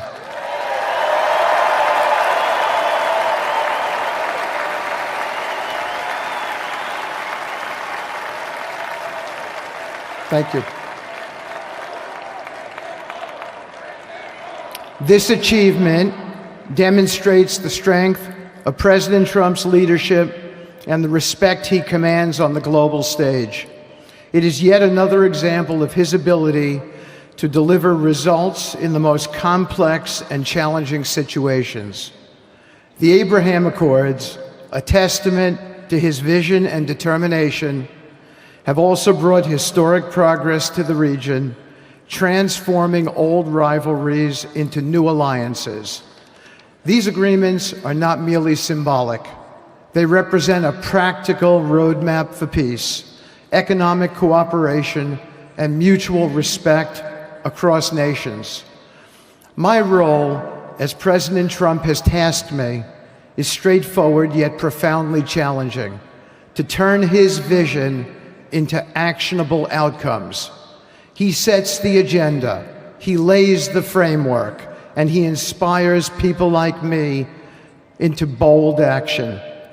My responsibility is to implement his vision, engaging with leaders across the region to find pathways towards sustainable peace and stability. And let me tell you, having Donald Trump as a boss makes this task not only possible, but far more effective.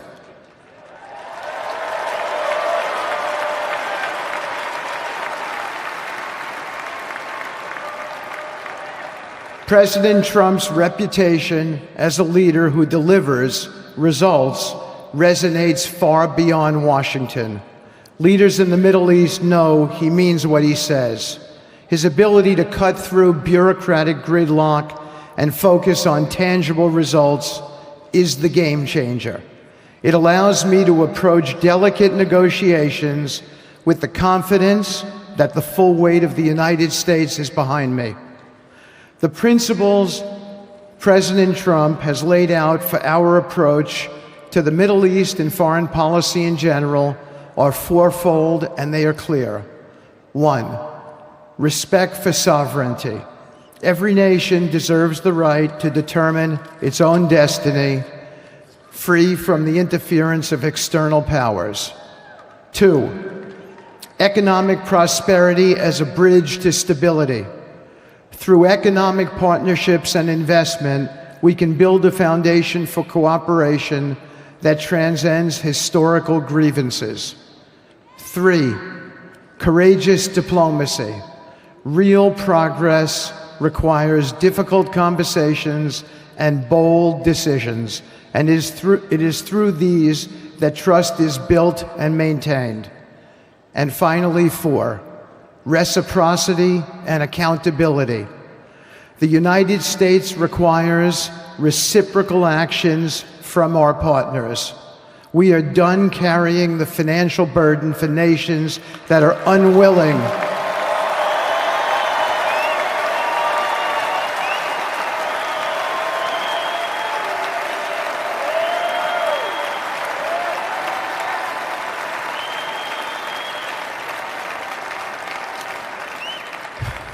We are done carrying the financial burden for nations that are unwilling to fund their own progress. The days of blank checks are over.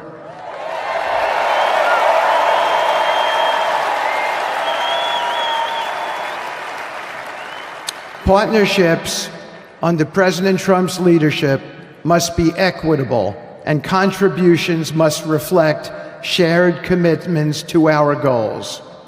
In my work, I've seen firsthand how these principles resonate.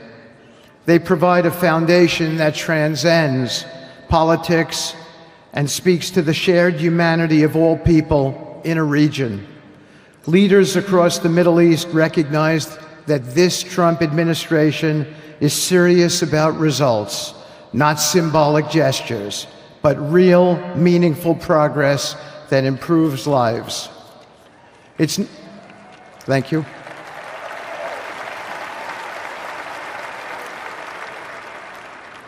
It's not always easy. There are moments of deep challenge and frustration. Decades of mistrust cannot be undone overnight. Yet I take comfort in knowing that I am not in this alone. President Trump's clarity of vision ensures that I never have to question what success looks like. His leadership provides the confidence and direction necessary to navigate these complexities. As we move forward, my commitment is to continue the work of advancing President Trump's vision for the Middle East. Whether through expanding the Abraham Peace Accords, fostering economic development, or facilitating dialogue between long-standing adversaries, my focus remains on actionable results. Let me close by saying this: a stable and prosperous Middle East is not an unattainable dream. It is a goal within our reach, made possible by strong leadership and unwavering commitment. Under President Trump's guidance, we are proving that the impossible can become reality. Thank you, but I have one more thing to say. We have some special people for me to introduce you to tonight. President Trump has been talking to them as well. They are the families of hostages from Israel who have been in Gaza for the last year and a half. There are many of them here today. Several of the families have lost children and loved ones, and they're here because they're part of an effort to retrieve their bodies so they can be buried in a proper way. Several have children who are still in captivity. There is an American family here whose loved one is scheduled to come out in 14 days, and they're going to be meeting the president tonight. So let's give them all some love and a big hand. Come on up.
Bring them home.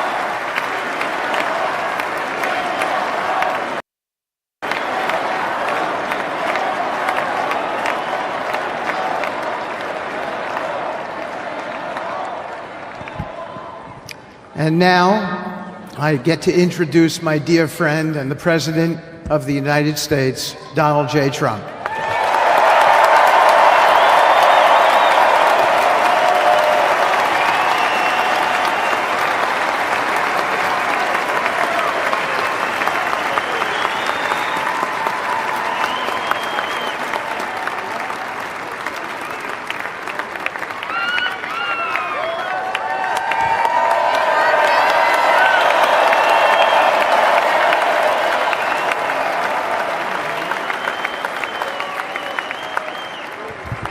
Thank you very much, everybody. Appreciate it. Thank you.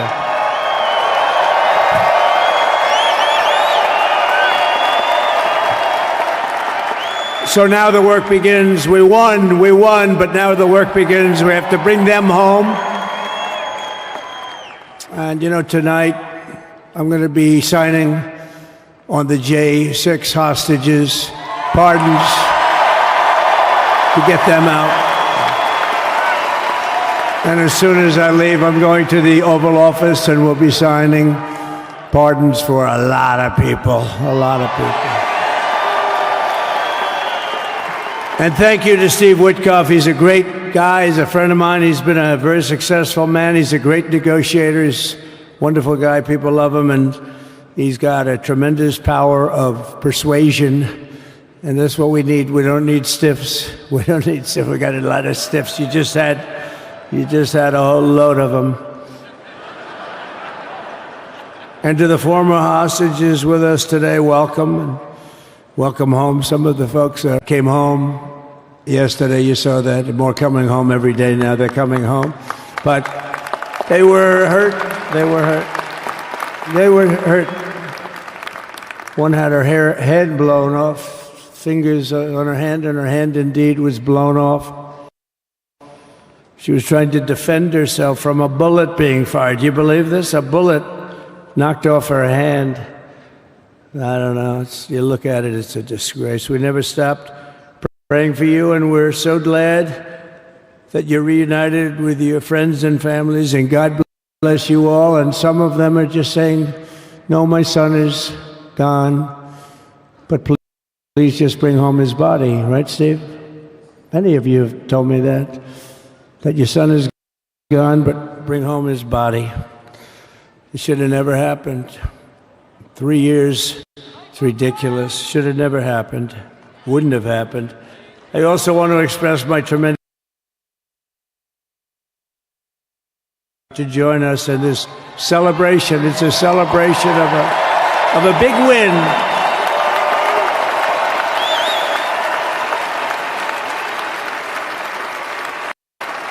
And you're witnessing the dawn of the golden age of America. That's what it's going to be. We're bringing it back. We're going to bring it back fast. We're going to bring it back fast. Let us also thank the incredible service members, National Guardsmen, Police, Secret Service, and law enforcement personnel who are keeping us all safe, even though, and they are great people. New York's finest. I grew up with New York's finest, and we got to give them their authority back. You won't have any crime. There'll be no crime. You give them little authority back. The whole way they run things in this country now, it's disgraceful. But it's going to change rapidly. We're going to make our cities safe again, too. Even though we're indoors, we've had a magnificent inaugural parade. And let's give a big round of applause. They were great. To all of the incredible performers and hardworking men and women who made it possible. Those people, really talented, amazing people. I also want to thank my wonderful family for being here, especially my beautiful wife, our First Lady, Melania.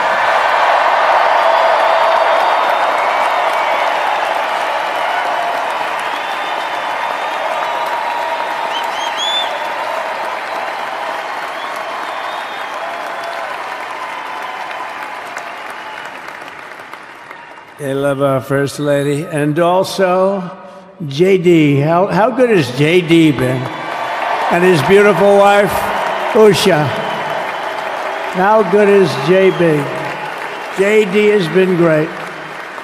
He's another good negotiator, Steve. He's a great negotiator, too. We need negotiators in this country. But so many of the people on the stage behind, not only family members, as an example, Lara Trump, the wife of Eric. She was the head of the Republican Party, along with my friend Michael. Stand up, the two of you. What a job. What a job they did. They worked so hard. They knew they'd be rigging, but they said, we're going to make it too big to rig, and we did. We made it too big to rig. We won every swing state by a lot. We won the popular vote by millions and millions of votes. We won the whole ball of wax. And now we're going to go and drill, baby, drill, and do all the things that we've wanted to do and bring your costs down, your prices down, and make our country safe. So thank you very much. A nice job in the administration. I said, no, I'm leaving you right where you are. You've done a very good job. We're not moving you, Michael. I'm sorry. Anyway, thank you very much. Appreciate it. Appreciate it very much. Right here with us also in the arena, I'm about to sign some very important executive orders of our new administration. Hey, Don, will you stand up, please? Don is another one. How about Don? This guy.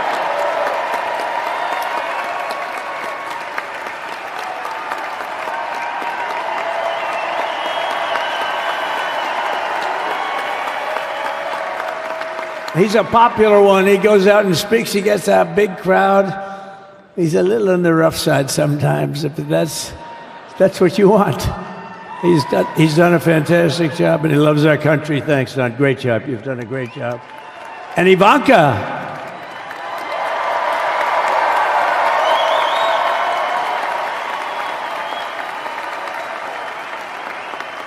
And you know, Jared negotiated the Abraham Accords, which are it's the biggest deal made in the Middle East in many, many years, and it's really something. Jared, stand up, Jared. The Abraham Accords.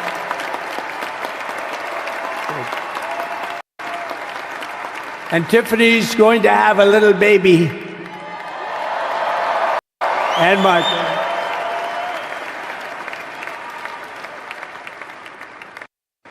And then I have a very tall son named Barron. Has anyone ever heard of him?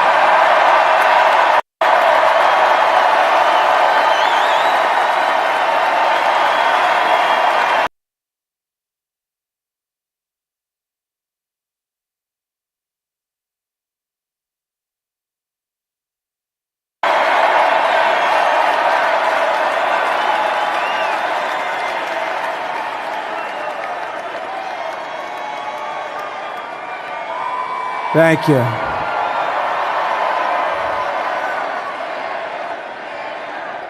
He knew the youth vote. You know, we won the youth vote by 36 points. And he was saying, Dad, you got to go out and do this one and that one. And we did a lot of them. And he respects them all. He understood them very well. And he said, Dad, you got to go out, do Joe Rogan, do all these guys. And we did. We did, and Joe Rogan was great. They were all great, right, Darren? They were all good. He understood the market. Another famous one, how about Kai? Stand up, Kai.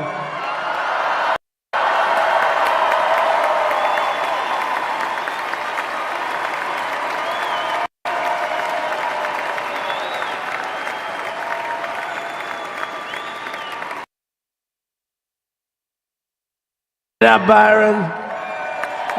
Stand up. What a future this one has. What a future.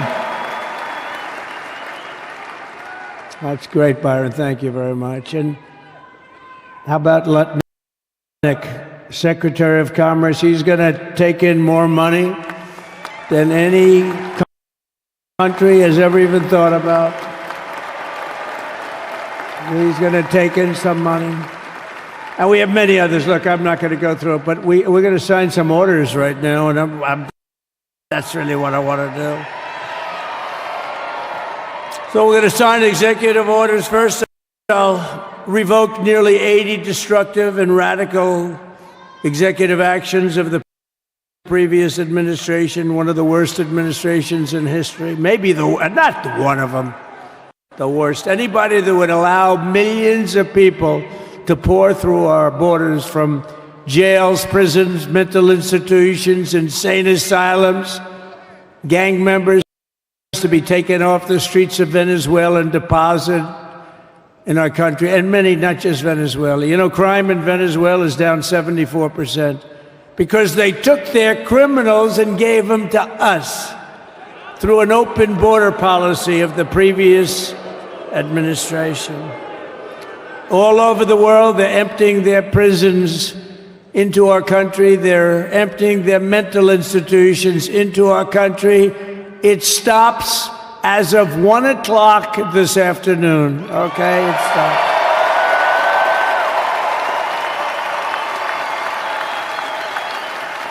So I'm revoking nearly 80 destructive, radical executive actions of the previous administration. They'll all be null and void within about, 5 minutes? Is that them over there? 5 minutes? And next, to gain immediate control of the vast federal, out-of-control bureaucracy, I will implement an immediate regulation freeze, which will stop Biden bureaucrats from continuing to regulate. Most of those bureaucrats are being fired. They're gone.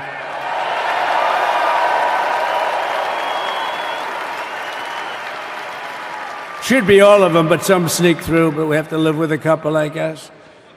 I'll also issue a temporary hiring freeze to ensure that we're only hiring competent people who are faithful to the American public. And we will pause the hiring of any new IRS agents. We will also require that federal workers must return to the office in person. And we're going to take the 88,000 people that they hired to go after you with guns. By the way, they're allowed to use guns and harass you like they were so many other people. Remember this? Okay, remember? Do you remember a little statement about tips? Does anybody remember that little statement? I think we won Nevada because of that statement. But they went out and harassed you over the tips. In other words, we are restoring control of our government to the people. We're going to take those 88,000. Let's see if they'd like to work on the border, because that's where we want them, really.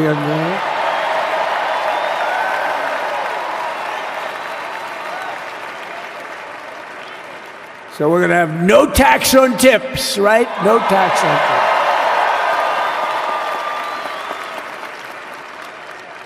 And we may have, like the Speaker of the House, is he here? He's done such a good job. Is Mike here? He's around here someplace. I saw him just a little while ago. Hello, fellas. Look at you guys. Yeah, I know it. He's great. He's doing great. They're all doing good. The Republican Party has never been unified like it is right now. They want to save our country. And we're going to more than save it. We're going to make it greater than it's ever been before by a lot. Next, I'm going to sign a presidential memorandum directing every member of my cabinet to marshal every power at their disposal to defeat inflation and rapidly bring down the cost of daily life, because your costs have gone through the roof in the last 4 years.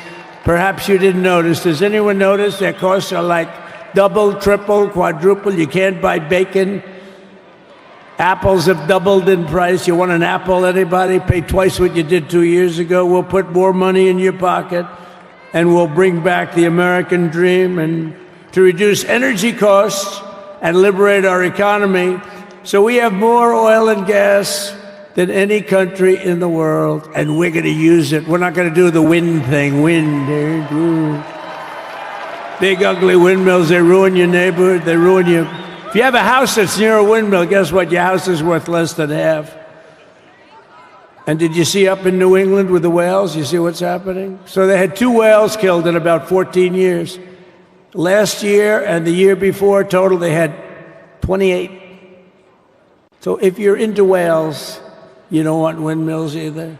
And they're the most expensive form of energy that you can have by far. And they're all made in China, by the way, practically all of them. And they kill your birds and they ruin your beautiful landscapes. But other than that, I think they're quite good, right? Now, remember when we used to joke and kid when we were kidding, but we don't kid anymore?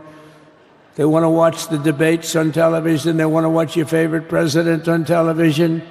But the wind isn't blowing, so we can't watch television that night, Gladys. Remember? Gladys, I'm sorry, the wind is just not blowing. We're not watching Trump tonight. But I'm immediately withdrawing from the unfair, one-sided Paris Climate Accord ripoff. The United States will not sabotage our own industries while China pollutes with impunity. You know, China, I mean, look, they use a lot of dirty energy, but they produce a lot of energy. And when that stuff goes up in the air, you know, it doesn't stay there. It's not like you got a wall. We love walls, don't we? Not like you have a wall around and it doesn't. It floats into the United States of America after 3.5 to 5.5 days. It floats across the oceans and it comes right over your neighborhood and it falls into your neighborhood. So they all say, we have to fight for cleaner air, but the other dirty air is dropping all over us. So what the hell are they talking about? Unless everybody does it, it just doesn't work. You know, we had the cleanest air and the cleanest water that this country's ever had under the Trump administration, and we didn't do anything to stop jobs and stop production. Believe me, you're going to see a lot of companies come pouring back because tariffs. I always say tariffs is the most beautiful word to me in the dictionary. Then I was reprimanded by the fake news. They said, what about love, religion, and God? I said, I agree. Let's put God number one. Let's put religion number two. Love, I don't know. We got to put that number 3, I guess, right? And then it's tariff. Because tariffs are going to make us rich as hell. It's going to bring our country's businesses back that left us. And I'll also sign an executive order to immediately end federal government censorship of the American people. In America, we believe in free speech, and we're bringing it back starting today to stop the weaponization. Oh, do I know about that? These creeps. Deranged Jack Smith. You ever hear of him? Deranged. He's a deranged prosecutor. He's sick. They suck him on me. He's now been reduced to getting on an airplane, going back to The Hague or wherever the hell he came from. We got to get rid of that guy. Hey, was he one of the many people that got a pardon today? Did they pardon Jack Smith? You know, did you know that Biden, while I was making my speech, pardoned his whole family?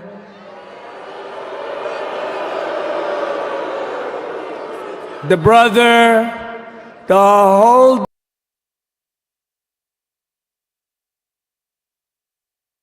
my speech.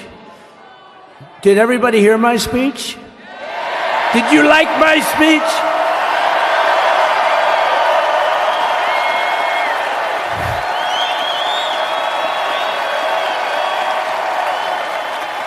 Thank you. I mean, the only thing wrong with it is I had a lot of tough things to say, and I have some great people that work for me. Sir, this is such a great speech. It's so unifying. Don't talk about Biden with his pardons of his family. We want a unified country. They said, don't talk about the J6 hostages that you're going to be releasing today. Sir, don't put that in your speech, please. I said, but I want to put it in my speech. I said, sir, it won't be unified like it is. It's so beautiful the way it is. And it is getting great reviews. You know, if I put things like that in, I'll get terrible reviews. One little paragraph that's a little bit wrong, the fake news goes crazy, right? So I said, all right, I won't put it in my speech, but you know what? I'm speaking in front of a hell of a lot of people at a place called Capital One Arena, and I'll talk about it there. So we're going to be going over the beautiful Oval Office, one of the great offices in history. Even if it wasn't beautiful, it's the Oval Office, but it is beautiful. And we love the Oval Office. It all starts with the wars start and end there. Everything starts and ends at the Oval Office. We love it.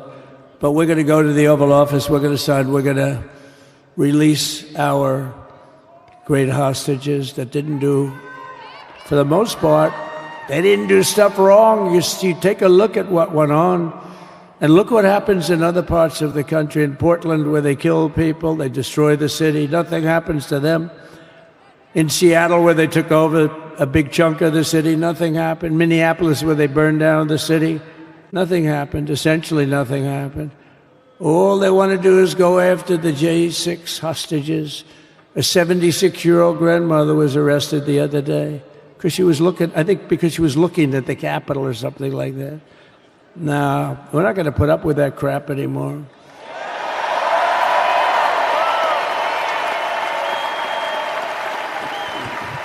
And to stop the weaponization of law enforcement, I've been investigated more than any human being in the world. I believe I have the all-time record. Every day a subpoena. Every single day would get subpoenas. I was more than any person. Alphonse Capone, remember I used to talk about it? Now, Alphonse Capone, Scarface, he was a pretty rough guy. He was investigated about 1/100th what Trump was investigated. My father's looking down at me, my mother, how the hell did this happen? You know what it is? They investigated their political opponent, the opponent of Biden, and then ultimately Kamala. Has anyone ever heard of Kamala?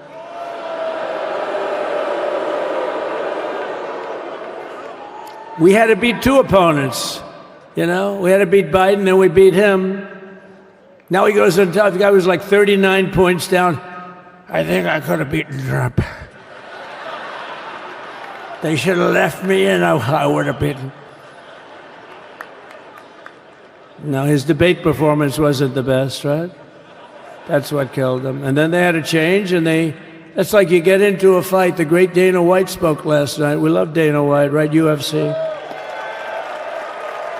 That's like he puts in two fighters, one of them's getting creamed, getting really beaten, and say, all right, take him out, let's put somebody else in to finish up the fight. That's what they did to us.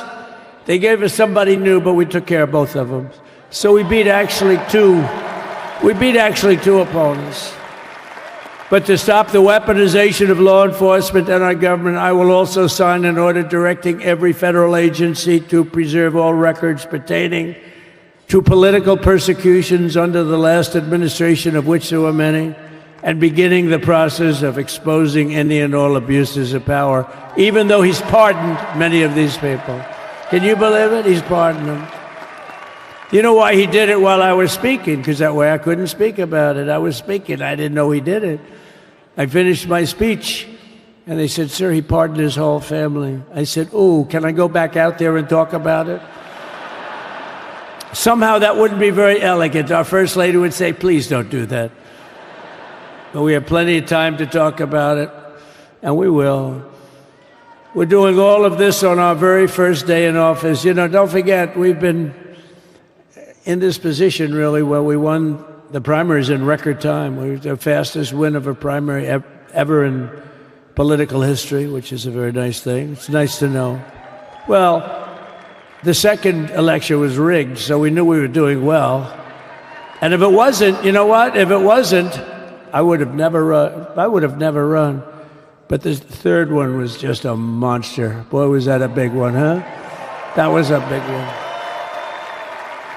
On the second one, we got like 10 or 12 million votes more than the first one. How about that? We did great on the first one. We did much better on the second one.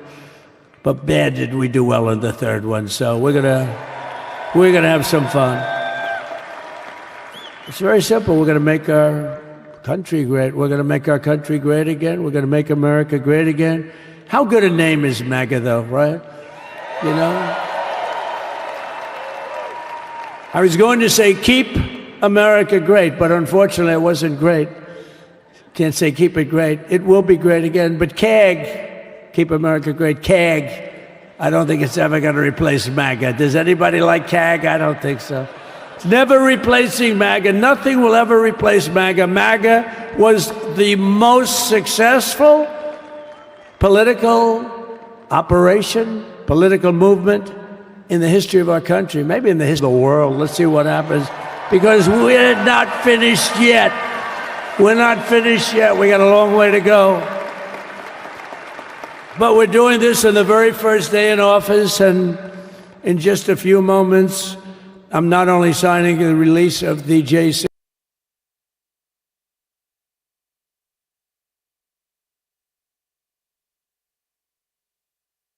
hostages, I'm signing other things that you're going to love. Oh, you're going to be happy reading newspapers. This place is full to the rafters. You don't have any. Look at those people up there.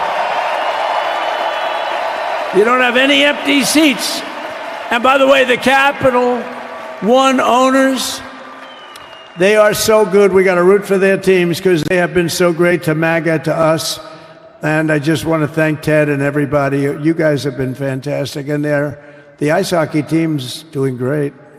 Ovechkin's pretty good, right? They're doing great. So I want to thank them, Capital One arena owners. They have been absolutely fantastic. And thank you once again to everyone. And I can only tell you, you're going to be very happy. You're going to watch a lot of good things happen. We got to stop some wars that are happening and going on. Some stupid things are happening. The war with Ukraine would have never happened, and it has. As you know anything about this tragedy that you're going through right now? But Iran was broke. Anybody that bought oil from Iran, they couldn't do any business with us. You're not going to do business with America. China passed, everybody passed. They were broke. They didn't have money for Hamas. They didn't have money for Hezbollah. And your sons would be alive, and they certainly wouldn't be incarcerated like they are. It's a shame, but we're getting a lot of people out in a short period of time. So I'm going to go right over to here, and I'm going to sign in front of you. Is that okay? Good.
First is the rescissions of 78 Biden-era EOs and presidential memoranda.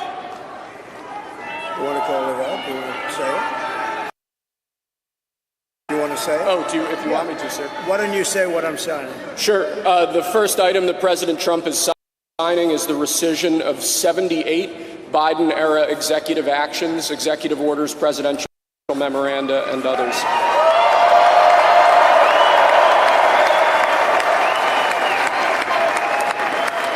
Thank you, sir.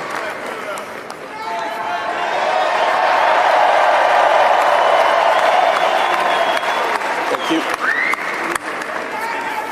The second item, President Trump, is a regulatory freeze, as you announced in your speech, preventing bureaucrats from issuing any more regulations until we have full control of this, the government and this administration.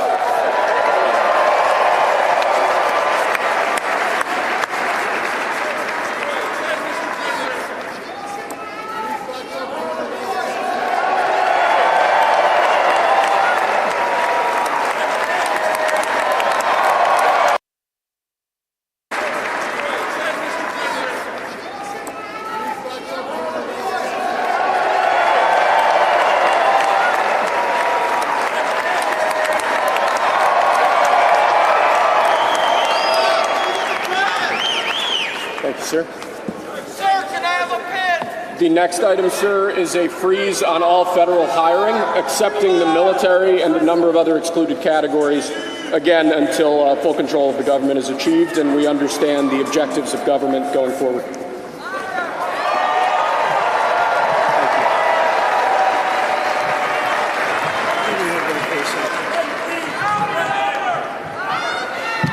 Could you imagine Biden doing this? I don't think so.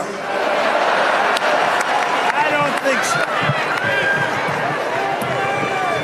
Sir, the next item, as you announced in your speech, is a requirement that federal workers return to full-time in-person work immediately.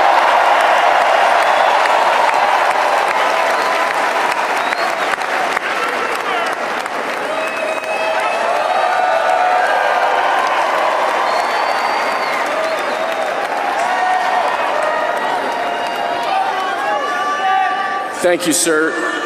Next, we have a directive to every department and agency in the federal government to address the cost of living crisis that has cost Americans so dearly.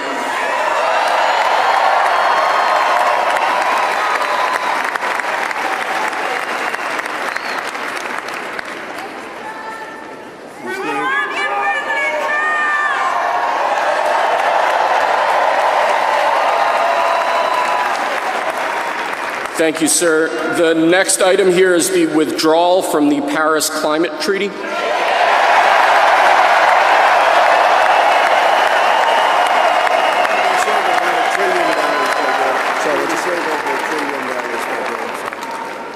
Yes, sir.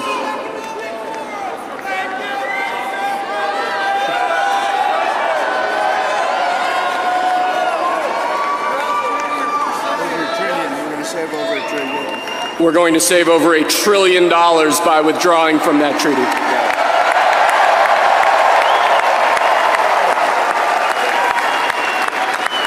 And the next item, sir, is a letter that will be transmitted to the United Nations explaining that we are withdrawing from the Paris Climate Treaty.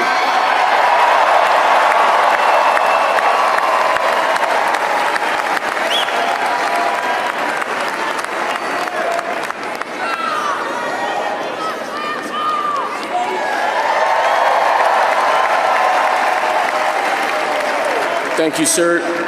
This next item is a directive to the federal government ordering the restoration of freedom of speech and preventing government censorship of free speech going forward.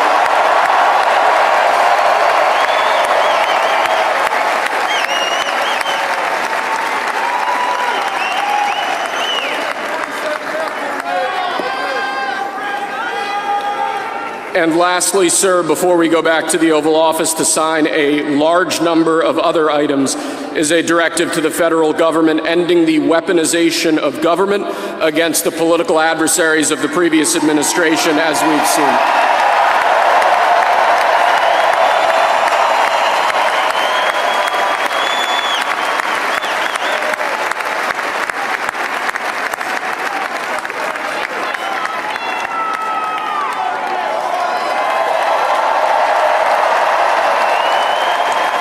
Thank you very much, sir. Appreciate it.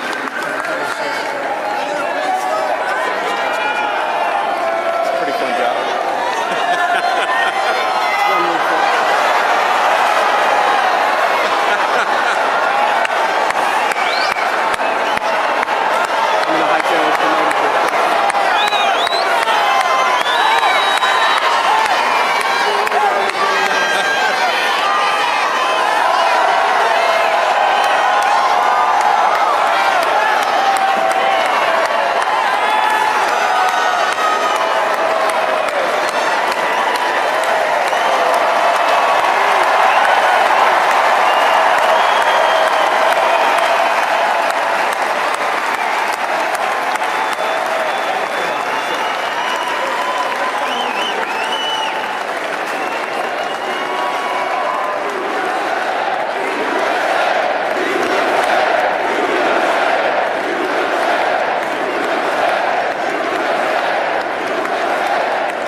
yourself off the ground. I said, young man, 'cause you're in a new town. There's no need to be unhappy, young man.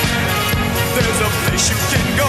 I said, young man, when you're short on your dough, you can stay there, and I'm sure you will find many ways to have a good time. It's fun to stay at the YMCA. It's fun to stay at the YMCA. They have everything for your men to enjoy. You can hang out with all the boys. It's fun to stay at the YMCA. It's fun to stay at the YMCA. You can get yourself clean. You can have a good meal. You can do whatever you feel. Young man, are you listening to me? I said, young man, what do you wanna be? I said, young man, you can make real your dreams, but you got to know this one thing. No man does it all by himself. I said, young man, put your pride on the shelf and just go there to the YMCA. I'm sure they can help you today. It's fun to stay at the YMCA. They have everything for your men to enjoy. You can hang out with all the boys. It's fun to stay at the YMCA. It's fun to stay at the YMCA. You can get yourself clean. You can have a good meal. You can do whatever you feel.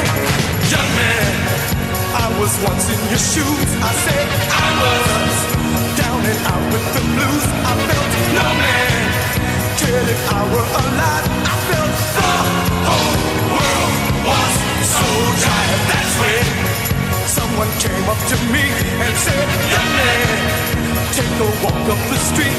It's a place there called the YMCA. They can start you back on your way.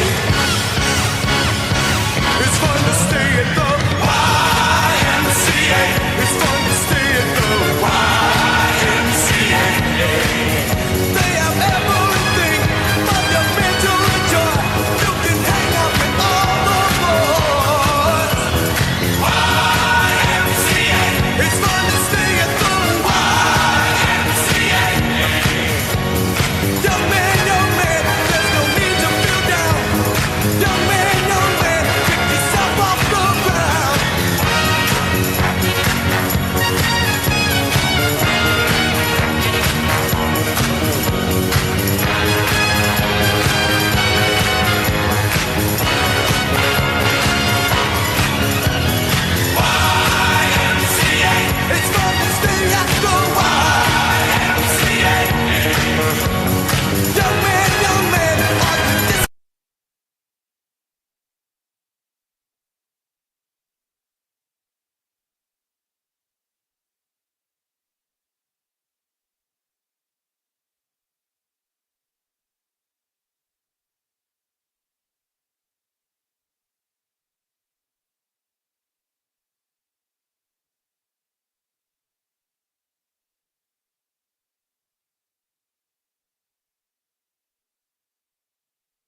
I think this order will apply to approximately 1,500 people, sir.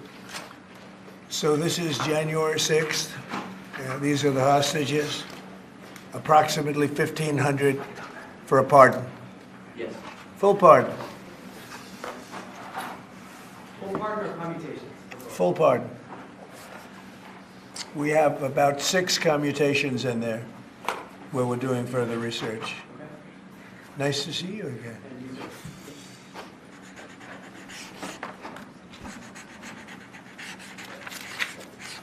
So this is a big one.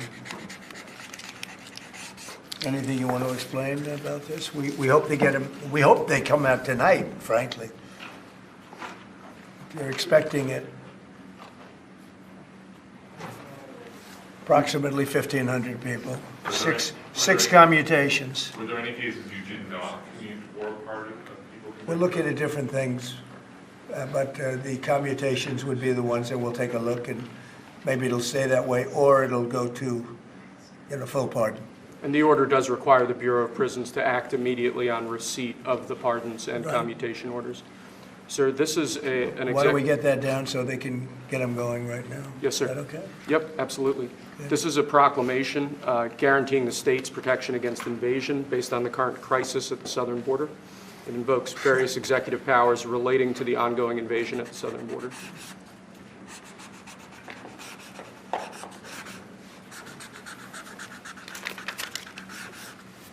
Mr. President, what makes you confident that those are not going to be blocked by the courts?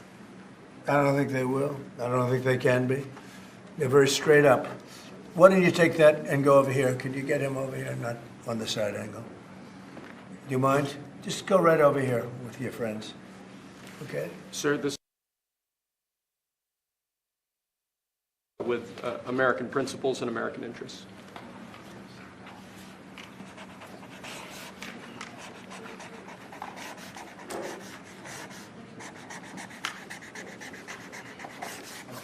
Okay?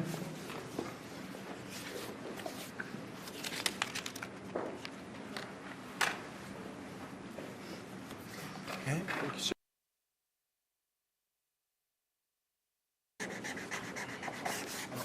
Okay?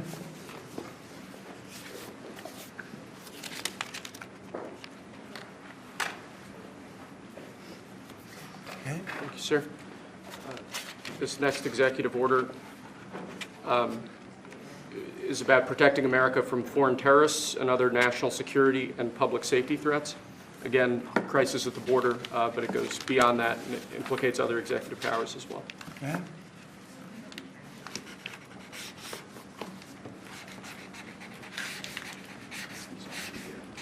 President Trump, if cartels are now going to be seen as foreign terror organizations, would you think about ordering U.S. Special Forces into Mexico to take them out? Could happen. Stranger things have happened. Mr. President, And that was actually sure that Maduro will accept Venezuelans? Say it. How will you make sure that Maduro will accept Venezuelans? Well, we're going to see on Venezuela. We're looking at Venezuela very strongly. It's a country I know very well for a lot of reasons, and it's, boy, it was a great country 20 years ago, and now it's a mess, right? Sir, can we expect ICE raids starting tomorrow in major cities? What does that mean? Can we expect ICE raids in major cities I don't want to say when, but it's going to happen. Has to happen, or we're not going to have a country left. This is actually an executive order designating the cartels and other organizations to be foreign terrorist organizations. That's a big one. Yes, sir. People have wanted to do this for years. So they are now designated as terrorist organizations, foreign. And Mexico probably doesn't want that. But we have to do what's right. They're killing our people. They're killing 250, 300,000 American people a year. Not 100, like has been reported for 15 years. It's probably 300,000.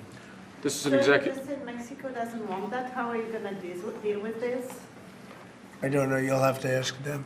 Sir, this is an executive order entitled Protecting the American People Against Invasion, which again deals with the southern border and the unprecedented admission of illegal aliens across the southern border.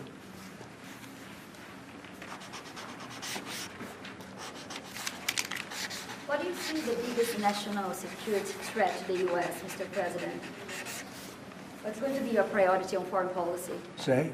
What's going to be your priority on foreign policy? What do you see as the biggest Well, national foreign security policy is a threat? big statement. I mean, my priority on foreign policy, it's going to be to keep America safe. Very simple. It's a big question, though. That's a very big question. Who is going to be the first foreign leader that you plan to meet, or who are you going to call tomorrow on your first day in I've office? already been meeting people. I've been meeting them. I've been talking to them. I met with Prime Minister Trudeau, like all Governor Trudeau. I met with numerous foreign leaders. Go ahead. Sir, this next order relates to the definition of birthright citizenship under the 14th Amendment of the United States. Good. That's a good one. Birthright. That's a big one. What about that one in the course? That one is likely to be passed. Could be. We think we have good grounds, but you could be right. I mean, you'll find out. It's ridiculous. We're the only country in the world that does this with birthright, as you know. And it's just absolutely ridiculous. But, you know, we'll see. We have very good grounds. Sir, People have wanted to do this for decades.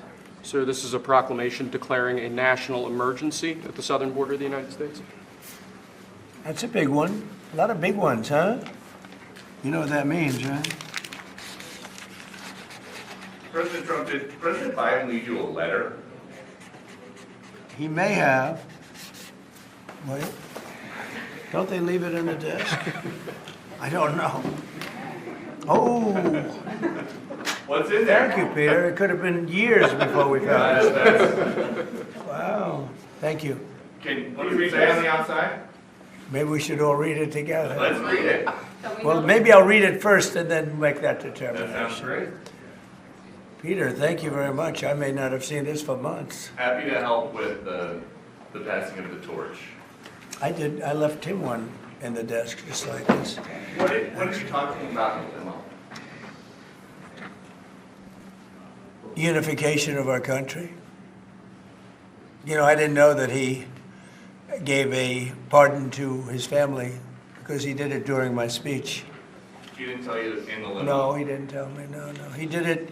They released it during my speech. I mean, during my speech. So all I could do was say, excuse me, I'd like to come back and speak some more. So, no, we were surprised by that. It's bad precedent, obviously. Where are you thinking on tariffs on Mexico, given these actions you're signing on the border? Well, we're thinking in terms of 25% on Mexico and Canada because they're allowing vast numbers of people. Canada's a very bad abuser also. Vast numbers of people to come in and fentanyl to come in. When do you think you would enact those? I think February 1st. Are you planning on giving notice of that? I think we'll do it February 1st. 25% on both, sir? Sir, on each. On each, yes. This is an executive order taking a large number of executive actions to secure our southern border. Okay. Sounds reasonable. President Trump, we remember 4 years ago, Barack Obama had told you that the top threat to the country was going to be North Korea. Did Joe Biden tell you what he thinks the top threat to the country is right now? No. Why not? I think we have a lot of them. Right now, I think we have a lot. I think North Korea turned out to be good. I was very friendly with him. He liked me. I liked him. We got along very well. They thought that was a tremendous threat. Now, he is a nuclear power, but we got along. I think he'll be happy to see him coming back. And I think he has tremendous condo capability. He's got a lot of shoreline. Thank you, sir. Are you going to work with countries from South America to coordinate on immigration? About who? About immigration in general. This is an executive order. Sorry, sir. I'm fine with legal immigration. I like it. We need people, and I'm absolutely fine with it. We want to have it. We need it because we're going to have a lot of companies coming in to avoid tariffs. You know, if you don't want tariffs. All you have to do is build your plant in the U.S. So we're going to have a lot of workers coming in, but we have to have legal immigration. Do you have a date in mind for when you want to put in on the China tariffs that you talked about? Which one? 60%? No. You're talking about which?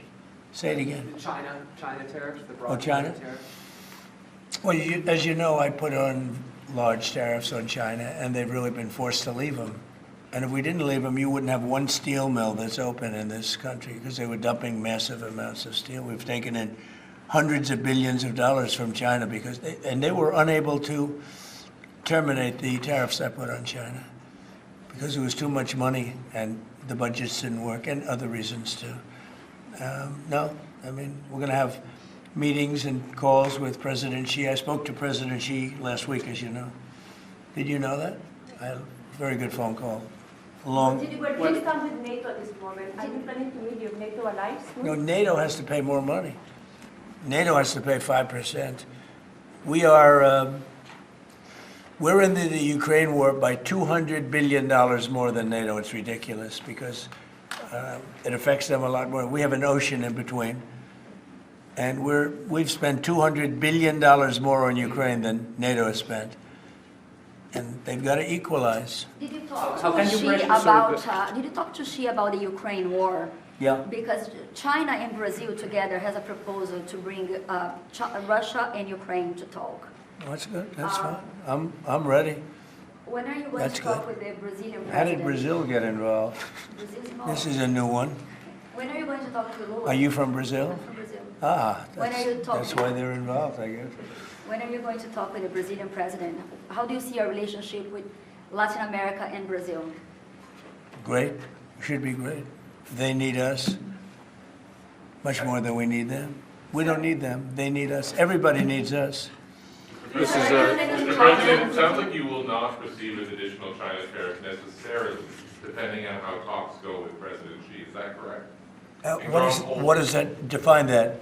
Well, we are asking, you pledged in the campaign potentially a 10% tariff on China or as much as Because of fentanyl. Right. So I'm asking where That's only because of fentanyl. There are other things too. Are additional And a very big thing is the Panama Canal. China controls the Panama Canal. What's that all about? They're not supposed to be good. When Jimmy Carter gave it, which was a terrible mistake, he didn't do it. He didn't give it to China. He gave it to Panama. And China controls the Panama Canal. So are China tariffs And we're not going to allow that to happen. Are they still on the table or is that? We're not going to allow that to happen. Thank you, sir. What can we expect of the countries in NATO that spend the least amount of money, like Spain, France, below the 5%? Spain is very low. And yet, are they a BRICS nation? What? They're a BRICS nation, Spain. You know what a BRICS nation is? Well, you'll figure it out. But, and if the BRICS nations want to do that, that's okay, but we're going to put at least a 100% tariff on the business they do with the United States. You know what the BRICS is, right? You guys know. Brazil, You know what I'm Russia. saying, right?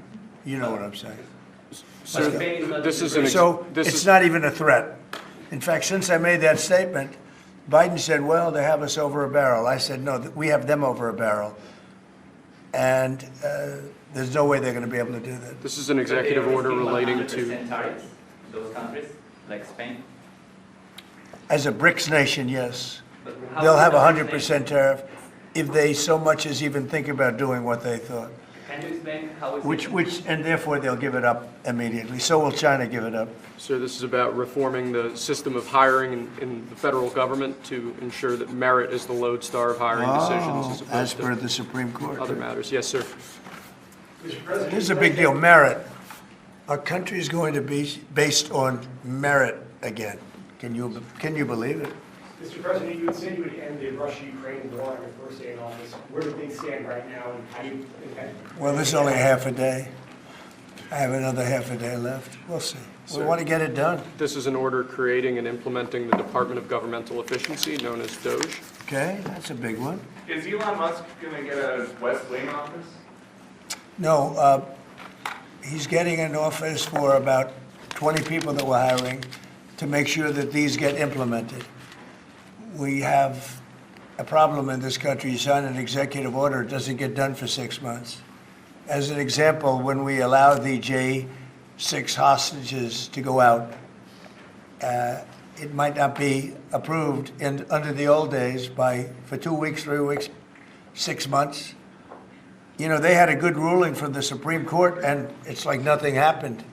That ruling was 6 months ago, you know that. And it was like they didn't have a ruling. They've been treated very unfair. The judges have been absolutely brutal. The prosecutors have been brutal. Nobody's ever treated people in this country like that. Mr. President, are you commuting the sentences of anyone who assaulted a police officer on January 6th? Well, we're looking at 2 police officers, actually, that Washington police officers who went after an illegal, and things happened, and they ended up putting them in jail. They got 5-year jail sentences. You know the case. And we're looking at that in order to give them we got to give them a break. But is there clemency in your actions today for anyone? Well, it would be a who pardon. assaulted That would be a police pardon. officer? The one I'm talking about would be a pardon. Here you go, sir. Should there be punishment for the people who assaulted law enforcement officers that day? Well, I will say this. They've been in jail for a long time already. I see murderers in this country get 2 years, 1 year, and maybe no time. So they've already been in jail for a long time. These people have been destroyed. What they've done to these people is outrageous. There's rarely been anything like it in history, in the history of our country. And even people that were aggressive, and in many cases, I believe they happen to be outside agitators, but, you know, what do I know, right? But I think they were outside agitators. There were outside agitators involved. And obviously the FBI was involved because Ray admitted the FBI was involved. Didn't he say 23 people, indirectly or directly, were involved? And it was then 26. That's a lot of people. Now we have, we got to take care of these people have been treated so badly. It's never happened before. What happened in Seattle where they took over a big portion of the city? What happened in Portland where they burn down the city every day and people die? Nothing happened to anybody. But they go after these people violently. I mean, they're still going after brand new people. They found somebody else with a picture. There's never been anything like this. And you know, it's almost 100%. Think of this. Almost 100% of the people are convicted. 100%. It's Washington, D.C. People go into a trial and they say, oh, I have a wonderful lawyer and I didn't do anything wrong. And they end up in shackles almost immediately and jail. No, we're not going to let it happen. About Greenland, you have shown interest in buying it, but is there any other option that would satisfy you? About what? Greenland, instead of buying it. Finland? Greenland. Oh, Greenland. Greenland is a wonderful place. We need it for international security. And I'm sure that Denmark will come along. I think it's costing them a lot of money to maintain it, to keep it. The people of Greenland are not happy with Denmark, as you know. I think they're happy with us. We had representatives, my son and representatives went up there 2 weeks ago, and they like us. So we'll see what happens. But Greenland is necessary, not for us, it's necessary for international security. You have Russian boats all over the place. You have China boats all over the place, warships. And they can't maintain it. When are you going to be talking to Vladimir Putin? Who? Do you plan to meet President Putin, sir? I'll be meeting with President Putin. When do you plan? I don't know. I can't. It's being set up. Your first trip foreign that might be, sir? So the first foreign trip typically has been with UK, but I did it with Saudi Arabia last time because they agreed to buy $450 billion worth of our product. I said, I'll do it, but you have to buy American product, and they agreed to do that. They bought $450 billion. It was the least reported story I've ever been involved in. And now, where are you planning to go now? Well, I don't know. If Saudi Arabia wanted to buy another 450 or 500, we'll up it for all the inflation. Mr. President, you say you were going think to I'd end the probably go war's first day. How do you plan to end the Ukraine war? Well, we're going to try and get it done as quickly as possible. Do you want to push Israel and Saudi It should have Arabia? never started. You know, the war with Ukraine and Russia should have never started. It would have never started if I were president. Will you push Israel and Saudi Arabia to normalize relations? I don't think I have to push them. I think it's going to happen, but maybe not quite yet. But they'll end up being in the Accords, the Abraham Accords. President Trump, I think Saudi Arabia will end up being in the Abraham Accords. This year? Could be, but soon. Not in a very long way. Oh, look at that! It says TikTok. My! What is that all about? First, we have Alaska, sir. This is an executive order relating to unleashing Alaska's potential as an energy reservoir for the entire nation. And what about Anwar? I believe that would be included in aspects of the order. So we're opening up Anwar. On the TikTok piece, President Trump, you and your members of your team now used to warn about the dangers of TikTok spying on Americans. What changed that you're not worried about that anymore? Well, it depends on the deal. I mean, I may not do the deal or I may do the deal. TikTok is worthless. Worthless. If I don't approve it, it has to close. I learned that from the people that own it. If I don't do the deal, it's worthless. Worth nothing. If I do the deal, it's worth maybe $1 trillion. $1 trillion. So if I do the deal I'm talking about doing it for the United States. If I do the deal for the United States, then I think we should get half. The TikTok CEO. In other words, I think the U.S. should be entitled to get half of TikTok. And congratulations, TikTok has a good partner. And that would be worth, could be $500 billion or something. It's crazy. The numbers are crazy. But it's worthless if the president doesn't sign, then it's worthless. If the president does sign, it's worth maybe $1 trillion. So I think, like a joint venture, I think we would have a joint venture with the people from TikTok. We'll see what happens. I mean, that's one of many ideas I've had. The CEO's in town. Did he say that he's open to that idea? Who? The CEO of TikTok is around. Oh, I think he'd probably like it. Because he's got nothing. I mean, they really have nothing. It's passed in Congress. It gives the president a right to make a deal or to close it.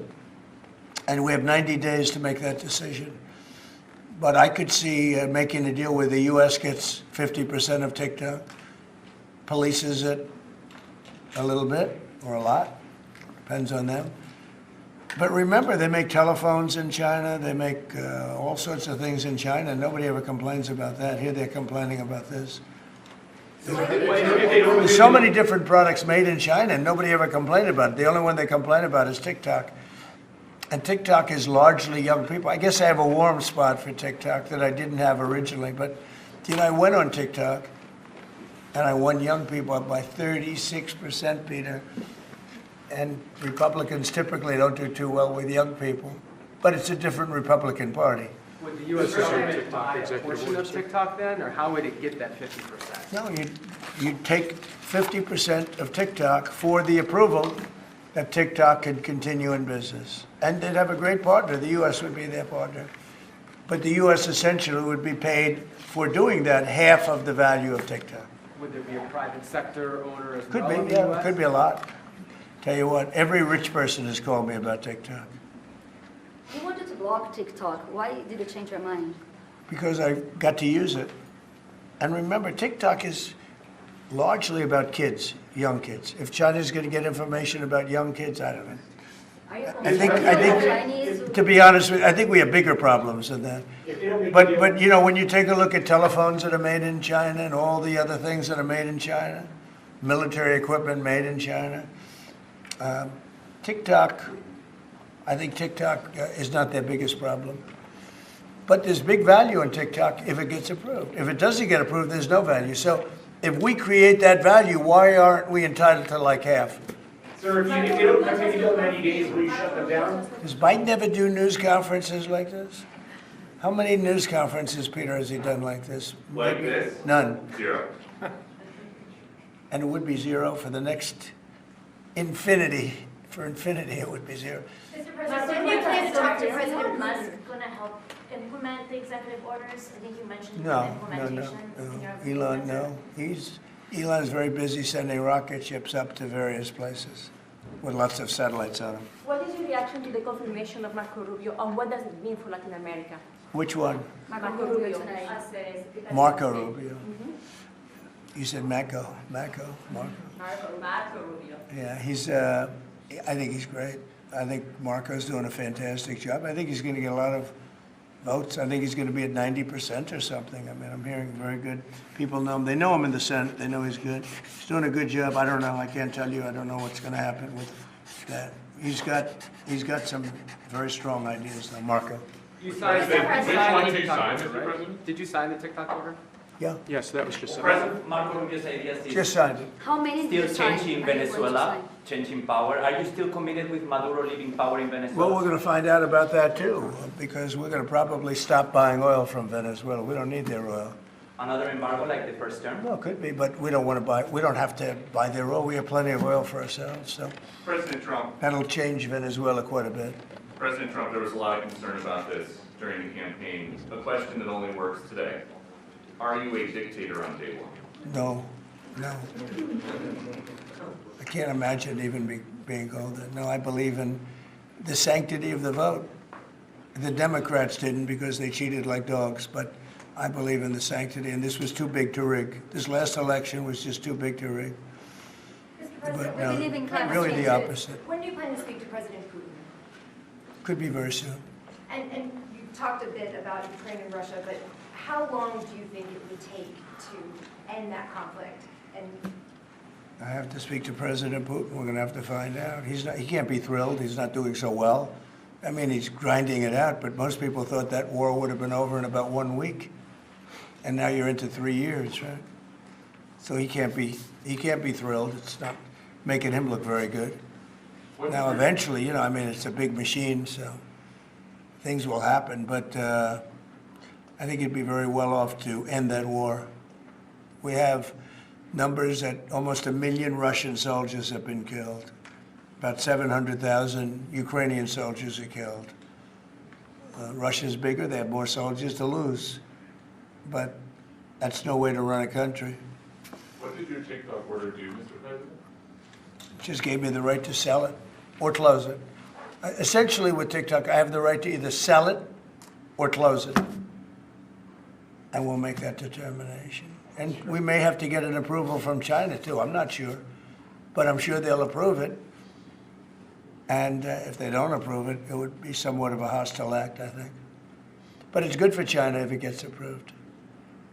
Mr. President, so you're not guaranteeing that TikTok will be around after 90 days from today? No, but it could very well be. It makes sense for it to be, because it's got tremendous value. But if we create the value by approving, in other words, that approval gives it tremendous value. If that's the case, then we should be entitled to 50% as a country. You understand? You haven't heard that one before, right? That's called a joint venture. And nobody ever thought that way before. Well, I don't know. I think you have a lot of people that would be interested in TikTok with the United States as a partner. Mr. President, what was it like walking into the Oval Office this evening? Oh, what a great feeling. One of the better feelings I've ever had. Do you like this town better now than in 2017? Well, we're very experienced now. You would say nobody's ever had experience like I have. I've dealt with some very good people. I've dealt with some very bad people, and I know who the bad ones are and the good ones are. Don't forget, I was very successful in primarily the real estate business. And people used to say, who's worse, a politician or a vicious real estate developer? And I'd always say, the real estate developer is far worse.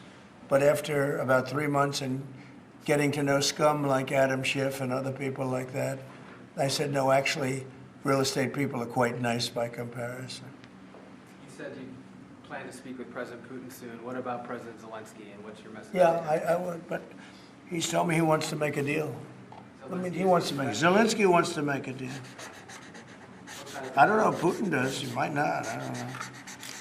He should make a deal. I think he's destroying Russia by not making a deal. I think Russia's going to be in big trouble. You take a look at their economy, you take a look at the inflation in Russia. So I would hope, I got along with him great, and, you know, I would hope he wants to make a deal. Mr. President, are you keeping U.S. sanctions on Russia until he makes a deal? Well, sanctions or tariffs. I think the word tariff is much better because it keeps your dollar stronger. I think tariffs are more effective. I mean, I use sanctions on Iran. Iran was broke. When I left office, Iran was broke. They had no money for Hamas or Hezbollah, none. They were flat broke. And October 7th would have never happened. And I think you all know that. It would have never happened. They had no money. Now they're rich, but you know, they're weakened in a different way. I would say that the one attack by Israel really set them back. It really set them back. The Pagers and others. You know, the attack on air defense was a bad attack for Iran. What are you signing now, sir? It's an executive order relating to reforms to the federal workforce, including to the senior executive service. We're getting rid of all of the cancer. I call it cancer. The cancer caused by the Biden administration. How confident are you, Mr. President, that you can keep the ceasefire in Gaza and conclude the 3 phases of this deal? I'm not confident. That's not our war, it's their war, but I'm not confident. But I think they're very weakened on the other side. Do you support the 2-state solution? Gaza, boy, I looked at a picture of Gaza. Gaza is like a massive demolition site. That place it's really got to be rebuilt in a different way. Do you plan to help rebuilding Gaza? I might. You know, Gaza is interesting. It's a phenomenal location. On the sea, the best weather. You know, everything's good. It's like some beautiful things could be done with it, but it's very interesting. But some fantastic things could be done with Gaza. How do you see the future in governance for Gaza? Well, it depends. I can't imagine you could have, well, you certainly can't have the people that were there. Most of them are dead, by the way, right? Most of them are dead. But they didn't exactly run it well. Run viciously and badly. So you can't have that. Mr. President, on TikTok, sir, do you pause any decision on Chinese tariffs until you know what the resolution on TikTok will be? No, if China didn't approve it, we could put tariffs on China. Don't forget, China charges us tariffs, and we charge them very little, except for what I did. I put a lot of, we took in hundreds of billions of dollars. But until I came along, China never paid 10 cents to this country. They ripped us off, and they never paid anything. But like, if we wanted to make a deal with TikTok, and it was a good deal, and China wouldn't approve it, then I think ultimately they'd approve it because we'd put tariffs on China. Maybe. I'm not saying I would, but you certainly could do that. And if we said, well, if you're not going to approve it, then that's a certain hostility, and we'll put tariffs of 25, 30, 40, 50%, even 100%. And if we did that, I think they'd approve it. President Trump, you've seen the other living presidents a couple times in the last few months. If you ever had to call on one of them for advice about anything that's going on here, which one would you call? It's an interesting. Well, I thought Bill Clinton was a very good politician. I don't think he was used properly. I think they disrespected him. When Hillary was running, he came back and he said, you know, you better get up to Michigan and Wisconsin. You remember that, Peter? Every house has a Trump sign on it. And they all laughed at him because the Republicans hadn't won Michigan or Wisconsin for decades, long time. And they all laughed at Bill Clinton. Like, the hell does he know? And he turned out to be right because I won both of them. And then we just won both in this election, too. We won Wisconsin and Michigan and every other swing state. We won all the swing states, all 7. They talked about 7 swing states. We won them all. So Having a good conversation with President Obama at President I Carter's was. funeral. And you'd like to know what it was? Oh. Everybody wants to know. I know, I wouldn't want to, but we were having some crazy conversations. Why do you asking a question like that? I don't think you want to know. You might not. Tell us what you just signed. You might be insulted. It's an executive order relating to holding former government officials accountable for unlawful disclosure of sensitive information. This next one, sir, is a declaration of a national energy emergency. Sir, you also That's a big one. You know what that allows you to do? That means you can do whatever you have to do to get out of that problem. And we do have that kind of an emergency. President Trump, at some point will you use your powers of the presidency to tell Americans who are concerned about drones? Yeah. A few weeks Good. ago, Yeah. what exactly I will. happened? Can you tell us now? In fact, I'd like to know because I just got here. What do you think? I just came here. I've been here for what, 15 minutes now. Do people listening, because this is going out live. And I got to read this letter too. Because of you, I found this letter. I can read it for you. It's interesting. Yeah, I know you would. Your father would too. But is it anything these drones? Is it anything that people need to be worried about? No, I think it's terrible. I would like to find out what it is and tell the people. And can you commit to some kind of... In fact, I'd like to do that. Could we find out what that was, Susie? Okay? Yeah, why don't we find out? Immediately. I mean, I can't imagine it's an enemy or there would have been, people would have gotten blown up all over. Maybe they were testing things. I don't know why they wouldn't have said what it was. They had a lot of them flying over Bedminster, which is interesting. Right? And with the events today and yesterday, was everything moved inside just for cold weather, or was there some kind of security concern? No sophisticated, these people. No, it was just cold weather. And we made a good move because, first of all, I thought it was incredible in the Capitol today. You know why I liked it? Because I got great reviews on that speech. I got great reviews. Can you believe it? They actually were fair. This is Maybe the fake news is changing. Unleashing energy production. Yeah, unleashing energy production. But I thought it was, I think having it in the Capitol is great. It, obviously, you can take care of the people you have to take care of. The city was booming. And if we would have done it outside, people would have been hurt because it was really cold. It was like, looked sunny. But when you stood outside for 10 minutes, people were running back in. It was really cold and really windy. The wind brings it down a lot. So we made the right decision. You couldn't have stayed. I don't think you could have had it out. You know how cold it was today. It was, people went out for a little while just to test it. They couldn't stay out more than 10 minutes. They all came back in. So we would have had a disaster if we did that, and people would have been hurt. The unlawful disclosure, is that related to the Hunter Biden situation? Which one? The one on unlawful disclosures by federal officials, is that related to No, I think it's just more general than that. It's not Hunter Biden. I was surprised that President Biden would go and pardon his whole family because that makes him look very guilty. I could have pardoned my family. I could have pardoned myself, my family. And I said, if I do that, it's going to make me look very guilty. I don't think I'd be sitting here, frankly. If I did that, I don't think I'd be sitting here right now because I would have shown that you're guilty. But by pardoning his brother or brothers, by pardoning all of those people that he pardoned, by pardoning J6, the Unselect Committee, they destroyed all of the documents. They deleted all of the information. There's no information. And a lot of the information pertains to Nancy Pelosi because she was given 100, I mean, you know this, it's on tape with her daughter.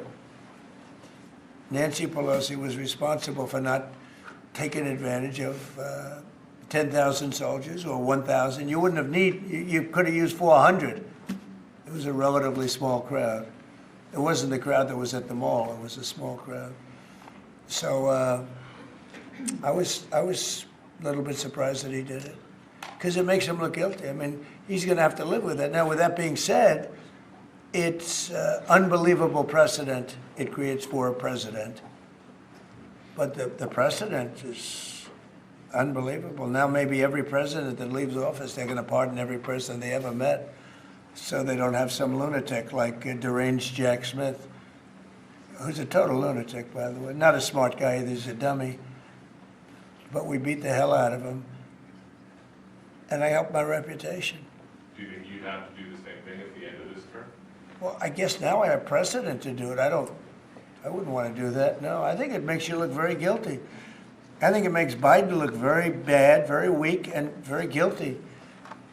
And I mean, he pardoned everybody. How about this J6 committee? Why is he pardoning them? The reason is because if you delete and destroy documentation, everything, they have nothing because they were guilty as hell. They rigged it. It was a rigged deal. And when you do that, they look very bad, but I was a little surprised he did it. Liz Cheney, I mean, she's a lunatic. And she lost by the greatest margin in the history of a politician running for Congress, like 40 points. The reason it was the greatest is because anybody losing that badly is going to drop out. But she's a nut job. She doesn't drop out. You know, she just keeps chugging forward. And she lost by almost 40 points. That's the biggest number anybody's ever lost by. But why would Biden do that? He pardoned her and pardoned everybody. The reason is that they destroyed documents. And if you're even in a civil case, which this wouldn't be, I mean, people go to jail for a long time for doing that. What's this one? That's unleashing American energy, sir. It relates to easing permitting processes and other regulatory systems to ensure that we produce energy efficiently to drive the American economy forward. President Trump, looking around the office, we noticed some changes from the way that Biden had it set up. Can you confirm that you have added back the Diet Coke play? I think this, first of all, I just got here. So my people came in. They have extraordinary decorator sense, right? Let me just see some of the pictures. That's a good one. I could live with him. I could live with George Washington, I can tell you. I could live with Thomas Jefferson. I could live with most of them. They took a very safe route. They don't have any bad ones up there.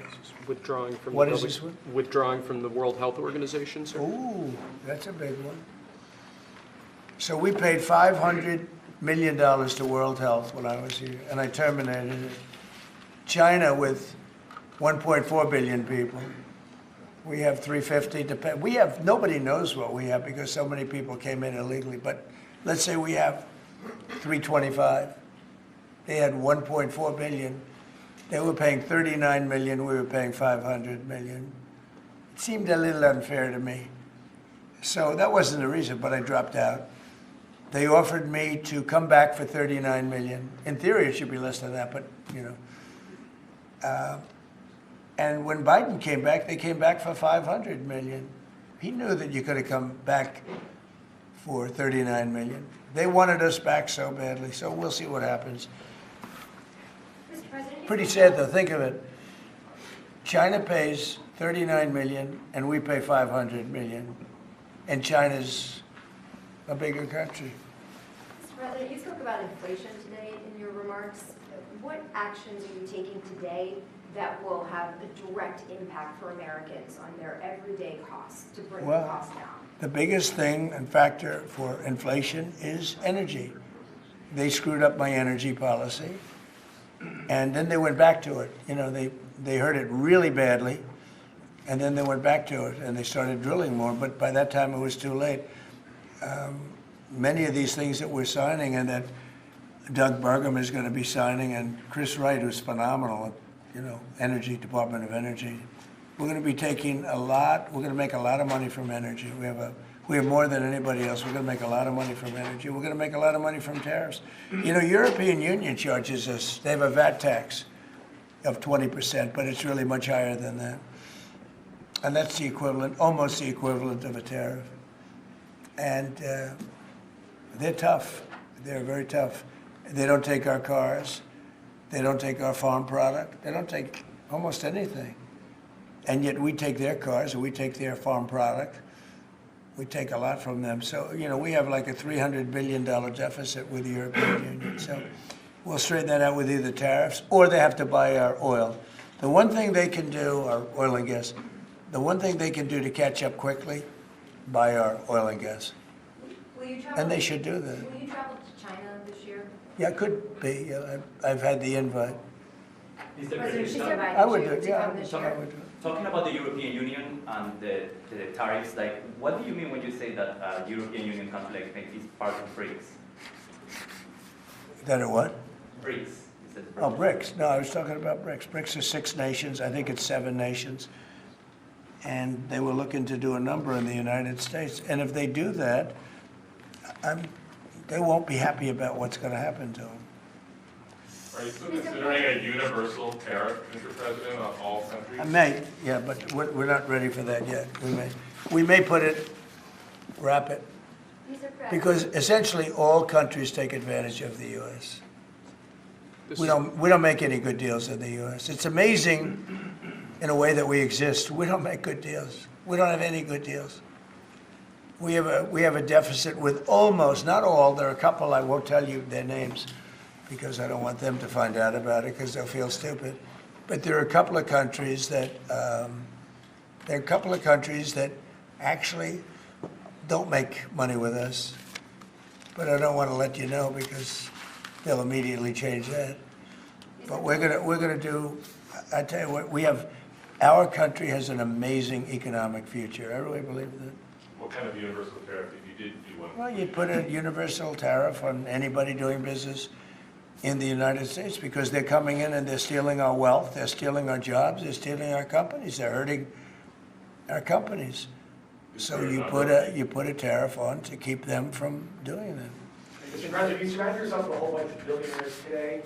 President Biden, as in his farewell address, warned about an oligarchy. I was wondering if you could respond to that. Well, he had a lot of guys, and then they found out that he didn't know what the hell he was talking about, and I think they deserted him. They deserted him, those same guys. Look, I don't make pretenses, smart guys, but there are a lot of smart people around, but they did desert him. They were all with him, every one of them. Now they're all with me, I don't know. It's not gonna get anything from me, I don't need money. But I do want the nation to do well, and they're smart people, and they have, they create a lot of jobs. And if they don't do it, China's gonna do it. What they've done is they've taken industries and they've taken it away. They outsmarted China. And, we sort of like that. It's okay. They've done a great job. A lot of them, not all of them. Protecting women from radical gender ideologies. Ooh. Mr. President, going back to the World Health Organization, you were the president during COVID. Don't you see the importance of an organization like that to coordinate a global response? Sure, I do, but not when you're being ripped off like we are by the World Health. World Health ripped us off. Everybody rips off the United States, and that's it. It's not going to happen anymore. Thank you very much, everybody. All right, guys, let's go. One last one, sir. This is your Martin Luther Thank you, King guys. Day proclamation. Thank you, Press. Thank you, sir. Thank you, Press. Thank you very much. Thank you, guys. Thank you. Let's go. Thanks, Press. Thank you, guys. This is Martin. Let's go, guys. What are we doing with this stuff? All right, guys, let's go. Please move. Thank you very much. Thanks. All right, thank you. Yeah. Recording? Is this off? Recording? Don't do it. Yeah, we'll come back. Just make sure it's on. Yep.